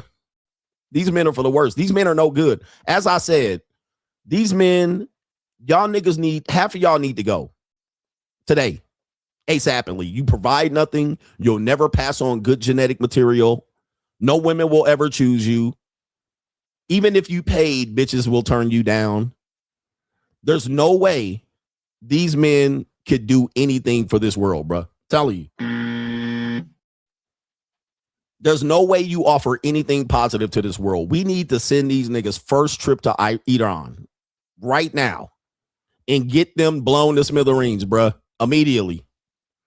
Half the red pill space needs to be eradicated. Half the red pill content creators need to be eradicated immediately. You have nothing. You will be nothing. You will do nothing. The best thing you are here for is cannon fodder. crash test dummies. Nothing to offer anybody. Not even your job sees you as a significant thing to offer. There's no way. Oh my goodness. Half of y'all niggas need to go to church and hope that you die so you can go to hell immediately. Like y'all be like, one day we're going to go to heaven. Start now. If heaven is so great, why don't y'all get on the bus right now and go to heaven? I've been asking that question for a long time. One day at the end of all of this, we're going to go to heaven. Start today. Why you waiting? You delaying the inevitable. If it's so great, all aboard, nigga. If it's so shitty down here and it's so great up there, what you waiting for?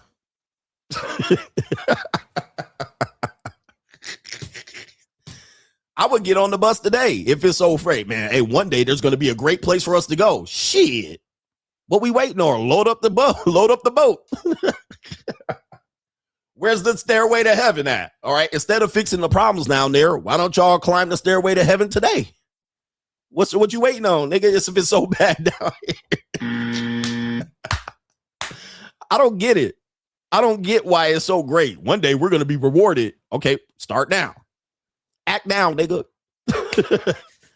It's getting crowded up there. All right. So why don't you get it on here? Don't wait for Jesus to come down here. Why don't you just go meet him up there?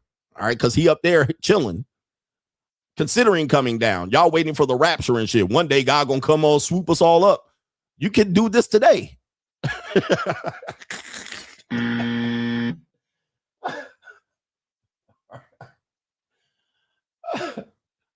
Oh, man. I'm not saying to harm yourself. I'm just saying, I mean,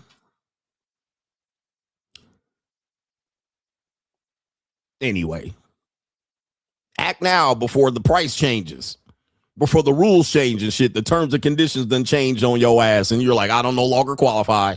All right. Because anytime, you know what I mean, you could piss God off and be like, yeah, I ain't letting you in. All right. You got a clean slate right now. Repent and then the upper room. Nobody trying to look. If you so confident that there's heaven there, act now. All right. You never know. Anyway, shout out to our brother here. It is Mr. Inquisitive, says just showing support CGA. Play ball. Amen. Shout out to Mr. Inquisitive, our residential celebrity hip hopper. And congratulations on that album. I'll keep it quiet. Shout out to you. Our brother here, Iggy, says, I knew at age 12 I would never want to have my own children. Got a vasectomy at 23, 42 years later, and thousands of lean cats smashed and cream pied. I have no regrets. Shout out to the locals team and the Money Mindset Gang, hashtag the Shield. So we have now a second person that said they got a vasectomy in their early 20s. Would you guys consider getting a vasectomy in your early 20s? Let me know. Errol says, never stop teaching, sir. Thank you. That is a co-sponsorship. I'm rich, bitch. Shout out to you right there. Jay McGee is in the house. He says, what's up? God, I hate these bitch-made niggies. Keep spraying the raid on these roaches. All right, keep spraying the raid on these roaches. The non-competitive male. All right, nobody owes you anything. Shout out to DGC Moore. I would encourage men of a certain age to explore the benefits of TRT. The elite see TRT as an investment. Niggies admire street dudes and rappers, and most of these people have no retirement plans, benefits, or community building skills. No wonder niggies are in last place. They're always complaining about what somebody else doing to get an advantage. Aren't they doing this and they doing that? Then get mad when you slap them hell and slap the taste out of their mouth. All right, anyway. I'm rich, bitch. Shout out to DGC Moore with the co-sponsorship. My thing is this. If you say something, there's consequences to what you say. Same as me. I get consequences for what I say. YouTube slaps me on the hand. YouTube says you can't make no more money. YouTube says we're not going to push your channel. That's a part of it. I accept it. And I take the acceptance. What dudes think is they can just pop off at the lip and then nobody responds to it. Then when you respond to it, they somehow have convinced themselves that you're the problem. In my world, in my hyper-masculine world that I was talking about, when you say something, you could have immediate repercussions for talking that shit.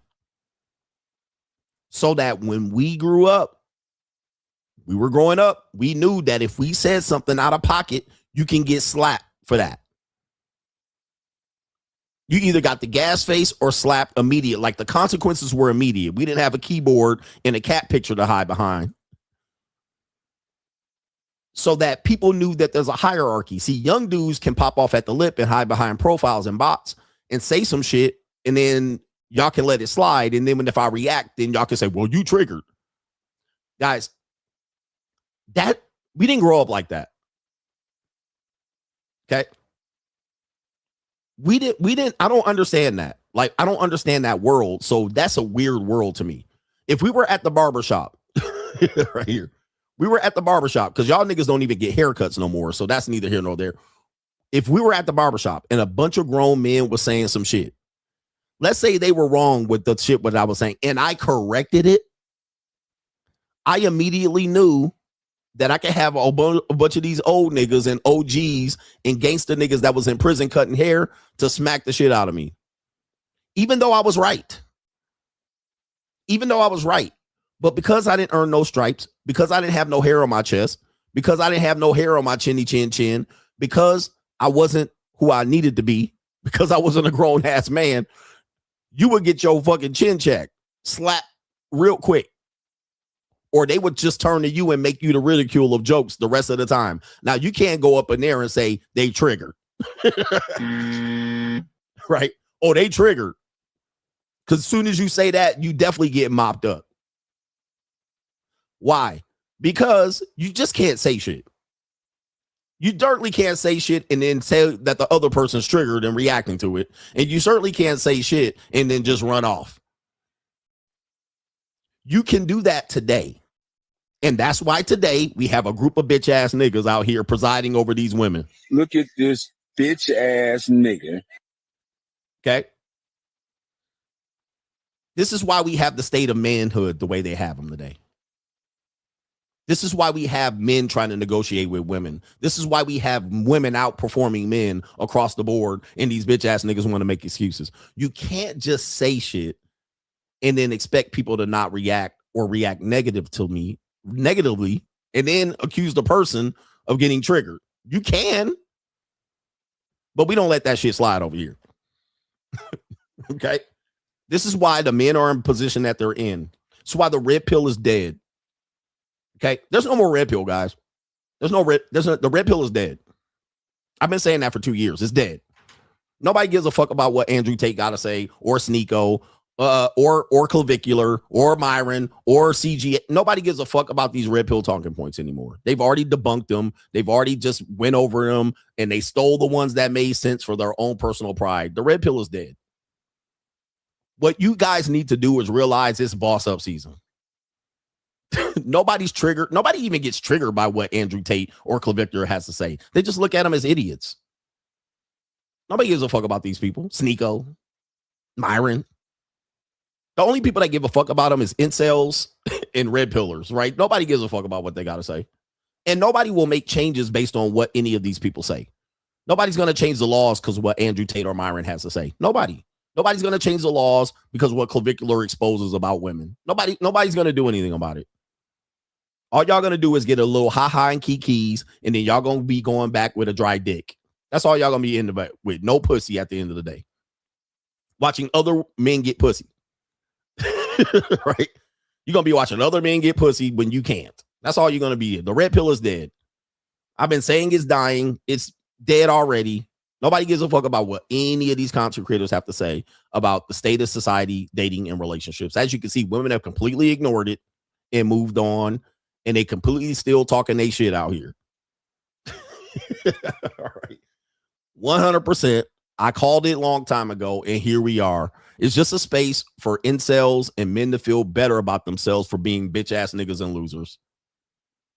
All right. That's all it is. This is a space for losers. What you got, it's got to get to is the after pill. You guys got to go get a bag for yourself. Save yourself. Nobody cares about it's just the same as the streets. Oh, the streets rules nothing now. Right? We got the internet. We got the internet. Same thing as the Brian from whatever podcast. Nobody gives a fuck what he has to say. Nobody cares what he has to say. And he ain't got shit to say anyway. So when it comes down to it, people going to do what they do. We don't have to go in the cafeteria in front of everybody to do it. We can do it behind closed doors. We can do it behind closed doors. The solution is to boss up. No, what about men? What about caring for men? Nobody cares. Better boss up, nigga. Nobody cares. Let me tell you, nobody cares about men. The sooner you understand that, the better. What about society, Andrew Wilson? Nobody gives a fuck. All right. What about morality in Christ? Nobody cares. Christ, people used to be scared of Christians, like death and Jesus and the devil. Right? Oh, you're going to go to hell and the devil's going to be down in an eternal flame. Let me tell you how many people care about hell. Hell is real. What percentage of people do you think care about dying and go to hell in the United States? In the world? Believe in hell. 53% of people believe in hell. 60% of Americans believe in hell. That means 40%, 58% people believe in the devil. Nobody gives a fuck, bruh. Nobody knows there's a devil down there with horns. You can't scare people. Like in 1978, you can scare people. You going to hell, and people was thinking about eternal flames and the devil, and nobody gives a fuck about that shit no more, bro. People are like, whatever. Whatever. You can't even threaten people to act right so they don't get set on fire. Whatever. They still gonna do what they do. And as long as I can repent before I die, we're good. Nobody cares about that shit. So you guys gotta understand, nobody cares about men. Nobody ever will care about men. That's why we always tell you, save yourself. We trying to give you the game. Save yourself out here. Nobody gives a fuck about you niggas, especially when you lose. You know, let's get back to it. We gotta scare these bitch ass niggas here, man. Where we at? We got it's the evil world we live in. We got one Gen Z content creator. It's an evil world we live in. Up here saying that he got a vasectomy. Let's go ahead and play a clip from Plaque. Let me see if I can get his name right. It's Plaque Boy Max. If you don't know who Plaque Boy Max is, he has over almost 2 million subscribers on YouTube. He's also a very famous live streamer on Twitch. This is Plaque Boy Max. Yes, he does have an impact on young men. All right. Young men that are probably aged, I would say 16 to 22, 16 to 23. He's a very big demographic with that age men. These men look up to him. They want to be him. They kind of want to be his style, how he operates out here. He's an entrepreneur. I think he makes music as well and streams.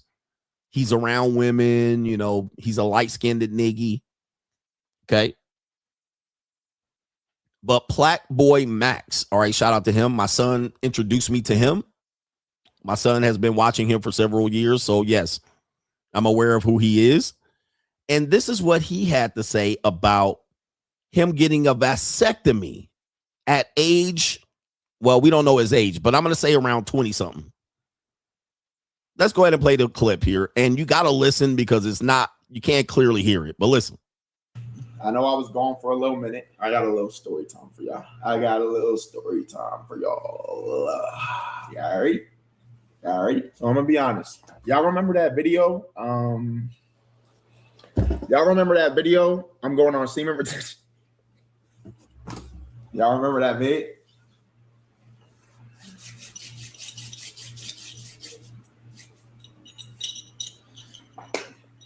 So I failed that bit. But a little bit worse. I failed that bitch.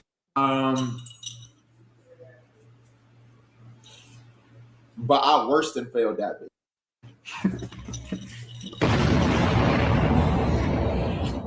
But I worse than failed that bitch. If you know what I'm saying, like I'm not even gonna say that motherfucker, but basically, bro, I'm not gonna lie, gang. Put two and two together. I can't be doing this shit. Like I'm not be doing this shit. Not having no Plaque boy juniors. So I got a vasectomy. All right. Yeah, I got a vasectomy, guys, and I had to, you feel me, to, obviously heal. But yeah, bro. All right. So as you can see, he's got some frozen fruit there, some raspberries and strawberries there. When you get a vasectomy, you're typically going to hold some frozen beans or whatever it is, some green eyed beans or some black eyed peas or some green beans there. So he's saying the reason why he disappeared, he hasn't been podcasting, is because he went through this procedure and that he doesn't want to have any children. But he did lead on and say he tried seminal retention. All right. Because a lot of boys will be told what to do, seminal retention. The gym bros will be talking about all of this stuff. So in this situation here, you have him saying, I couldn't do the seminal retention. I had to go out here and bang these hoes.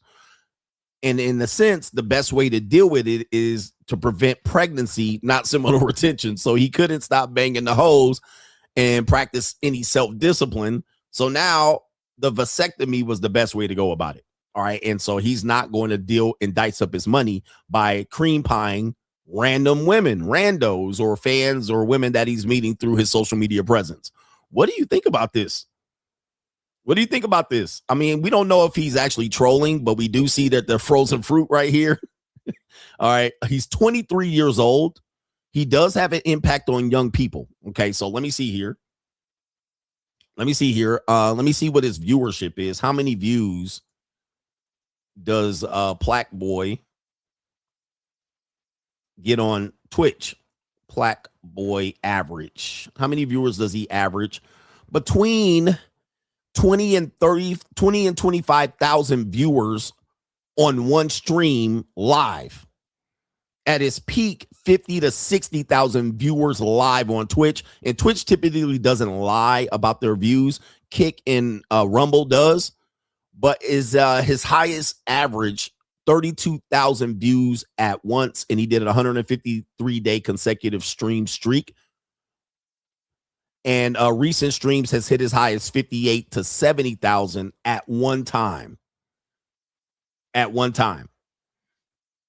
That's pretty impressive. That's a large viewing audience. Many of his audience members are male and young, all right, which I would say between 16 and 25. This could set a trend. All right, this could set a trend that would probably say and suggest that maybe young men may follow this. What do you think? Maybe young men may follow this. Is this a good idea? Is this a good trend? We know a red pill content creator once said that men should consider this in order to protect their legacy going forward. And the procedure to get a vasectomy is not an impulsive procedure. You do have to go through, I want to say a 30-day wait period. Let's say you went to get a vasectomy. I've actually went to go get one. So what you're going to do is go through an interview. They're going to tell you, you're going to go through a questionnaire. They're going to tell you about the procedure. It's done by laser. You're going to basically have a 48 to 72 hour healing period. And then what they want you to do is consider it for 30 days. But it's not permanent, meaning that you can reverse it. It's going to cost you money, and reversing it is almost not guaranteed, but you can reverse it at any time. So, and also, if you're married, there could be a case that the doctor does not perform this vasectomy without the wife's consent. This is not law, but some doctors who want to protect themselves from a malpractice case or getting sued by a spouse they want the spouse to co-sign. I remember I brought that up one time, and then some nigga was like, there's no legal law that says. I didn't say there was a legal law. I said doctors may want to consult your spouse before doing so. That's what I said. But somebody said California is law. But I know a doctor, because when I consulted getting a vasectomy the first time, the doctor wanted to speak to my wife. All right. They were like, is your wife on board? She needs to consent before we do this. Now, if you're single, you don't need this, but you definitely do need to wait a waiting period before doing it. Okay. So in this case, we know this is not a rash decision. You do have to go through a waiting period to do so. Okay. Anyway, they don't just let you walk in and then cut off your vas deferens. All right. So what do you think about that? That's an interesting thing going on here. It's an if he evil has world all we of live these in. viewers, we know possibly that he does have reach. He does have significant reach to a lot of young men, and a lot of young men want to be him. Like, they want to be him. They want to be cool. They want to wear their hair like him. They want to get a neck tattoo like him. What do you think of that situation there? I do see maybe a trend going. We do have It's an Evil World We Live In coming up here. And we have this one here. A marriage proposal goes wrong. All right. Here we go right here. A marriage proposal goes wrong. We have this woman out here going on the street corner. You can see her here, and looks like you can see here. We're setting up the scene. There's a guy recording right here. There's a woman right here. There's a guy playing, it looks like a violin, and it looks like a guy's going to have a marriage proposal here. But let's play the video. Okay.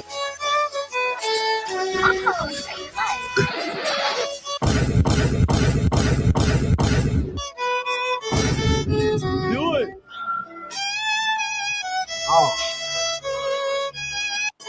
Oh, no. All right. So it looks like the guy in the purple shirt was going to propose marriage to this girl, but she starts twerking on the violin street player. Oh, no. So there she is twerking. He's got someone recording. I believe this must be one of the people, one of his Chad Brad boyfriends. She drunk. Okay. She white girl wasted. Here he is, goofy beta Brad. Somebody's recording him too from this position to get the proposal. He's about to get down on bended knee. And then he takes a look to reconsider. All right. He takes a look to reconsider, and he's like, wait a minute. Am I going to propose to this woman twerking on this violin street player? Okay. And then he's like, nah. He's like, do it. And he's like, nah. Oh, no. Okay, so who won that battle? Who won that? Did he, what did they say? Did he dodge a bullet? Did he recognize something? I'm about to make this woman the wife and mother of my kids, and she twerking on the violin, Niggy. Drunk, white girl, wasted. Did she win or did she lose? All right, he was like, nah, after further review, it's an evil world we live in. It's an evil world we live in. He said, upon further consideration, I don't think this is the wifey. I don't think this is wifey. Oh, no. What a disaster. All right, he picked up the flag. All right, man, that's a disgrace out here. All right, now we also got here, I guess that's the segment there. We're going to go to the next segment. Inside of the Mind of Modern Woman. Yes, your girl is going here. Inside of the Mind of Modern Woman, matriculating the ball downfield. What do we have here? We have a woman that's going to basically emasculate her man right in front of everybody.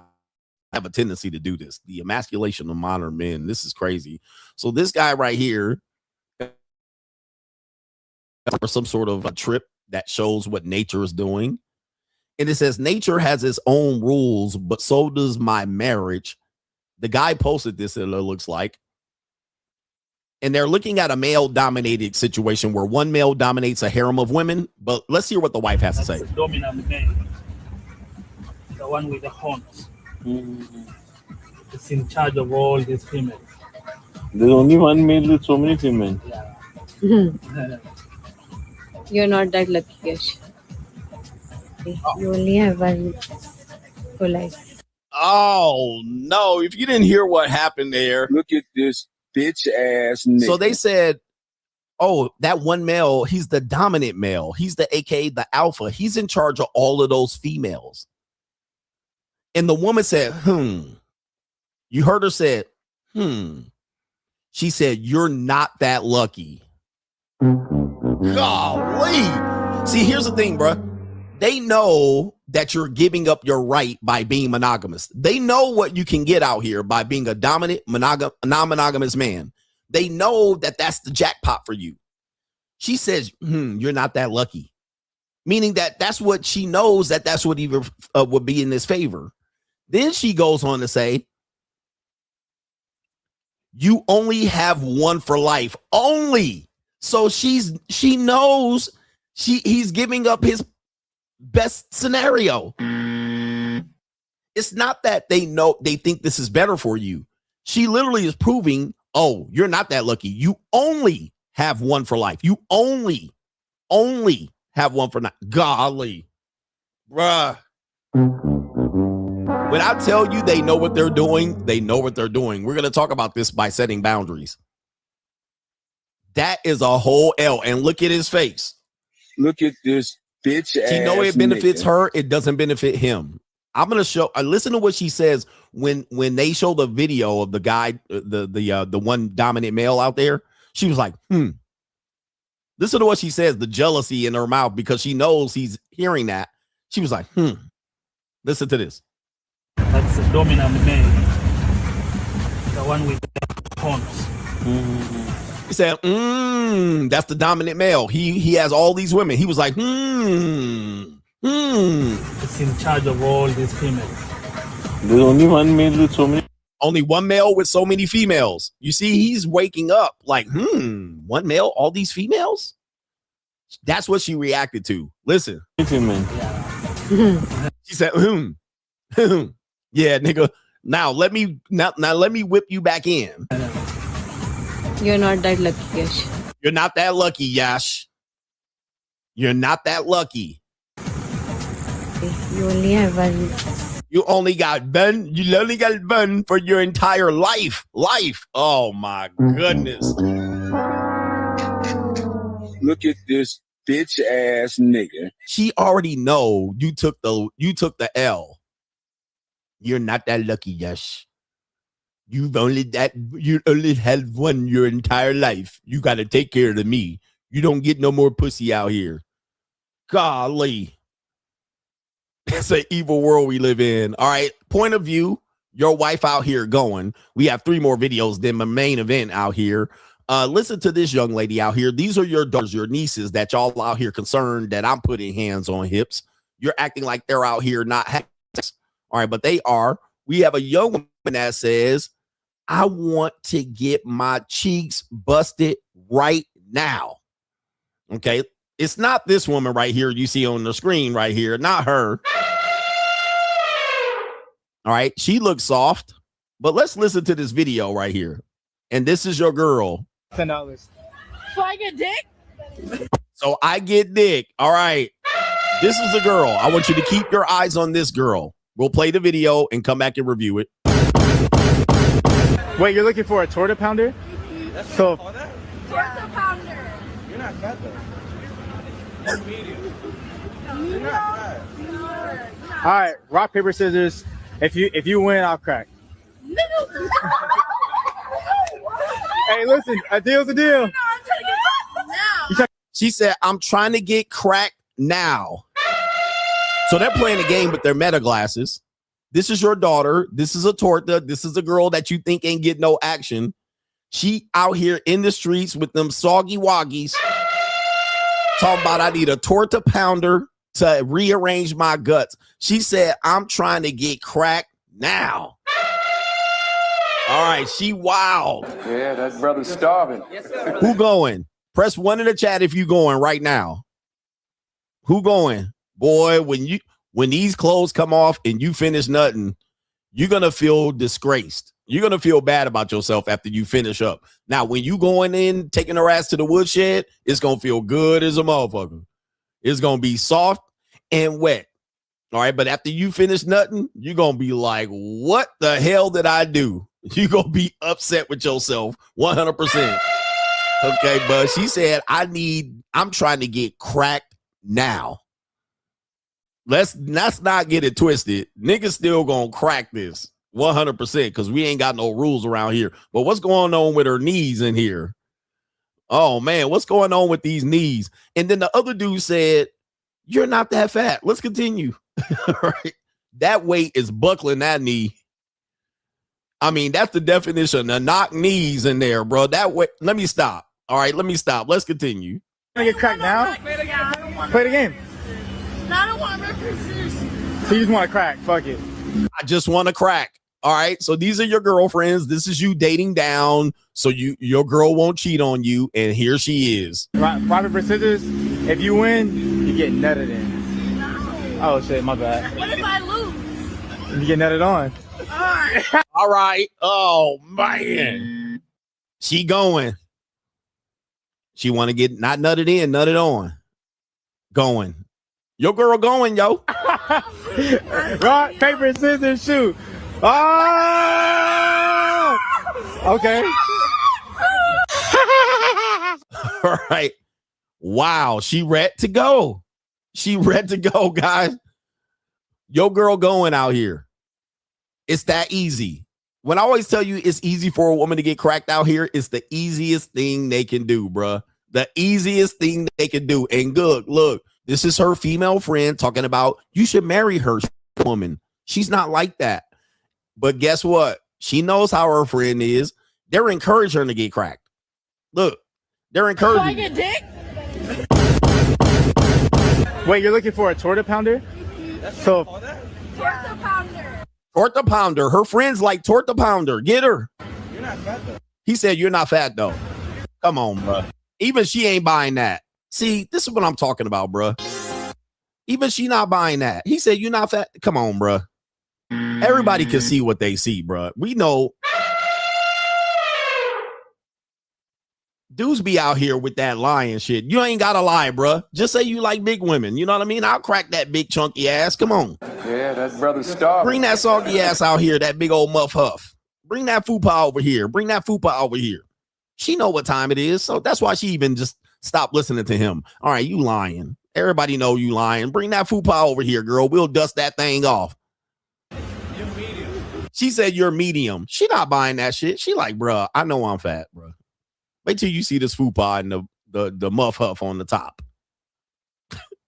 And look at her friend. Mm-hmm. Mm-hmm. Boy, it's an evil world we live in. It's an evil her friend world trying we to get live her in. cracked out here, but she a good woman. You should marry her out here. Her friend trying to get her cracked. Oh my goodness. Man, watch out here. Watch out. All right. We also have one more video. One more video and then the main event. We have this woman out here that says just because she does OnlyFans doesn't mean she's a 304. All right. We've heard this before, right? And her problem with dating modern men is don't accept her doing OnlyFans. But what do we got here? We got a Poggy. She says she has trouble dating men that accept her OnlyFans career. Right? She's a real woman. She's not a 304. She just pops that punani on the internet. So here we go. Amanda, I do OnlyFans. When it comes to doing OnlyFans, what would you say is the biggest challenge when dating? Every man thinking you're a whore. Like I pop my for everybody, but I don't. Okay. Only the ones that pay though. I'm Amanda. I do OnlyFans. When it comes to doing OnlyFans, what would you say is the biggest challenge when dating? Every man thinking you're a whore. Like I pop my for everybody, but I don't. Okay. Only the ones that pay though. I mean, bruh. As I told you, the monetized dating marketplace is here. I don't know what to tell you. She says every man thinks I'm a 304. That I pop my punani for everybody. I only pop my punani for the men who pay. Wouldn't that make you, excuse me? But in today's world, just as we have these weak bitch ass niggas out here, this is the women that you got. This is the woman you have today. There's no negotiating. This is what they think because y'all didn't let them get away with this. Now y'all trying to pull it back. She just said, I'm not a 304. But men pay me to pop that poon. You got to be kidding me, man. You got to be kidding me. These are your future wives, aka women are monetized, gentlemen. It is what it is. Even when they have this life, I thought women are waiting to get married later so they can build careers. No, they out there having fun, getting cracked, popping that thing for money, and then showing up for you to pick up the pieces. I mean, trust me, I've dated women, not dated, because I don't date, I mate. I've mated with women like this, and they tell me the same thing. I'll be like, hey, whatever, man. Hey, get in where you fit in. Call it how you see it. I'm just a squirrel trying to get a nut. How much is that going to be for a woman that's not a whore? All right. Okay, so you're not a whore. Yeah, sounds good to me. Let's talk turkey. All right, since you're not a whore, how much not being a whore costs? Like, all right, yeah, have it your way. I'll call you whatever. And then in the middle of the act, I'm calling her all kind of beaches and whores. All right, whatever. And she's like, I like it, daddy. Get him, daddy. All right. Okay, daddy. Okay, have it your way. And of course, man, she already her body already messed up at 24, man. Oh, man, that's going to be a mess. Oh, golly. How much is going to cost for me to turn one of them white only pies into nigga pies? We got the main event coming up here. Let me go ahead and ecclesiastically go through our support system. We got the main event. How men get manipulated by men. Well, that's number one. Men don't set boundaries out here. Well, we got Henji says, since getting into your content 2 years ago, you opened my eyes to where nowadays I dismiss every talking point normies cling to, especially women. Normies love comfortable lies. If they say the sky is blue, I go outside and look at that effort to check for myself. Okay, when it's time for talk, most people are cowards. They'll talk shit, but then when it's time to go out, they ain't gonna do nothing. They'll accept their reality. They just like to complain, right? They like to complain. Tony Ocasio says, did you hear about the warehouse worker who burned down the warehouse? Yes, I covered that. He burned it down because he wasn't getting paid enough, because he didn't want to boss up. Diddy and Epstein are rich, but they are immoral, not moral. Morals keep you broke, brothers. Ling-lings for life. Shout out to you, brothers. Morals keep you broke. Okay. What kind of fuck you That's give kind of me? like embedded in the moral code, right? I'm gonna get my result later when I die and go to heaven. All right. I want to be known as a good person. So I get it. But it's kind of like an excuse too. It's an excuse to not take risks. It's an excuse because you want to be liked. Just say you want to be liked. It's an excuse to keep losers around you. Well, I want people to actually like me, and they're going to like me because I'm a do-gooder. But the do-gooders, like for instance, it'll be like this. Athletes make millions of dollars, right? Now in our society, you can justify why athletes should and shouldn't make millions of dollars. In my mind, athletes are actually taken advantage of. They should make more money. What is a moral argument against athletes making a lot of money? I want you to listen to this because it's going to make sense. What is a moral argument for athletes making less money? What do we normally say? And this is going to prove my point. Florida Evans had integrity. What do we typically hear when we hear somebody sign for $80 million? It's just a game. We also hear not so much gender pay gap, but we're seeing that. There it is. I saw it. I saw it right there. Here it is right here. Teachers are underpaid.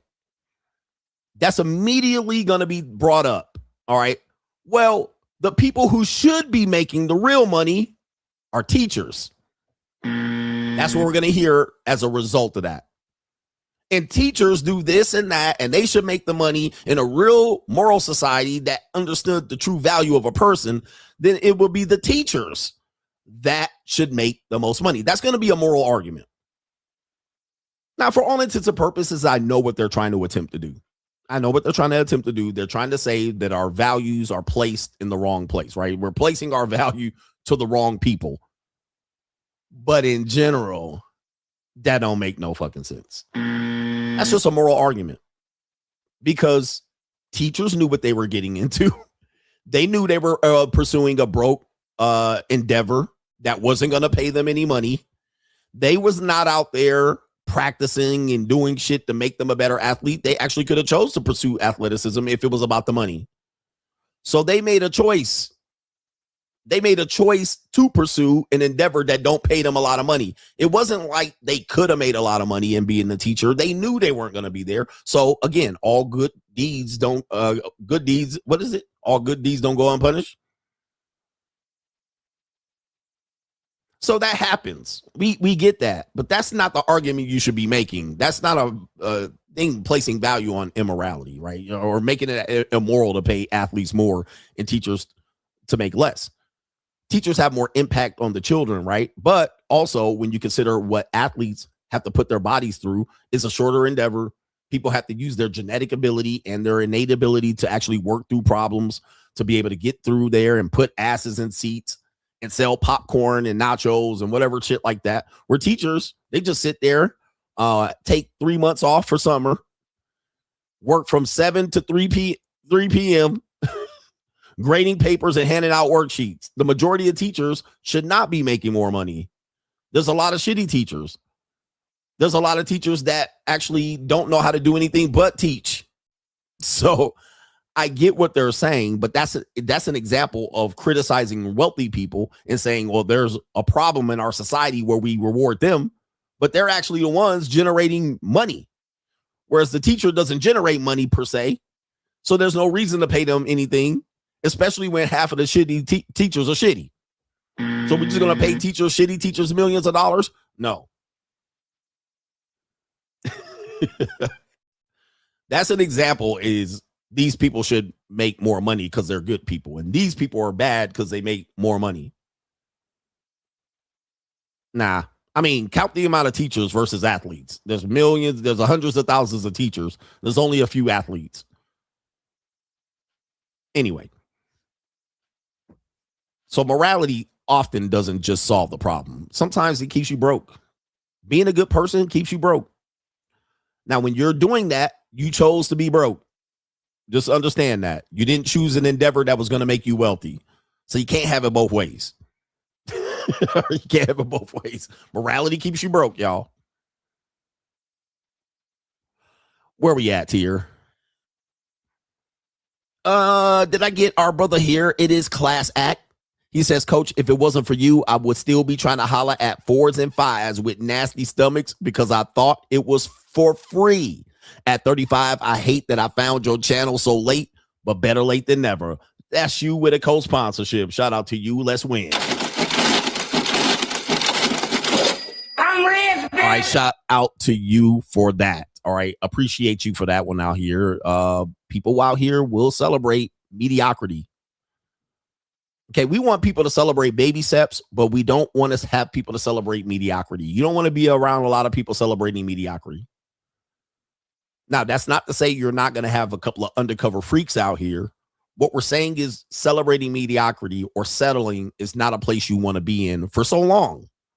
You want to eventually be able to grow past that.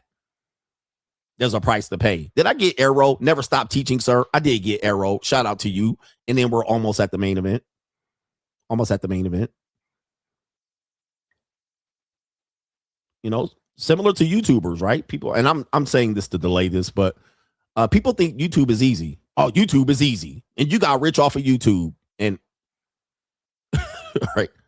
What I do is not easy. It looks easy as a motherfucker to get up here and talk shit on the internet People think I just press live and do no prep work and don't have a basis or foundation for jokes. People don't think this is exhausting.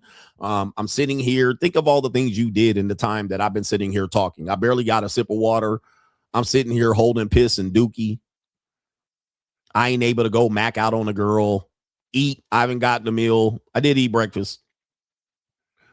But what happens is when the person starts to make a difference in his income, then they start saying, oh, well, it's easy to do that. I guarantee you can't do it. Most people can't do this. I mean, I'm literally giving a goddamn speech twice a day, all right, for hours upon end, holding people's attention. You couldn't even talk for 5 seconds without somebody just losing focus. Okay. All right, anyway. Okay. It ain't just live streaming and I got a bunch of energy out of it. I'm talking for 4 hours straight, almost nonstop. I'm tired. I don't even want to talk no more to nobody. Certainly don't want to read a message. I've been reading messages for people paying me. I certainly don't want to read a free fucking message. Okay. This is not easy to do. And then to come up with things that are funny, that make sense, have stories, to be able to represent what the stories are, then be able to share all of these tabs that I've had prepared, put them in a segment, plan it out. People think this shit is easy like a motherfucker, bro. I'm going to tell you, man, this is not easy. This is a hard thing to do, and the people who are getting paid to do it certainly deserve it. And I'm doing it while I'm demonetized. This is literally just a commercial. Okay. I'm completely demonetized from it. I'm doing a 4-hour radio show every day. I'm doing a 4-hour sitcom, drama. My shows are longer than football games, nigga. My show is longer than football games. And I'm doing the show every single day, longer than the football game. And them niggas running around over here. I got to keep your attention for 4 hours. You couldn't even watch a football game straight for 4 hours, but y'all watch me for 4 hours. Think of that and what it takes to be able to accomplish that successfully and keep people's attention for that long. All right. Yeah, I'm 2 movies. 2 movies. I'm the length of 2 movies on a daily basis. And when people act like this shit is easy and treat me like it is, I really just be like, y'all fucking crazy, bro. It pisses me off. It's a slap in the face. All right. Like, God damn. I really don't want to hear shit from nobody after I do this. Like, don't bother me, please. All right. I'm tired. I done ran out of shit to say. All right. Anyway, then I got to do this tomorrow or tonight. So anyway, where we at here? Yep, rants off the cuff, saying things that matter to people too. It's not just look. Let me just show you this. This is what people watch that are younger than me. All right, no shade, but look. I don't really want, like, I'm just telling y'all this because I want to be aware, like, transparent with y'all about where I was, but like, I'm not gonna go into details about my personal beliefs or why I'm doing the things I do. All right, this dude gets millions of views. This dude gets millions of views. I'm struggling to get what I'm getting, and I'm giving y'all context, stories, examples, and I also take a risk. I say risky things. Most of the time I'm saying them because it is a part of my belief, but also I amplify it a little bit more to trigger you into thinking. Sure, I don't think I'm Jesus, King of Kings, but I say King of Kings to trigger you, and it's interesting. Oh, wow. Well, only Jesus is King of Kings. No, he's not. I'm the King of Kings. I am the Son. I am risen. That triggers you. It's an interesting conversation. So now you got to wrestle with that. Okay, now it's me against you, mano a mano. Now you have a personal issue with it. You're either going to unsubscribe, run, tuck tail, or you're going to have to deal with it because I'm not going to back down from it. I am the King of Kings. So I'm not going to back down from it. And the more you challenge me, the more I'm going to double down. Right? So the more you challenge me on a thought, the more I'm going to double down. You saw this with Jay Cargill. Oh, nigga, y'all want to talk? All right. This is opportunity for to go off the cuff and now trigger your thoughts. I'm going to double down on Jay Cargill. I'm going to double down on her taking steroids. I'm not going to back down. Because you're offended, because you're a bitch ass nigga, I'm going to go ahead and double down. Content creators have tried that with me. He a sell out Uncle Tom. Guess what I did? I'm an Uncle Tom. I'm a double down. That triggered you? You think I'm going to sell out Uncle Tom? I'm going to double down on the Uncle Tom coon shit. Right? Oh, I see. I got your attention. Guess what I'm going to do? I'm going to talk about more Uncle Tom shit. I'm going to double down on it. I'm going to keep doing it. Why? It gives you content. It gives you context. And it's risky behavior. It gets a risk. It's a risk. In order to win in life as a man, you got to take risks. Calculated risks, though. Right here. Yep, lean into it. Whatever y'all say, you short, old, and bald, lean into that shit. Look at me. I am every woman's fantasy. You see how I lean into it? I'd go the opposite way with it. Oh man, he thinks I'm old, broke, and short and bald and live in a studio apartment. What do? I double down on that shit and I go hard the other way. Pause. I'm every woman's fantasy. Now you're gonna have to deal with that. Now you're gonna have to prove I'm not every woman's fantasy. You're gonna have to come in here and say I'm delusional. Because I believe I'm every woman's fantasy. Then I show you the proof. I'm every woman's fantasy. Well, you pay for it. You damn right. Top dollar. Top dollar. I pay for it. Now, just because you say I pay for it, Captain Obvious, doesn't mean I find fault in that. So I paid big money for it that you ain't got. All right. So now you're a broke ass nigga mad because I paid top dollar to be every woman's fantasy. You see how doubling down makes interesting content? You see how doubling down makes interesting content? But if I fold because a couple bitch ass niggas, losers can't do what I do, then I fold to some loser niggas. Double down, nigga. Take a risk. Hey, the courage to be disliked. I don't need you bitch ass niggas to like me. Fuck y'all. I don't need you bitch ass niggas to like me. Who the fuck are you? You got a tiger profile. You got a kitty cat profile. It is what it is. And dudes be like, well, that's your own audience you talking about. Fuck them niggas. All right. Them niggas gonna be back anyway. Why? Because I'm the most interesting thing on YouTube. I'm an old ass nigga that's able to maintain the audience by showing my face. There ain't many people that can do that on the internet. The entire internet. How many 50-year-old men with a gray beard could hold court every day on social media showing their face with views, demonetized, shadow ban? How many people can do this? There ain't that many. You got to come back and watch. Even if you was a hater, you would literally have to go through lengths to block me from popping up in your algorithm, even shadow banned. You would have to go in there on my channel and say, click, do not recommend any more videos from this nigga. Like, and even then, what else you gonna watch? You gonna come back. You're gonna come back, bruh. There ain't no way you ain't coming back to this shit. You can deny, you can unsubscribe, you could just walk away, you can ignore me for 5 fucking weeks. I'm gonna cover something you're interested in at some particular point. And you're gonna have to come back and watch me. I know this. You know why? Because not many people can cover a topic like him. You're gonna have to come check back in, nigga.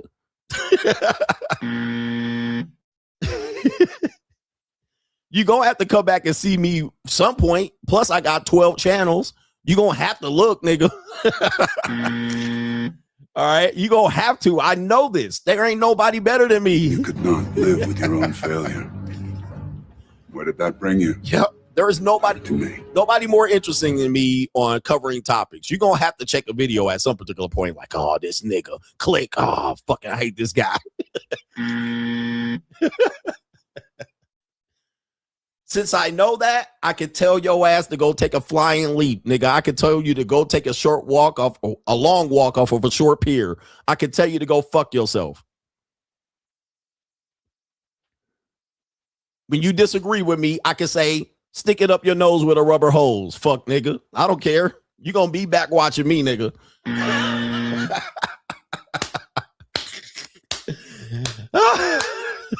You do it. Oh, by the way, I'm not going anywhere. So a video is going to pop up for me at some particular point, nigga. Even when you watching somebody else, my video is going to be somewhere near, nigga. You ain't going nowhere.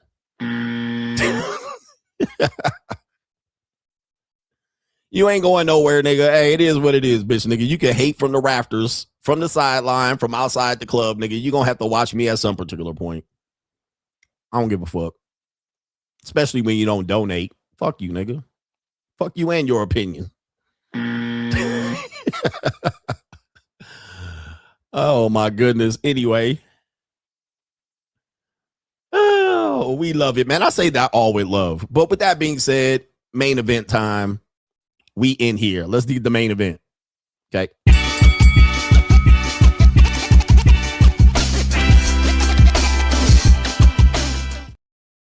Main event. Let's do me a favor. Give me the likes. Don't pass a scroll. Mugga, mugga, mugga, mugga. We got the main event on the menu right here. Why men fail to set boundaries in relationships, dating, mating, and marriage, and then oftentimes blame the woman for their miscalculations in dating, mating, and marriage. We have to understand that a lot of our problems that we've had with women have been directly because we failed to be men. Okay. And that even applies to myself, because people are going to say, well, what about you, CGA? When I'm teaching, I'm speaking from experience. So trust me, been there, done that. When it comes to marriage, both people make mistakes. But we're the men, so we are the ones that set the tone in the relationship. And most of the time, we're trying to maintain the marriage from a weak position. Happy wife, happy life. It's cheaper to keep her. All right, I'll sleep on the couch. Men typically take the negative bitch-ass position in order to keep the relationship going because they've invested so much. They've invested in the marriage. They've invested in the house, children, and the funds are commingled. So it's just better for them to go along and get along. And that's going to mean that the wife has already trampled all over your boundaries, that you have no other decision to make but to say, yes, dear. We don't want you to be in that situation. So we want you to calculate this before you get into this situation. And we're just trying to get you in a position of strength. But we have several examples of this, men not setting boundaries in relationships. And when the woman tramples over them and takes advantage of you, then you come and cry on the internet. Today's men are crying on the internet because they refuse to set boundaries with women. All right. So we're going to start with this young lady here. Beautiful sister. She looks like a $2 Nia Long. She comes on the internet and says, let's take it slow.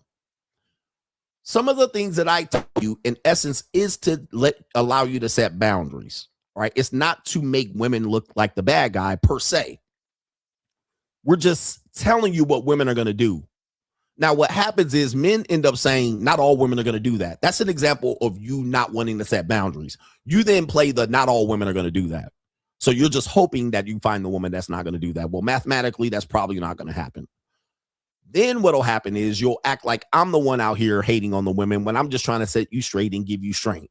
So we're trying to get you to set boundaries by recognizing what women tend to do gets a pass.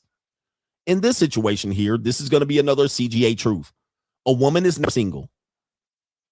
When you're dating her, she's never single. She is entertaining and dating multiple men in a variety of ways, if not having intercourse with some or all of them. But this woman's going to tell you, this pretty sister, this pretty caramel queen here, is going to tell you what position you're in when you're dating her. No, she's not going to tell you personally. She's telling the men and the women on the internet. But this is certainly what they're doing. Let's take you to the video. I think the boys understand that we're in 2026 and all this let's take it slow shit. I'm about to take it slow with you and 5 other people. We all taking it slow. We're all taking it slow. We're all taking it easy. And as for me, having a blast. I love this. I love taking it slow.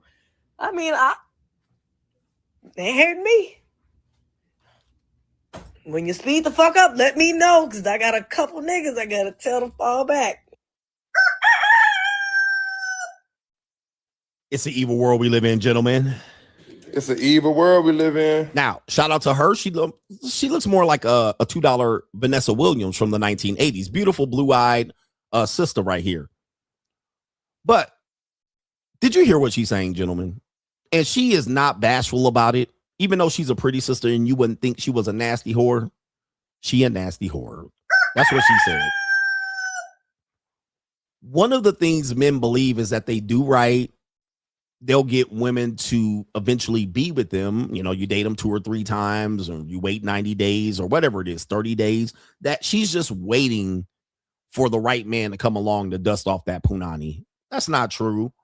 There are some women that do this, but they're the exception to the rule. Women overwhelmingly date multiple men unapologetically, but they're not going to tell you about it, obviously, because if you knew about it, you probably would react differently. But women, their whole dating strategy is to date multiple men. That actually is in her best interest. I don't mind that strategy. What I do mind is if she forces me to commit to something that other people aren't committing to, right? So even if she implies you're the only one, I don't believe it. And part of setting boundaries is to not believe her bullshit, right? To not believe her bullshit. Now, I'm not a trusting person. So if she tells me that, part of me setting a boundaries is not to believe it because I think it's manipulative, even if it's somewhat true. But we mostly know it's not true, right? It's just not going to be the case. I don't care if she's ugly, pretty, or a good woman, a Christian or not. Their dating strategy implies that they're going to entertain multiple men. Now, the women are going to say, what about when the men entertain multiple women? First of all, most men can't, but the ones that do can. And I ain't going to lie, I'm a dog in the mud. All right. If you're dealing with me, you dealing with me and some other pussy. All right. So I ain't going to lie to you, sis. You either going to deal with me or not. And not only that, it typically attracts women. Competition typically attracts women like that, especially a higher tier guy. They typically don't mind. Men, on the other hand, would mind, especially when their emotions are involved with it. And that's what she's coming from. She said, well, listen, if you want to take me out the marketplace and you want to take it fast, I got 5 other guys I need to talk to. I'm entertaining 5 other guys. She didn't say sleeping with, but we already know what time it is. So when she also says she's busy, she's got to study, her families are in town, she has a niece or nephew in town, she has, her friends are in town, she's going here and going there. We know she's lying, right? So you can set boundaries away from that and say, all right, listen, you're not going to make time for me. I'm going to move on to someone else. I'm not going to be taken advantage of while you're entertaining other guys. On the opposite side, there are some men that don't care about this. There are some men that don't care about this. And we know that there are some men that are aware of this. She might even make him aware. He might not care. Great for you. That's part of the competition of getting at women too. There's other suitors. Some women actually, it is shown that 65% of people on dating apps are in relationships or married. This is not just men. This is also women. If you meet a woman off a dating app, you can assume that she's still on the dating app until you commit to her. Even if you commit to her, she's not going to be able to get rid of the dopamine rush of swiping continuously to go see if there's a bigger, better deal out there. Hypergamy for the red pill rangers. So this is what you're up against. You got to be able to set boundaries against this, because if she says you got to pour into me, you got to apply pressure. Your job is to say, ma'am, the only way I would do this is if I can ensure that you're the only one I'm dating. Okay. When I say something like that, that triggers the bitch ass niggas. I heard, man, you shouldn't care. You shouldn't check her phone. You shouldn't do this. You don't have the right to know. Yes, I do. Yes, I do. Let me check your phone. 99% chance she entertaining and sucking dick on another guy. In that way, I can set back and set that boundary and say, well, that's unacceptable for me. I don't understand why you would think that I would accept that. Why would I pour into you and apply pressure if this is what you're doing? I do care. I do have the right to check. If you're trying to get me to make a commitment that does hinge on me taking a legal action, or cohabitation, dating, spending dates, spending time. You have these other guys running in the background like spyware? I don't think so. All right. I'm looking for women who are willing to be exclusive while we're in the dating process. If you're asking men to court Why don't men court anymore? But you're seeing 4 other guys. You don't have the ability to be courted. Not only do you have the no ability to be courted, you don't deserve to be courted. So that way I can set a boundary. I don't court women that are entertaining other men. We can date, we can fuck, but I'm not applying pressure. That means I don't contact you first, you contact me. That's setting a boundary. I will not text you first. I will not initiate. Now, if she simply says, that's fine, and goes on about her business to go back to the other 4 guys, eventually some spin the block, that's her right too, because I set the boundary. She was not willing to meet me at that gate. She was willing to either go over it or not deal with it. She chose to not deal with it. Fine. That way, then the boundary still stands instead of me trying to negotiate the boundary and her moving the line back and forth. You don't want to deal with that. Set the boundary. Set the boundary earlier. If you don't set the boundary, or at least check and see if this is true and not take her word for it, you can't take her word for it, guys. This woman is giving you an example of why you can't take her word. By the way, if you accept this, she's going to continue to date and see these guys. They're just going to turn into gay friends and male friends. Okay. And we also know her friends are going to cover for her. So if you are saying one of these dumb niggas that I trust my girl, bruh, you're crazy. You're crazy. In 2026, you're insane. Set the boundary early. And then if she decides, well, okay, he putting too much pressure on me to perform and prove myself, she's eventually going to run. She's going to go rabbit. Let her go rabbit. Lose the woman. But in our world, we have scarcity problem. Men have a scarcity problem. Or you'll say, but coach, that ass. Or she beautiful.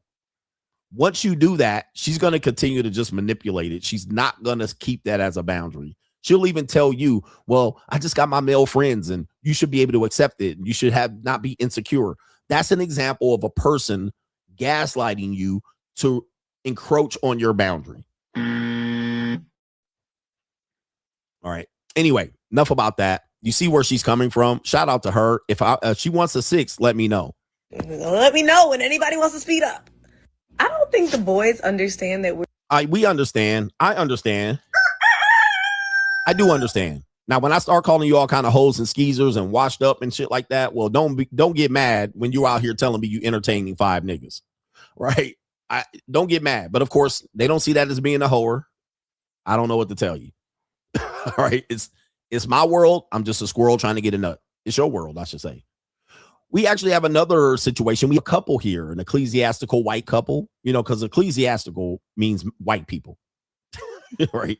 It don't mean niggas. All right, but ecclesiastical couple here by a desirable truth. I want you to listen to this right here. Listen to this video. Hey guys, real quick. When you go out together, who covers the bill? I do, or he does. Why do you take it upon yourself to do that as a man, brother? Standard, right? It's expected. It wouldn't work if you pulled out your card and paid the bill. I mean, we would just be friends if that was the case. You would just be friends. You put him in the friend zone. Yeah. Why is it your expectation as a man woman? should want to take care of a woman. He should want the woman to save her money. Can a man take care of a woman in any other ways outside of financial? Absolutely. Emotionally, like being there with them, talking to them about things, like being a good friend and being there as a person, taking care of things in the house. So being that he's done his financial investment, God forbid if something happened, would you be willing to stick it through with him? Yeah, I mean, at that point, for sure. If they can't do it, then you're going to be there with them. But if they're able to, then I think that's just what they should want to do for a woman. Was that always a belief system in your mind from a girl growing up, or is this something kind of more new that happened? It was a belief system, and then didn't want to be that kind of girl, and I tried that kind of life, and I realized I just don't think it's that manly when a man doesn't want to take care of a woman. You tried the 50-50, or are you paying for stuff? Yeah. Oh, no. How did it make you feel internally when you... Just not taken care of. Like, I want to be taken care of. Hey, guys. Gotcha, bitch. Woo, wait. This is bad news, guys. This is a bad one. This is a bad one. Okay. This is an example of a man that has not set boundaries. Okay. She has trampled all over his boundaries, and he just a bitch ass nigga over there. He ain't even talking, bruh. He ain't even talking in the interview. Is this your game? He's standing over there on the sideline, holding a dog leash. Is this your game? Yo, this woman, man, where do I start, bro? Where do I start? Now, let me just tell you something. I do believe in maintaining the leverage of paying. That doesn't mean that there's no trade-offs. Like, there's a negative trade-off to that, but I would rather have the leverage to that. So that position I don't mind. And the woman that would qualify for this, not every woman does, almost no woman does, but the woman that would qualify for that would get a major benefit. And I want to make sure she would know my boundaries. She's getting a benefit and she can get cut the fuck off. Right. But that's neither here nor there. I'm not a guy that wants to go 50-50 with a woman. I think that's a waste of my time to negotiate. I'm not a guy that wants a woman to pay for me. I just think that's a bitch ass position to put yourself in, but you could put yourself in a bitch ass position by paying all the bills. You still have to establish that you have leverage and options. And in this situation, it's the opposite. She's forcing him to do something that almost no man has done for her. No man has done. She even admits it. Nobody has done this for me thus far. Thus, you're paying for this. The only reason you have me is that you're paying. That's different than I'm choosing to do it, right? I'm choosing to do it and I have the power to dismiss. She has the power to dismiss and force him to pay. Like, this is a complete difference. And this means that I always tell you, man, in relationships, you're paying. All right, this is a prime example. He thinks he has a girlfriend. No, he doesn't. And she also entertains other men. You can also see as well in her demeanor, because she has no respect over him because he hasn't set up any boundaries. Let's continue. Real quick, when you go out together, who covers the bill? Look at that. Let's take a look. So we got a little flat back here. We have a little fat black. We a little beta Brad.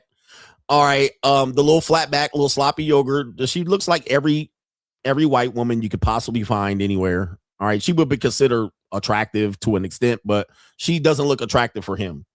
And look, tape over his mouth on the shirt. She pointing to this bitch ass nigga. All right. She like, all right. Look at this bitch ass nigga. He looking down, his whole demeanor. I mean, this is bad news right here. All right. We got the pastel color shorts on. I mean, this is a mess. But you would think he's winning, right? Oh, he's got a girl. Go outside, coach. Touch grass. People are in couples. A man can get what appears to be an attractive, in-shape young woman. But this woman's past her 30s. Right? She's not in her 20s anymore. And look at the dog. The dog like, look at this bitch ass nigga.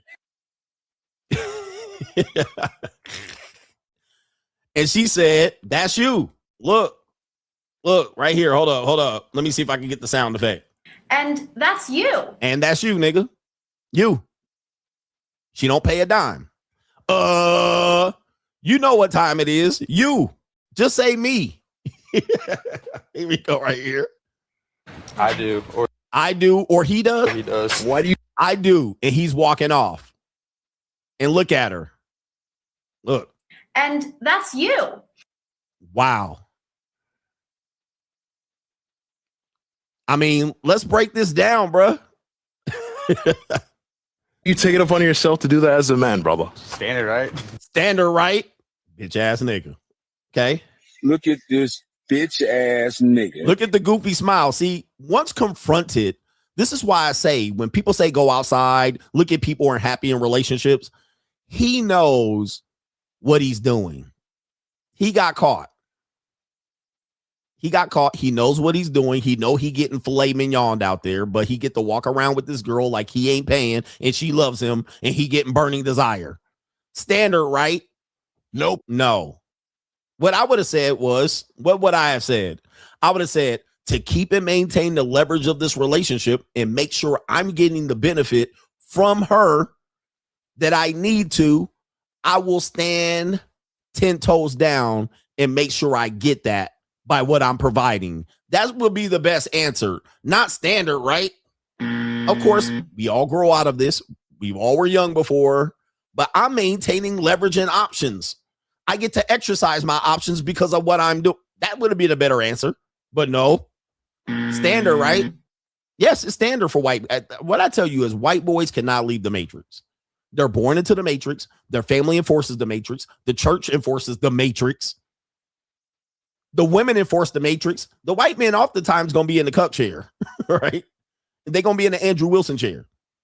Standard, right? No. Nope. Let's continue. This is not standard. It's standard for men to be the provider, but that's not standard to just pay and get humiliated. Let's continue. It's expected. It's expected, she says, with her chest out. Chest out. It's expected. Not love. He didn't say because I love her. You notice what's being not said. Notice what's being not said. Well, I love her. She's my princess. A princess deserves to get treated well. She didn't say that. She didn't say, you know, he's the man. I appreciate that. She says it's expected. And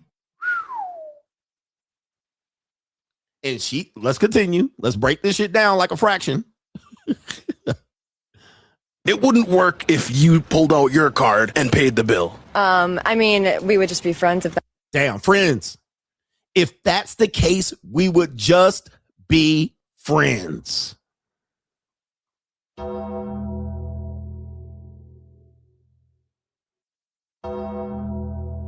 at the dynamics here. This is why we have a masculinity problem in our country. I want you to look at her. She's 125 pounds, very skinny, but she got her chest out and her pussy knuckle out. She got her pussy knuckle out and her chest out, chin up, shoulders back, with pure confidence saying, I will friend zone the hell out of this nigga. Him, on the other hand, look at him. He's wearing effeminate colors, white, pastels. He's got shoulder, head down, stomach out, chest flat. Dog leash around his neck. And her hands are behind her head like a schoolmarm. Like, this is crazy, bro. When I say men are the new women and women are the new men, you can see it right here. And anybody caping for this right now, just go ahead and put your tampon in. Anybody caping for this, put your tampon in and leave me alone, bro. Just leave the show if you caping for this shit. Okay. Let's continue here. He ain't no king. He ain't no king. All right, here we go right here. That was the case. You would just be friends. You put him in the friend zone. Yeah. Why is it your expectation as a man woman? should want to take care of a woman. A man should want to take care of a woman. See, these things like he should do this and he should do that and she should do this and she should do that. We need to get away from that because most people don't have the power dynamic there. The power dynamic flips with this he should, as he should, she should do this, she should want to cook and clean. All right, I guarantee you she don't cook and clean at all. But look at her. You know, mum's the word over here. A man should want to do that for a woman. That's true. But I'm not going to do it for any woman. Not for no bitch. Not for somebody that says it's expected. Let's continue here. He should want the woman to save her money. Can a man take care of a woman in any other ways outside of financial? Absolutely. Emotionally, like being there with them, talking. She said, okay, now this is the problem that I have right here. And why is he quiet? Here's the thing. This is where I have the problem. Because this now, she's also doing and he should be able to be there physically, emotionally. He should be able to do all these other stuff, which we can clearly see he's not going to be able to do. So the only thing he has to do is provide that. But I say that is essentially what they lead with. You need to be a provider. Then eventually they're going to, once you're the provider, then they're going to say you need to be there emotionally. Oh, you're not there emotionally? She's going to go find another guy. Well, providing is not enough. Okay, so this is where I think men don't understand that the manipulation is when you don't set boundaries here and expectations and you don't say, hey, look, I got the leverage. I can exercise my options. I'm paying this to not provide that. Are you ready to make this deal? Because women eventually say, okay, he easily just paid for everything because that's standard. But now when he doesn't provide emotionally because he's working extra hours, she gets to torpedo the relationship. This is where then now you lost the battle by being the provider. Because she could simply pull the rug. Well, you are not here enough and you don't provide for my emotions. This is where dudes get manipulated. So paying's one thing, but now she's even adding other shit to the thing. Let's continue. Talking to them about things like being a good friend and being there as a person, taking care of things in the house. Now taking care of things in the house? What? When did taking care of things in the house get added on? See, look at his body language. Look at hers. And all because he liked the way she looks, right? Because she represents for white men, kind of like I know people are going to disagree, but she's kind of like a trophy white woman. I know you're going to disagree, but she's not dressed up. If she's dressed up, she probably look better, but all white women are 6s. But because she's skinny and fit, right, she kind of represents like, her chin. She kind of represents like, oh, look, I got a good girlfriend instead of a fat white girl, right? I guarantee you if she cleans up, she'll look way better than this. But because she's in shape, for white boys, especially Martha's Vineyard niggas, she fits the type. She fits the type. And anybody who wants to deny me, watch this. I'm going to show you this. Let me show you this right here. Let me see if I can get a good picture. Somebody's going to deny me, but I'm going to show you this right here, and then it's going to make sense. Damn, I want a good picture, too. Here we go. This will be a decent picture right here. This is right here. JFK and his wife. JFK Jr. and his wife. Okay, look at her. She in the face, features-wise, she kind of looks weird, right? But she's blue blood. She's very emaciated and skinny. And she a trophy wife. That's an example of what I'm talking about. That's the best example that I can come up with. So for guys in the upper class, upper crust, upper elite suburban community, country club, yacht sailing, Martha's Vineyard, this is exactly what I'm talking about. She don't look that great, although she's not ugly, but she ain't extremely pretty or attractive. But because she kind of has that look, she represents what we're talking about here. That's what she represents. I know people are going to deny it, but I'm just trying to point out something. These typical white boys go for girls like this because she has a certain look. Okay. Yeah, she'd be great for the corporation, to the corporate party type shit. All right.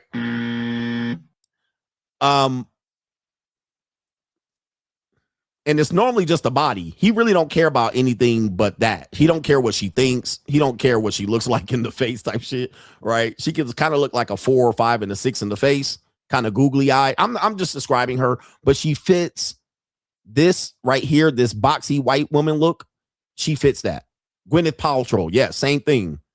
Kind of boxy white woman. He fits, so that's why he's with her. All right, anyway. And he's putting up with all of this shit so he can have this type of look here. All right, so let's continue here. What she's talking about. So he got to put up with this bullshit here. So being that he's done his financial investment, God forbid if something happened, would you be willing to stick it through with him? Yeah, I mean, at that point, for sure. If they can't do it, then you're going to be there with them. But if they're able to, then I think that's just what they should want to do for a woman. Was that always a belief system in your mind from a girl growing? Now, this is the question right here. This is the question. And anybody, I want you to take a look at the women in the background. They all look like her coming back. So this is probably where he is. He's probably in Miami, somewhere in South Florida.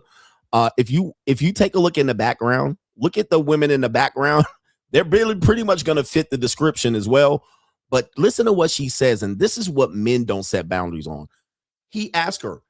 He said standard. And they said, this is what expected, right? Expectations, standard. He asks her the most important question. If this is expectations and standards, certainly with the other 5 men, you did that too. Uh-oh. Certainly in your past, you have done the exact same thing, right? Nope. Here we go. Going up, or is this something kind of more new that happened? It was a belief system, and then I didn't want to be that kind of girl, and I tried that kind of life. There it is. Uh-oh. It was a belief system before. I didn't want to live that life. What? So you was not living that life. You were 50-50, or you were supporting another guy. You were dating a broke guy, a broke white boy, a Chad.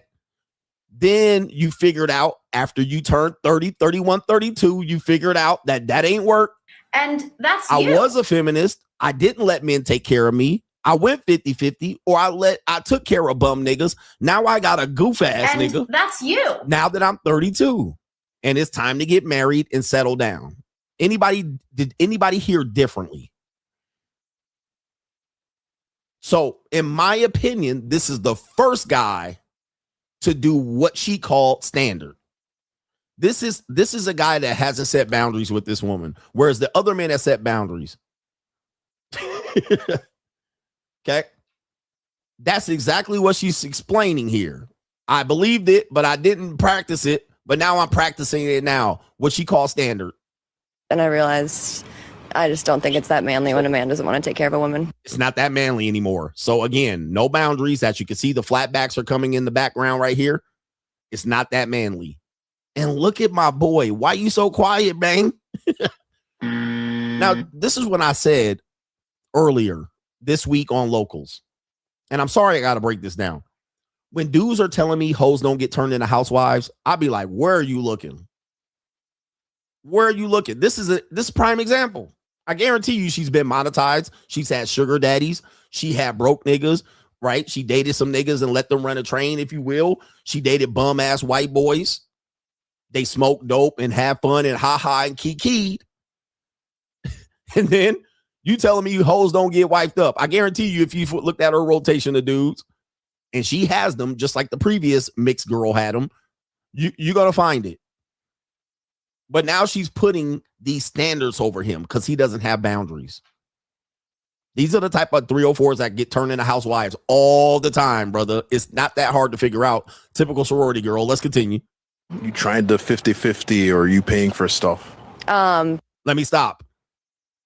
She said you tried the 50-50. No, she supported bums. She supported bums. Yeah. Yeah. And he still ain't holding frame. He still ain't holding frame, bro. And he listening to this humiliation ritual right now because she's saying the quiet part out loud that he didn't want nobody to work. At least I got a girl, coach, and she loves me for me. Okay. Now we figuring out that that's not the case, especially in these white suburban relationships. Most of y'all think these white guys are dominating over these women. It's the opposite. Same thing as the traditional conservative movement, right? Matt Walsh, all of them trad cons, all of them traditional conservatives. I met my wife at church, and a good place to meet women is at church. These are reformed skeezers at the church. They're not traditional. Now, they may have come from traditional families, but they live like she lived at SMU, at Coral Gables in Miami, TCU, USC. They did what they did, and then at 32, they went to the church and then picked up Matt Walsh. Because why? You're not going to hold any standards. You're not going to set any boundaries. Just because you're going to think I'm Catholic, Christian, conservative, I'm just going to put on this dress and play the role. All right. And then they eat it up, and then they end up writing articles of why she had a promiscuous life and he was a virgin. But he won. Let's continue here.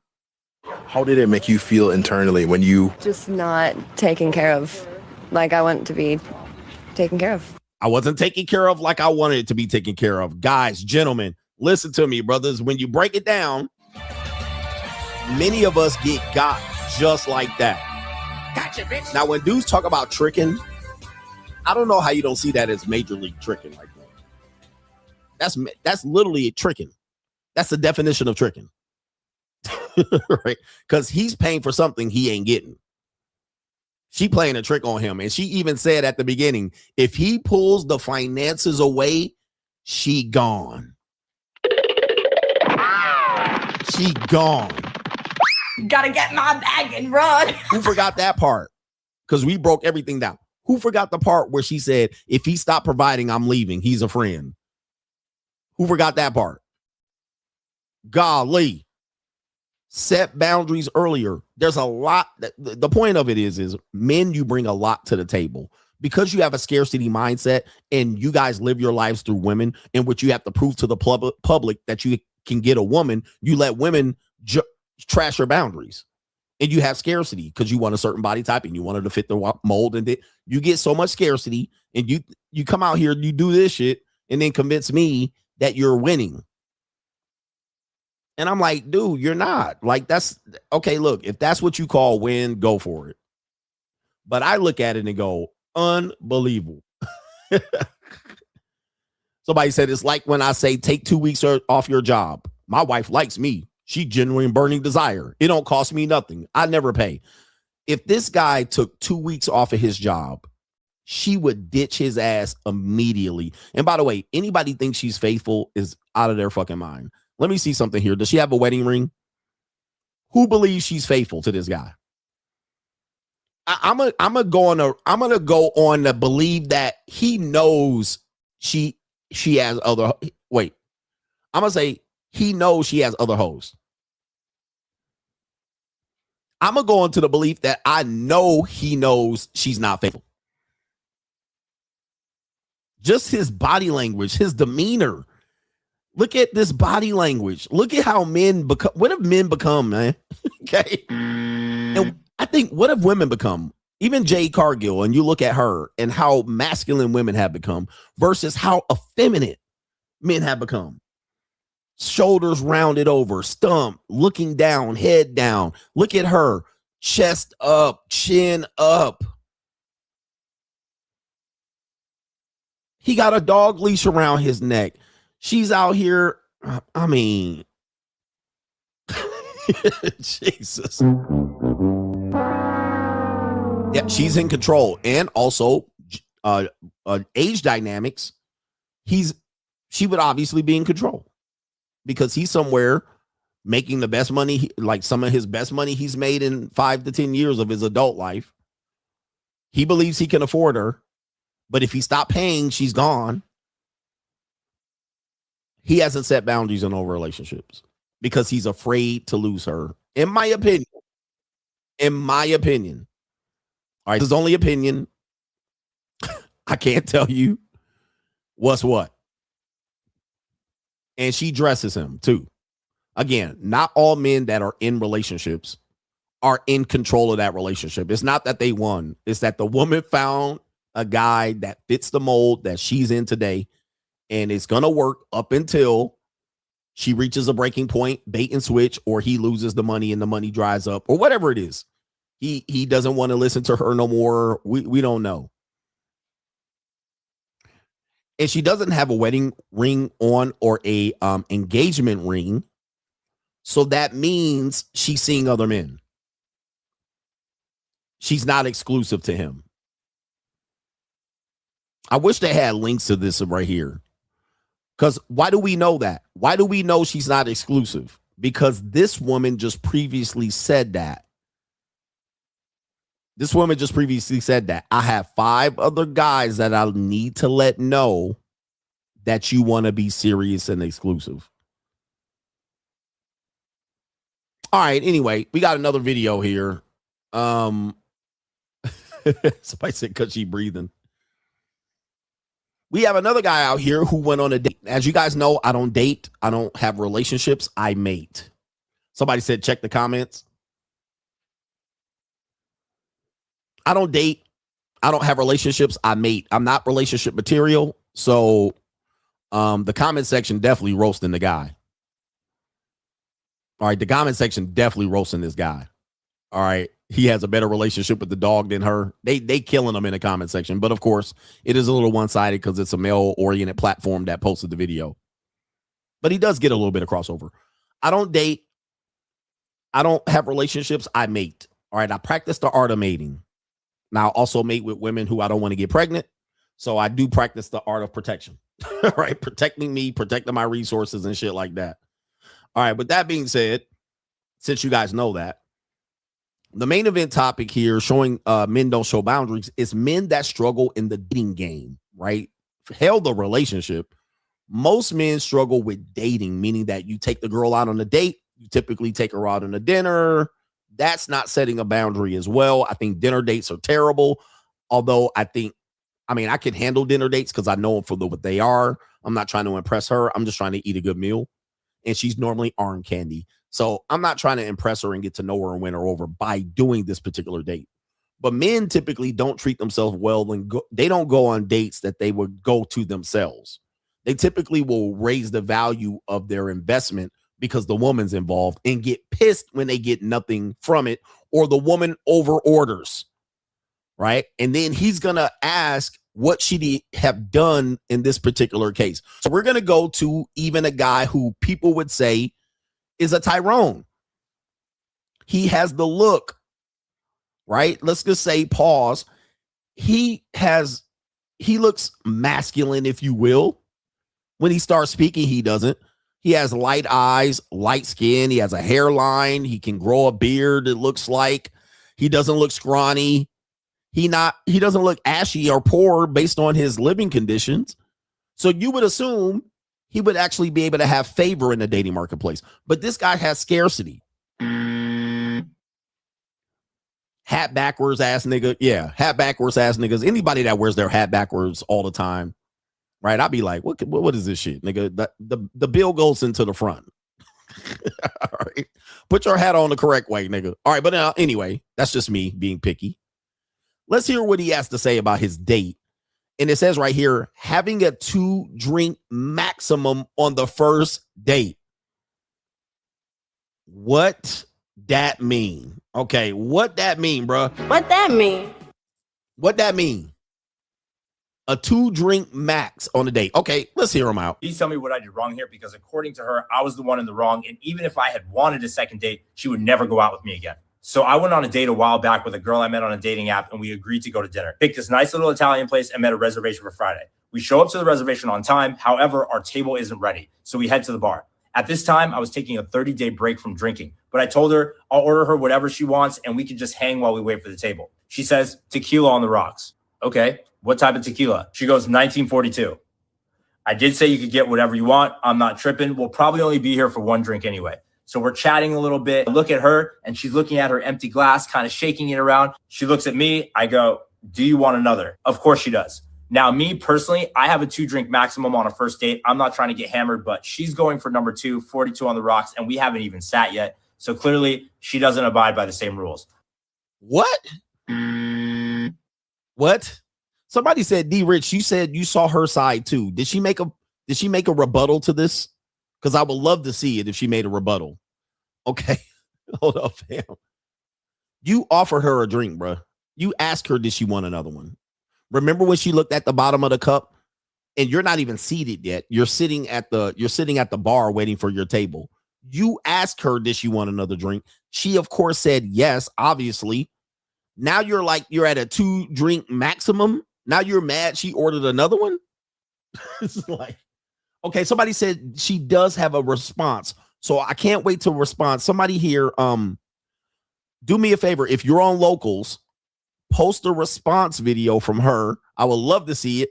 Then I'm going to go over to Locals and let me know you posted it on Locals. Okay. Oh, he made the rebuttal. Her video was first. Okay, man, this is great. So let me go ahead and play the rest of the video. I order her the next round. 10 minutes later, I order her number 3. Right before they finally come to seat us. Thank God. We sit at the table. She starts looking at the menu and goes, let's get everything. I'm starving. Okay, there it is right there. Okay.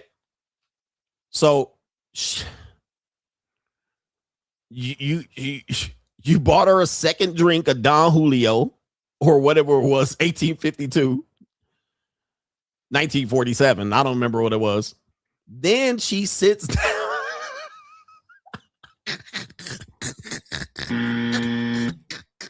Oh my On God. the first date, says, let's order everything on the menu. And you didn't say nothing? You didn't say nothing. You didn't say nothing. You just like, bitches, you crazy. Okay, you didn't say nothing. You just sat up there and was like, oh shit, this is gonna be what? Oh my God. Let's continue here. Okay. Let's continue. The waiter comes over, she takes the lead and quite literally orders everything, including another 42 on the rocks. By the time the food finally comes, she's on number 5 and it's visible. On and off, she's got the hiccups, she's extra giggly, and she's gone to the bathroom at least 4 to 5 times. Yeah, that shit, tequila will make you piss. Okay, so, all right, so you got a drunk slag, a lush, she drinking. Hey, guys, anytime you take a woman to any restaurant, even if it's your girlfriend or wife, if she go past drink number 3, you ain't getting laid. I'm going to just let you know. You're not getting laid. She's going to get topsies. She's going to get tipsy, topsy-turvy. She's going to get bubble guts, pass out, throw up in the Uber or the car. Once you go past 3, and I date lightweights. I date small, petite women, all right? They're like under 5 feet tall or slightly over 5 feet tall, all right? So, and they're not fat women, all right? So most of my women that I take in JUCOs ain't fat. They're small, petite, short, and thin. These women are lightweight, luscious. Once they go past drink number 2 for the women I'm dating, all right, especially that they're young, I already know that's the time to cut their ass off. All right, and then you got false allegations and then shit that she gonna no drink number 2 is it. You got to set that boundary or at least not go out with luscious. She's at 5, you're not getting laid for sure.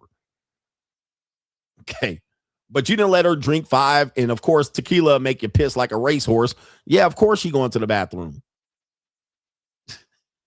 4 appetizers, a salad, multiple pastas, and 2 entrees later, they all get plopped down on the table, and of course she's no longer that hungry. All right, she's no longer that hungry. I'm going to stop right here because somebody did. Okay, we got it on locals. I cannot wait to see what this woman looks like. I guarantee she either light-skinned or she fucking white. Let me brothers. Bro. Wait till I show you this woman, my nigga. Oh, bruh. Oh my God. This can't be her, bruh. Wait till you see this shit. Let me get my sound effects ready right here, bruh. What the hell? Oh my God, no way, yeah. Bruh.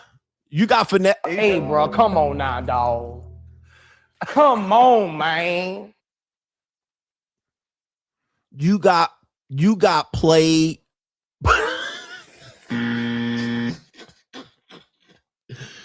You got played by this. Yeah, take that L, homie. Take that. She ain't got no eyebrows or no eyelash. Bruh, we can't with these niggas, man. She ain't got no lips or nothing. Soggy in the middle. I mean, we're just describing them, YouTube.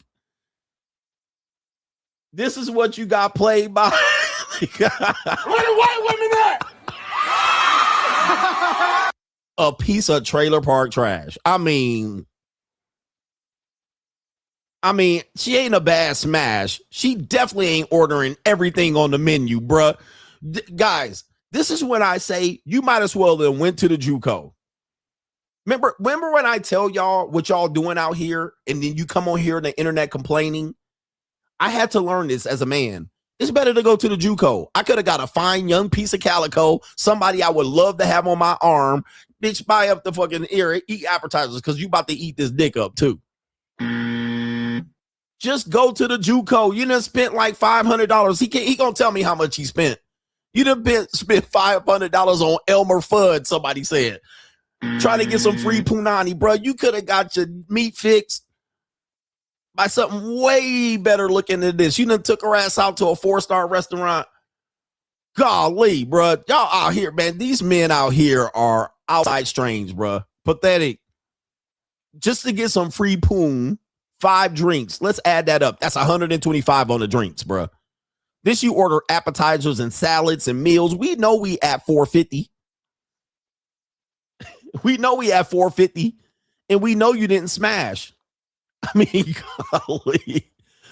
When I say men don't set boundaries, and men don't set boundaries. All right, let's hear the rest of what he got to say before we go over to her, bro. Like, man, men are down bad. Now you internet complaining, or at least trying to tell your side of the story. No boundaries, no standards, no nothing. I certainly can't eat it all. No, I do my best, but there's a ton of food left. Before she can even get her next drink, I ask for the check and some boxes. At the very least, I'll have food for a day or two because that pasta was busting, and I know it's going to make a good dinner tomorrow. So I pack up all the untouched entrees of chicken and fish, a full pasta, and 2 full appetizers. This is what he get for dumpster diving. I mean, gentlemen, go to the JUCO. The JUCO, you'd have been taken care of, treated like a man, a gentleman. You wouldn't have got played in finesse. You would have been able to fold up a little something. She would have listened to you. She would have hit you with the okay, daddy. All right. Anybody disagreeing with me about the JUCO? Okay, daddy. Let's just say this. He's way better looking than her. He's way better looking than her. And he out here entertaining her. It happens, but I'm saying, bro. I pay the bill. I say, let's get out of here. We got to get you home. How did you get here? She goes, I Ubered. So we wait for an Uber. It finally gets here and she's ready to go. I bet you he paid for the Uber. Say goodbye, give each other a hug. He got a hug. He got a hug. After paying all that money, he got a hug, sent her home in an Uber. And here, this is worse. And then she grabs the entire leftover bag. Hold up. Where are you going with that? She goes, I'm taking my food home. So I said, do you mind if I get the pasta then? Because I really liked it. In between her hiccup spasm, she goes, I was planning to have that as a late night snack. Plus, I'm the one that ordered it. Well, technically, you ordered everything. Okay, that's okay. I'll just grab the chicken then. She's appalled. No, that's mine. I ordered it. And no, that's Tyrone's pasta and chicken. That's Pookie's Tyrone. That's Pookie and Tyrone's pasta and chicken. You ate your half already. Whoa. I didn't even eat close to half. There was way too much food. She looks at me appalled again. And with another hiccup, she goes, I can't believe you're trying to steal all my food. Steal my food. I mean, guys, this is what happens when you and the nice guy. Y'all got to come out here and just assume these women are trying to play and finesse you. All right, you don't have to be mad at them, but it's part of the game. Charge it to the game. She's visibly upset. She stumbles over to the Uber driver and she tries to slam the door in my face. The Uber driver's looking at me while the girl is just sitting in the back, looking straight ahead like I don't even exist. You don't exist. You existed for that hour and a half. She got what she wanted and now she out of there. I'm not going to get into a wrestling match over this food, but what the fuck just happened? Am I in the wrong here for thinking I was taking some of that food? Clearly, I must have missed something. So I send her a text. Hey, I hope you made it home safe. And honestly, I hope you enjoy the food. Oh. My message turns green. She blocked me. Please tell me what I did wrong here. Why? Hey, man. Hey. It's happening out here. Somebody said he has low self-esteem.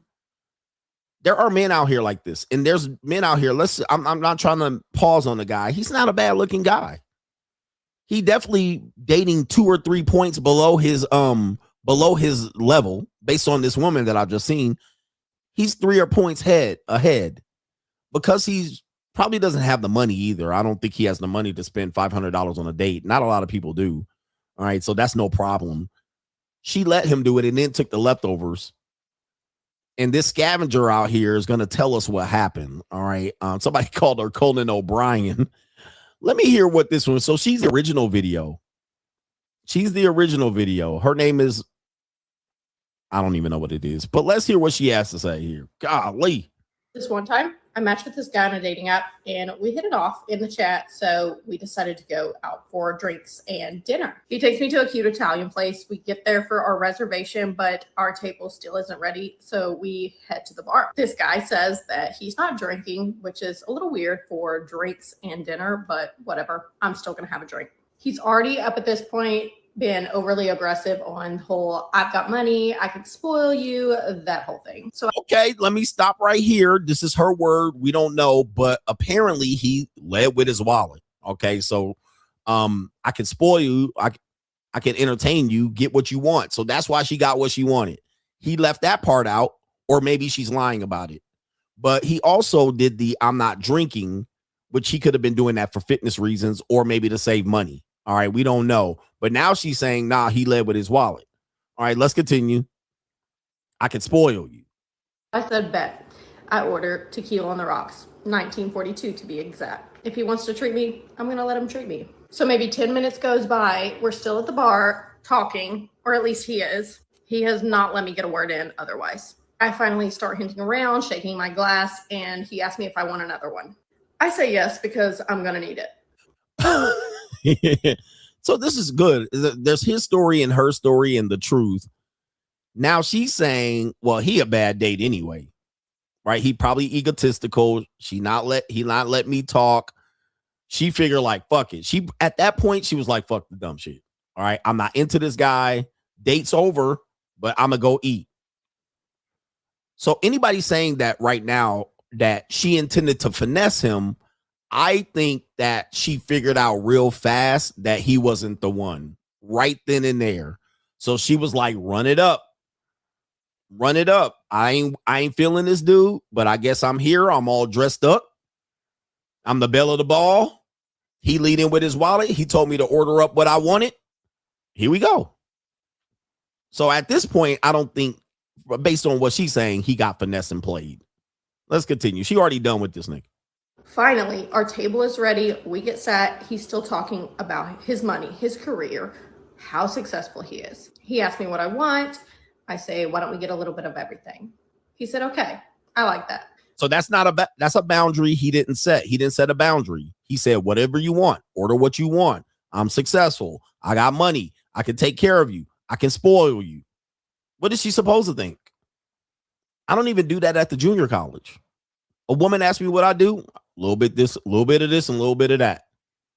I do what it takes. I do what I need to do. All right. I always say that shit. I do what needs to be done. I'll even minimalize it. Oh, you must do something. Nah, I don't do nothing. All right. I'm a trust fund baby or some shit like that. I got an inheritance. I won a lawsuit. So you're out here doing that and I minimalize. What do you do? What do you do? I do a little bit of this and that. You must be successful. You got a Porsche. Yeah, well, I'm borrowing it. It's my homeboy's car. But they know I'm lying, right? But that they don't really know that I'm leading with that. But I don't need to say anything else. But he still feels the need to say this to impress this. So she's like, whatever, go ahead. So the waiter comes over. He points to me. So I start ordering. I order some appetizer, entrees, again, a little bit of everything, and another 1942. At this point, he hasn't asked anything about me. So yeah, I'm going to have another drink because I'm going to need it. I'm feeling good. I'm a little buzzed at this point, and I think I can actually survive this date. The food finally comes out, and he starts eating everything, literally everything. I get up. I have to use the bathroom a couple times. I come back. Most of the food is gone. He makes some weird comment about wasting food. He hates to waste food, but I haven't even gotten any. I don't believe that. I don't believe that because she's drunk, so I don't believe that. And why is one titty leaning on the table and the other one drooping down? Like, we got to explain. Did you not wear a bra for this particular photo shoot? I mean, titty sitting on the table, titty just plopped over on the other side, tucked under your arm. All right, I don't believe that he was eating up all the food and you didn't get none. All right, but maybe you made several trips to the restroom, so that's why you didn't get no food. And he wasn't trying to waste the food. He was trying to eat up all the food, but you can't eat all the food that she ordered. Let's continue. Getting to nibble a little bit here, a little bit there, and then the waiter comes over and he just starts getting to-go boxes and the bill. So I'm like, okay. I offer to split the bill. I always do that as like a courtesy, but he just laughs. And okay, so she offered to split the bill according to her. Who believes her? Again, he didn't set any boundaries. Can we agree to this? We heard his story. We heard her story. He literally set no boundaries. Now he's coming out here complaining. This is what I'm saying men are doing. You're not setting boundaries and you're assuming that the woman is going to behave instead of giving her instructions. And then what happens is when they misbehave, you want to come out here and then complain to the incel committee, and say these bitches ain't shit. So she says she offered to pay. All right. I would probably say maybe, maybe not, but let's continue. And hands the card over. He asked me how I got there. I said I Ubered. So I end up calling an Uber and we're waiting and waiting and waiting. He's still talking about himself. Surprise. Somebody said, look in the background. Well, as you can see, she must be a teacher, or that is a nursery and she's a single mom. I can't really tell, but it looks like possibly a preschool teaching room, a little teacher area for preschoolers. But take a look in the back, a little bit of rainbow shit going on right here. This indicative of a liberal feminist, if you will. So that's not a surprise at all. Not a surprise. Let's continue. Finally gets there, we hug, we say our goodbyes, and I go to take the bag off the table of leftovers, and he starts freaking out. He was like, why are you taking that? So I said, I'm taking home my half. You ate everything. He starts trying to negotiate why he should get the rest of the food. I paid, even though I offered. At this point, I've just had enough. I grab the bag and I start heading out the door. He's following me. I get in the Uber and I just sit there and I stare straight ahead and pretend he does not even exist. After some time, we finally get going, and no sooner than we pulled away, blocked. So all right, so there it is right there. That's her side of the story. Remember, there's his story, there's her story, and there's the truth. I believe that in this case, all right, let me gotta get my bag and run. In this case, I'm prone to more believe that, because his story included a lot of what she said. I'm prone to believe that he was at fault here, mostly across the board. Across the board, meaning that I don't believe her story 100%. But listening to how he explained himself, he was the one that set himself up for this. Meaning that he offered her to buy another drink, but then criticized her for another drink. He then said, according to her, order what you want. And then he said she proceeds to order what she wanted. He could have stopped that. He could have stopped that by saying, no, we're not ordering all that. He could have told the waiter, no. She's already drunk by drunk number 3 or 4, disappearing, going back and forth to the bathroom. She's disinterested. And then he still doesn't hold frame and lets her take the leftovers and then tries to negotiate it, right? Saying that I paid for this, or I deserve the leftovers, or you ordered too much food. He even admits that happened. And now he's complaining to the incel market, or the market of men who don't set boundaries, that this is the case. All right. And I'm prone to believe that he didn't set any boundaries from the rip, nor from what I believe is that if you meet a woman on a dating app, she automatically believes you're desperate, even though she's on a dating app. So by that point, she knows you don't have any boundaries, because you're willing to take a strange woman off the internet that you swiped on, that literally is on the lower rungs in the look department, has pretty much no value. She knows you want to have sex with her. She wants that to happen to her, obviously, or maybe she was interested in it. You led with your wallet. She took advantage of it. So now you're complaining about the treatment here. Somebody says she's lying. About what? I think her story pretty much matches up, that he didn't set boundaries. He even admits, what did I do wrong? Why did I let her take the leftovers? That's his fault. That matches what she said. I grabbed the leftovers off the table. He said the same thing. He also says, order what you want, or no, he says she proceeds to shake her drink. He did that. He offered her another drink and then criticized her for taking 2 drinks before they sat for dinner. That matches what she said. She said, I gave a hint that I was out of a drink. But she also said by that point I was disinterested. He did that. He didn't mention about leading with his wallet, but he did mention she ordered everything off the menu. Did he stop her? No. He didn't stop her. Then he said she ordered another drink. Did he stop her? No. He said buy 5 drinks in. Did he stop her? No. He literally is at fault here. Even though she has some holes in her story, he was the one at fault completely. That's 100% his fault. Then he's actually arguing at the Uber door about taking chicken versus the pasta. Why he leave the food on the table and not be holding the food? Why he didn't just leave and let her wait for an Uber? All right, bitch, you wait for an Uber. I'm out. Bounce. Why he giving her a hug at the Uber? I mean, and this is a very important point Iggy just made. He should have recognized the signs that she was disinterested. Right? He should have said, press 1 in the chat if you disagree. No, I'm just playing. She's saying I was disinterested. He wouldn't let me get a word in. He's saying she's disinterested. He should have recognized the signs that she was disinterested, and he did not, and continued the date. He could have stopped this date from the beginning. Let me just set a boundary real quick, and I'll do the super chats.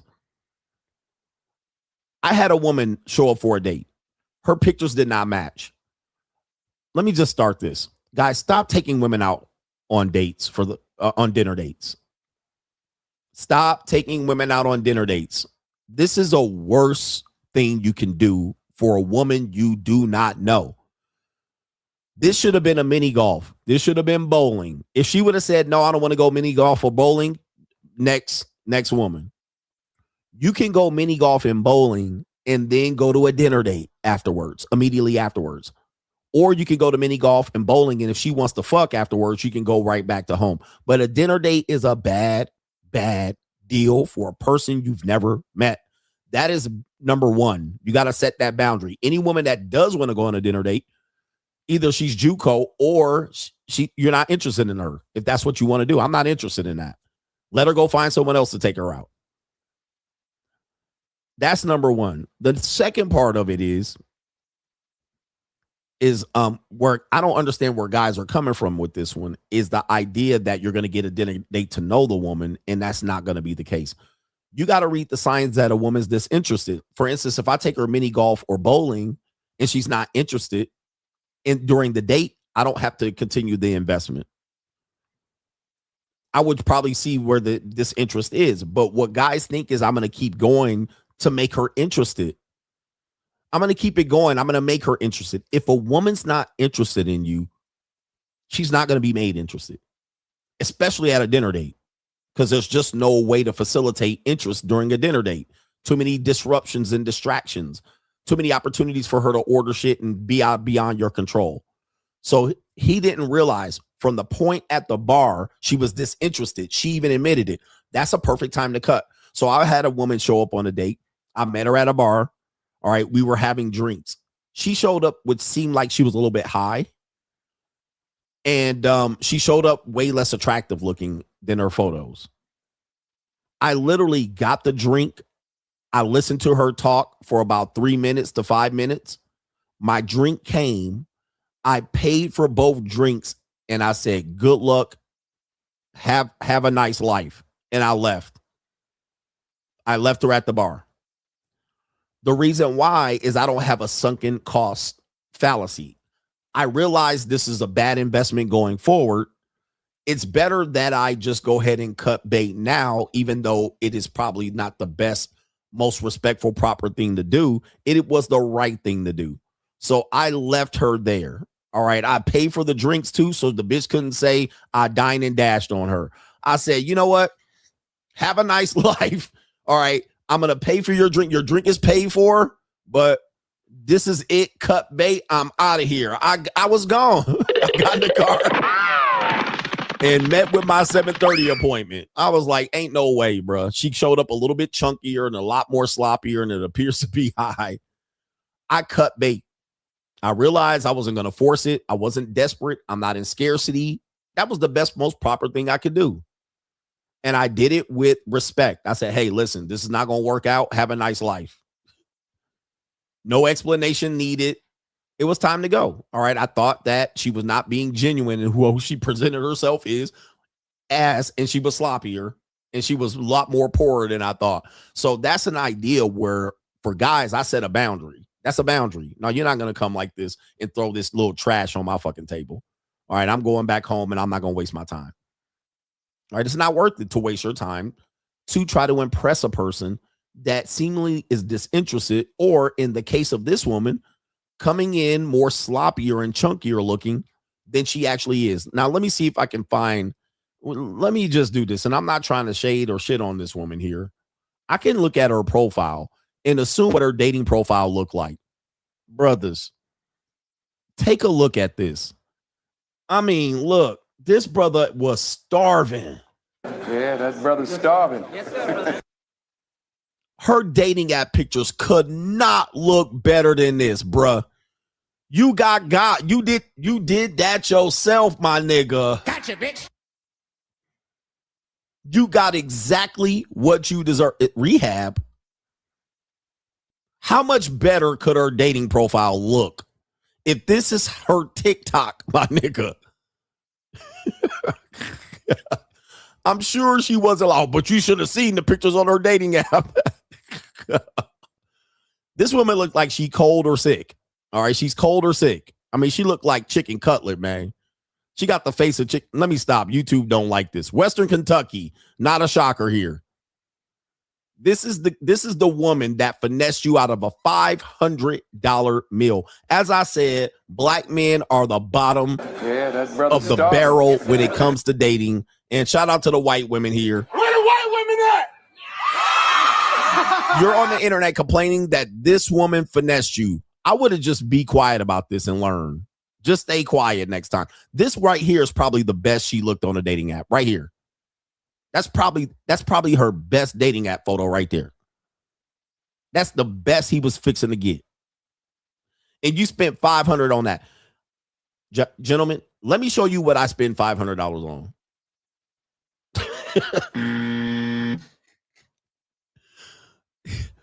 Let me show you what I get for $500. No, I ain't gonna do it because y'all ain't ready for it. Y'all ain't ready for it. Look at this bitch ass nigga. I'm gonna show you what I get for $500.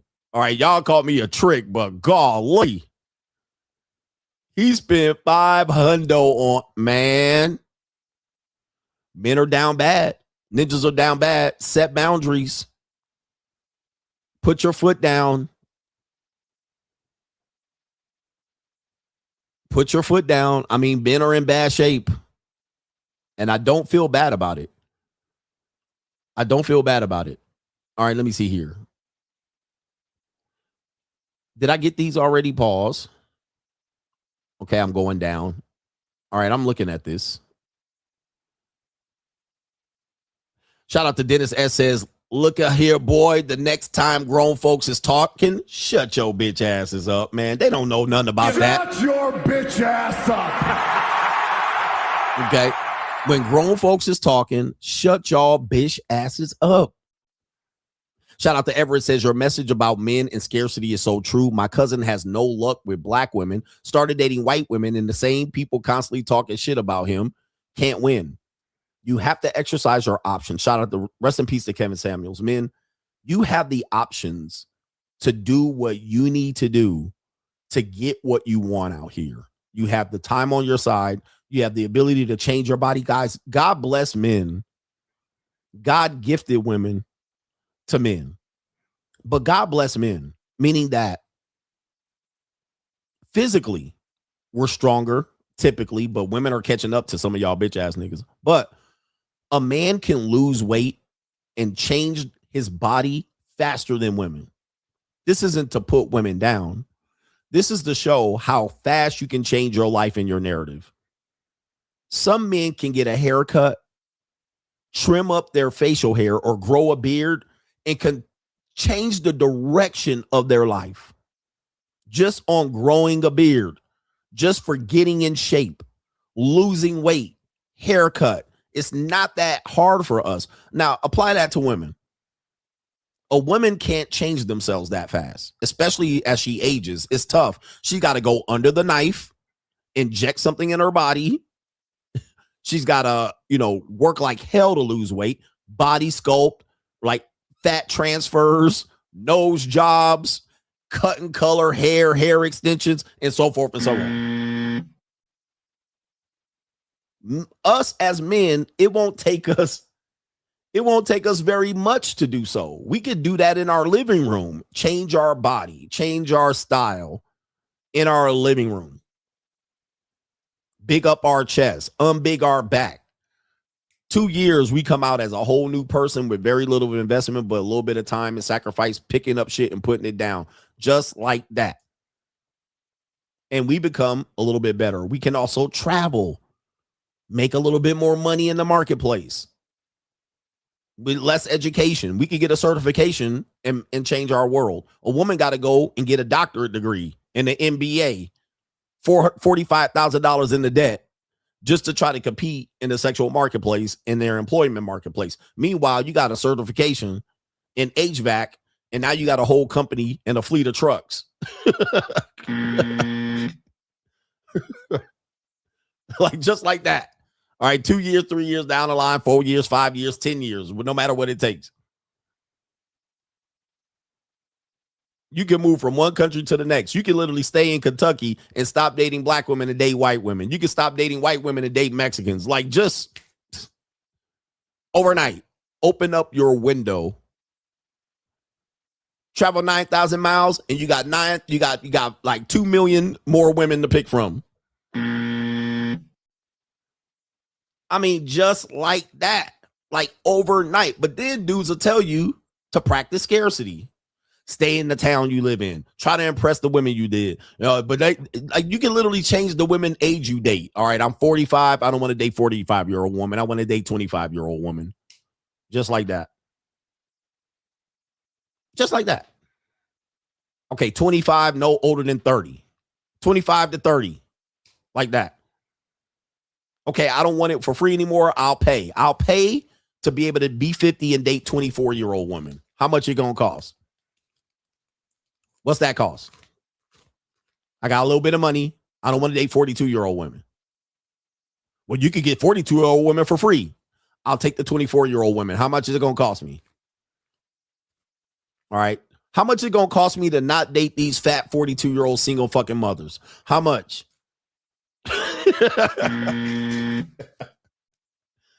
All right. Well, you could get it for free. I don't want it. I don't want it. I don't want those 38-year-old fat women with kids. How much it gonna cost to date 24-year-old women without kids?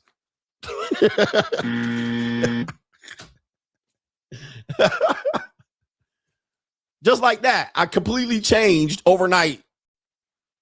Or changed in 6 months. How much it gonna cost to not date a single mother ever again in my fucking life? How much?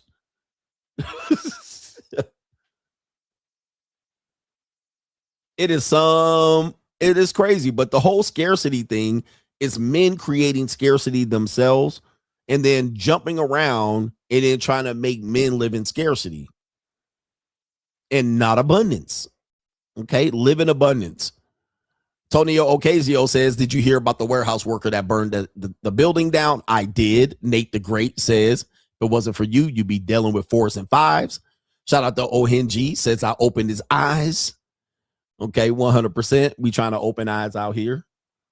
We got our brother here. It is Chin. We're going to call you Chin. Can you do a money spread? He says, it may help with engagement with us Gen Zs. I can. I'll do the money spread for the Gen Zs out here. All right. Here we go. All right. So y'all can see. All right. Even though these are singles, this is more money than Gen Z got in a bank account right now. Also, get a manicure and a pedicure, niggas. All right. Anyway, shout out to our Gen Z out here. That kind of impresses them. Shout out to Q. The exec says, lame ass ninja let a drunk Conan O'Brien in the face. Beach order everything on the menu. He says 5/19/42s later, and she Ubered to Glocktavia's house, and he went home coughing up blood in his pockets like rabbit ears. How the hell you let a woman order up and take leftovers and dip?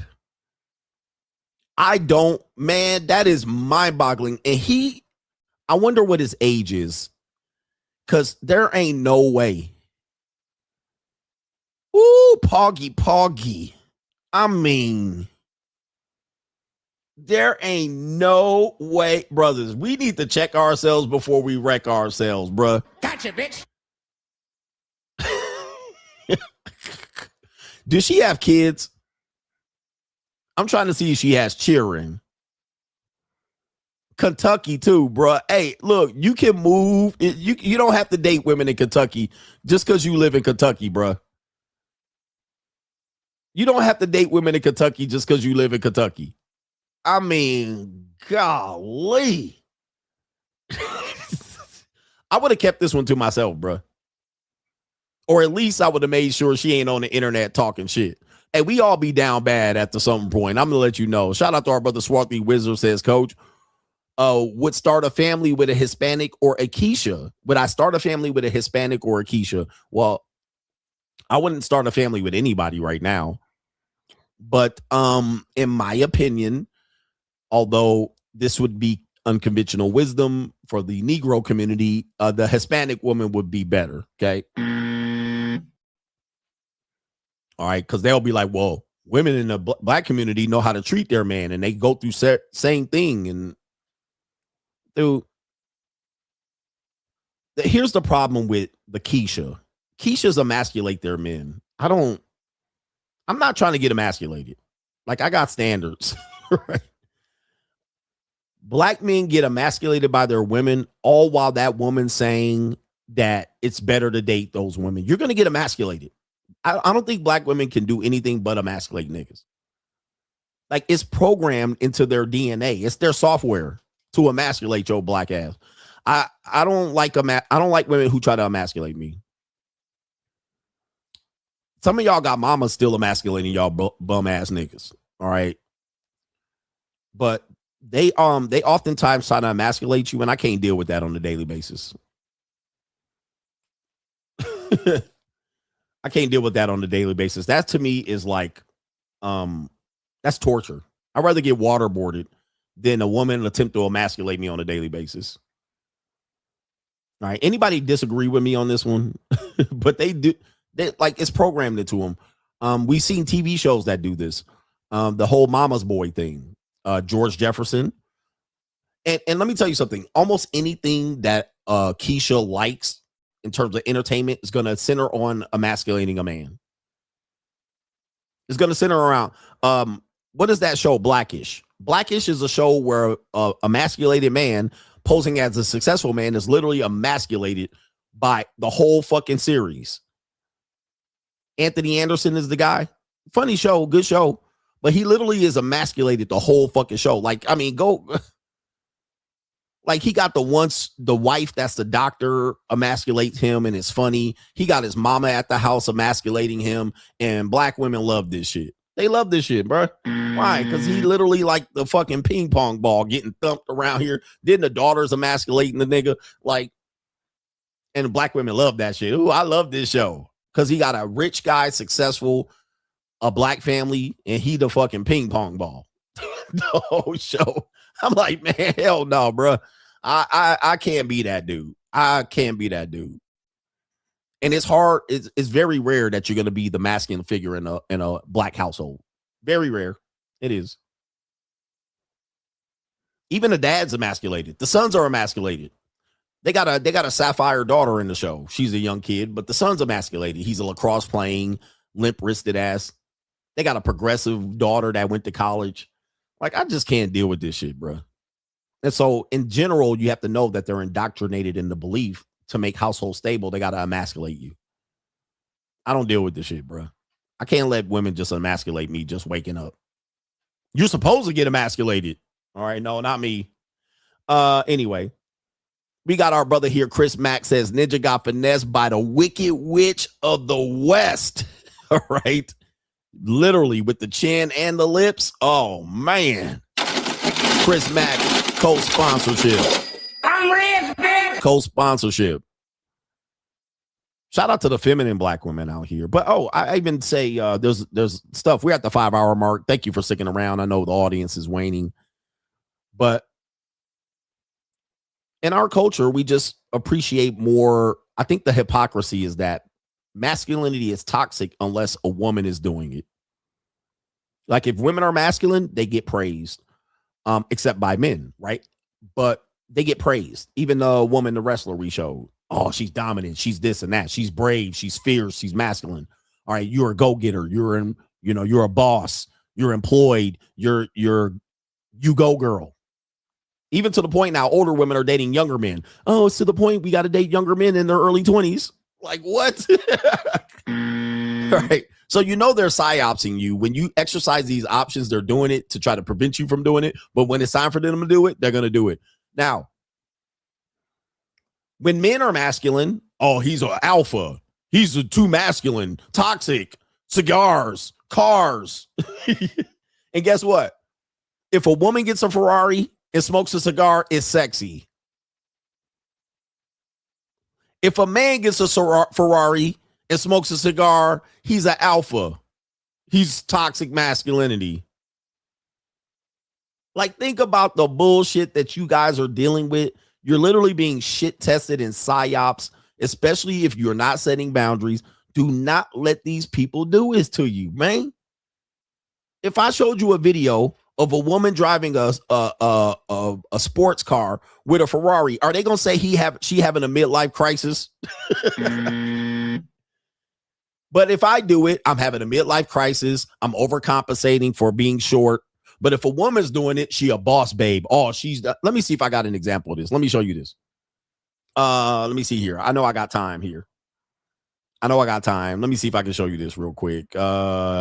Saved. I think I got it saved. Let's go here quickly as to show you an example of it.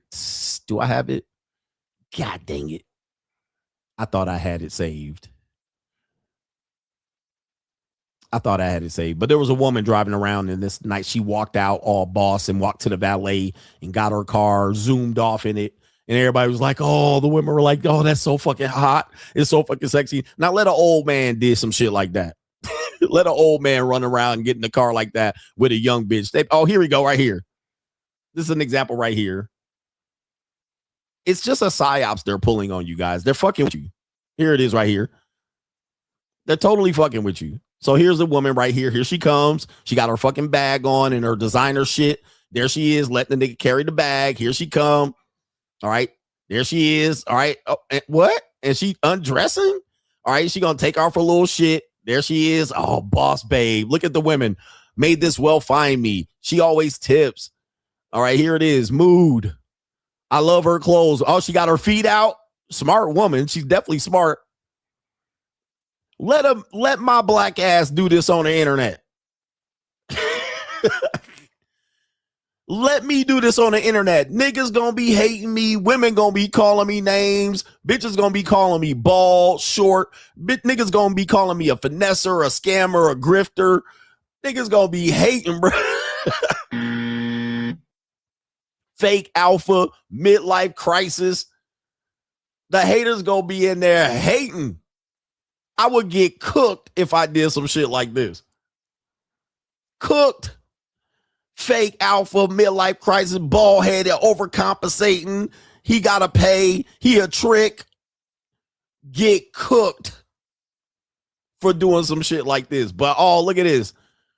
All right. So cool. I love your style. Love the outfit. Okay. All right, they in there simping. Elegant black man. Oh, that's the damn dude holding the door. Who is she? All right, orange is the new color. They're saying it right there, right here. They in there simping. And hooray, hip, hip, hooray. You're wonderful. My favorite aura. Ain't nobody calling her a skis or a whore. What do they call it? They ain't calling her shit in there, bro. All right, so they're psyopsing you to take away your masculinity and be a good guy. And then all for you to get benefit, them to benefit you. We got a couple more. And he says right here, what do you make of married men getting vasectomies? I know most of the time it's because their wives wanted them to. In fact, he says, but what if he gets divorced because of her? He might not have kids with the other woman. That's true too. If I would say for men whose wife wants you to get a vasectomy, don't get it. So if she says, I'm done, I'm closing down the baby factory, but she doesn't want to take birth control, do not get a vasectomy because of that. You get a vasectomy because you want to get a vasectomy. Because most of the time you get a vasectomy, you get divorced and you wanted to have more kids.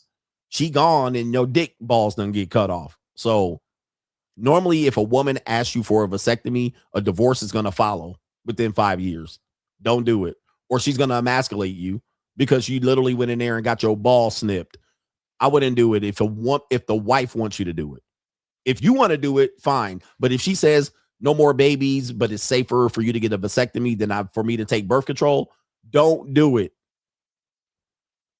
Leon Lovelace, listen up, men. He says it does help you to put on Dockers and slippery shoes on some occasions after you hit 35. Some men and women will give you favor 100%.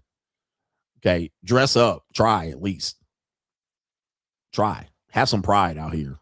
All right, men don't want to have pride. They'll be like, billionaires don't dress up. Shut up, nigga. Who?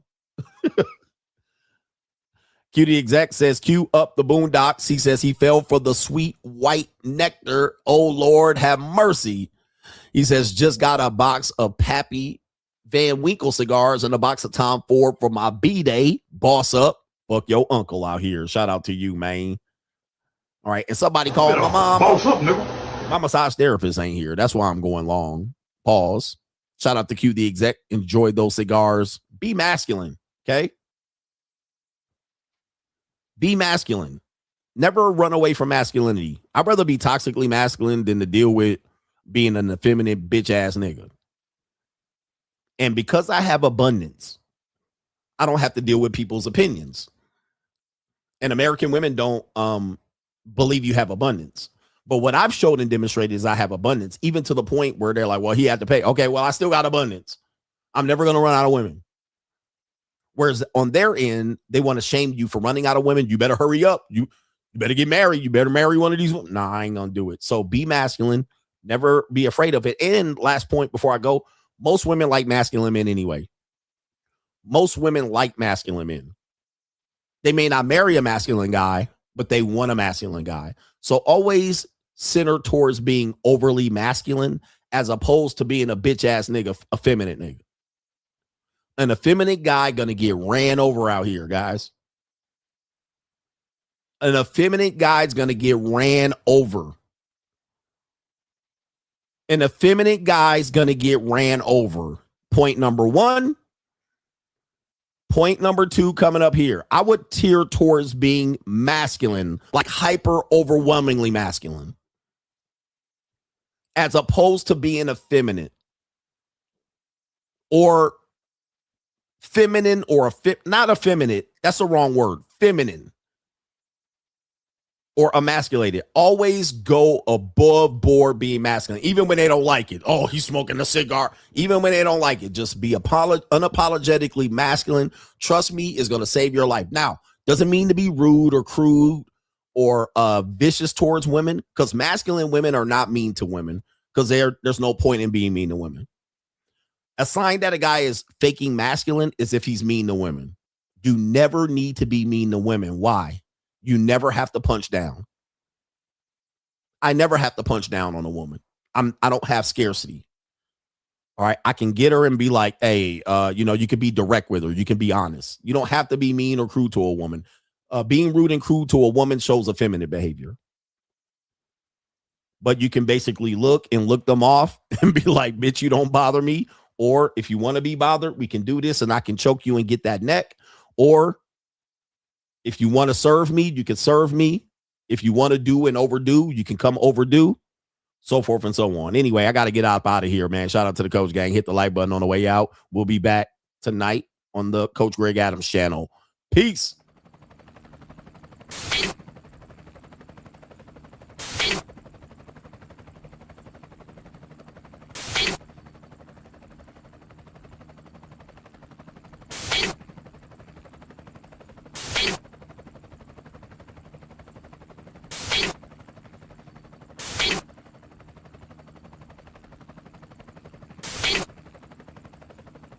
And you're in the Desert Storm bunker with Hollywood CGA. Yeah. Legends ain't born, they built from the grind. From benches to banners, we sharpen the mind. We sharpen the sword and promise and swore that we going hard and leaving it all on the floor. Hey, yeah, we going hard and leaving it all on the floor. Hey, yeah, we going hard and leaving it all on the floor. Legends ain't born, they built from the grind. From benches to banners, we sharpen the mind. We sharpen the sword and promise and swore that we going hard and leaving it all on the floor.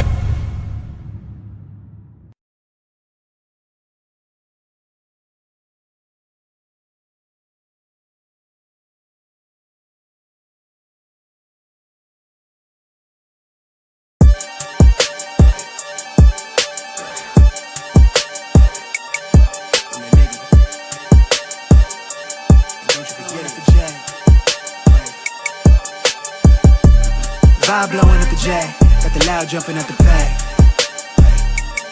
Everything I'm on slack. Everything I do is got the Benz jumping at the bag. Vibe blowing at my J, got the loud jumping at the bag. Everything I'm on slack. Everything I do is got the Benz jumping out the bag. Another milestone, look at that. Paper boy on my paper route till I'm 6 down on my back. I'm an old soul like my dad. My old girl's still a fan. And yo girl at the live show, so don't act like I ain't the man. I'm kicking my feet up, get frank like Aretha. I'm calm but I'm teed up, just flip me a stack. The re-up just doubled up off of the muscle, I stuck to the task. They see me, I'm troubled, I'm bubbling up till it's stuck. And they want me to stay where I'm at. I'm good everywhere that I'm stepping, my presence is crucial. You know that this shit not no trend. On a big wave, I'm controlling the tide. Snake eyes when you rolling the dice. So with the stakes inside, I could never take another nigga advice. They can't reach the sky, I'm aiming up high. Just wanna know what it's like. Y'all know what it's like, I come from outside of this. Out the quicksand, I'm the big man, doing big things. Couple big change, up a state lines, doing stage dives on cam. It ain't no limit to my vision. Check the temp, I'm on fire with it. Got the bands jumping out the bag, Prosecco on ice. I'm nobody nice, gonna run up a check. Demand my respect, I'm doing the most. I never quit, they want me to quit. I'm good as it come, I'm good as it gets. Vibe blowing at the J, got the loud jumping out the bag. Everything I'm on slack. Everything I do is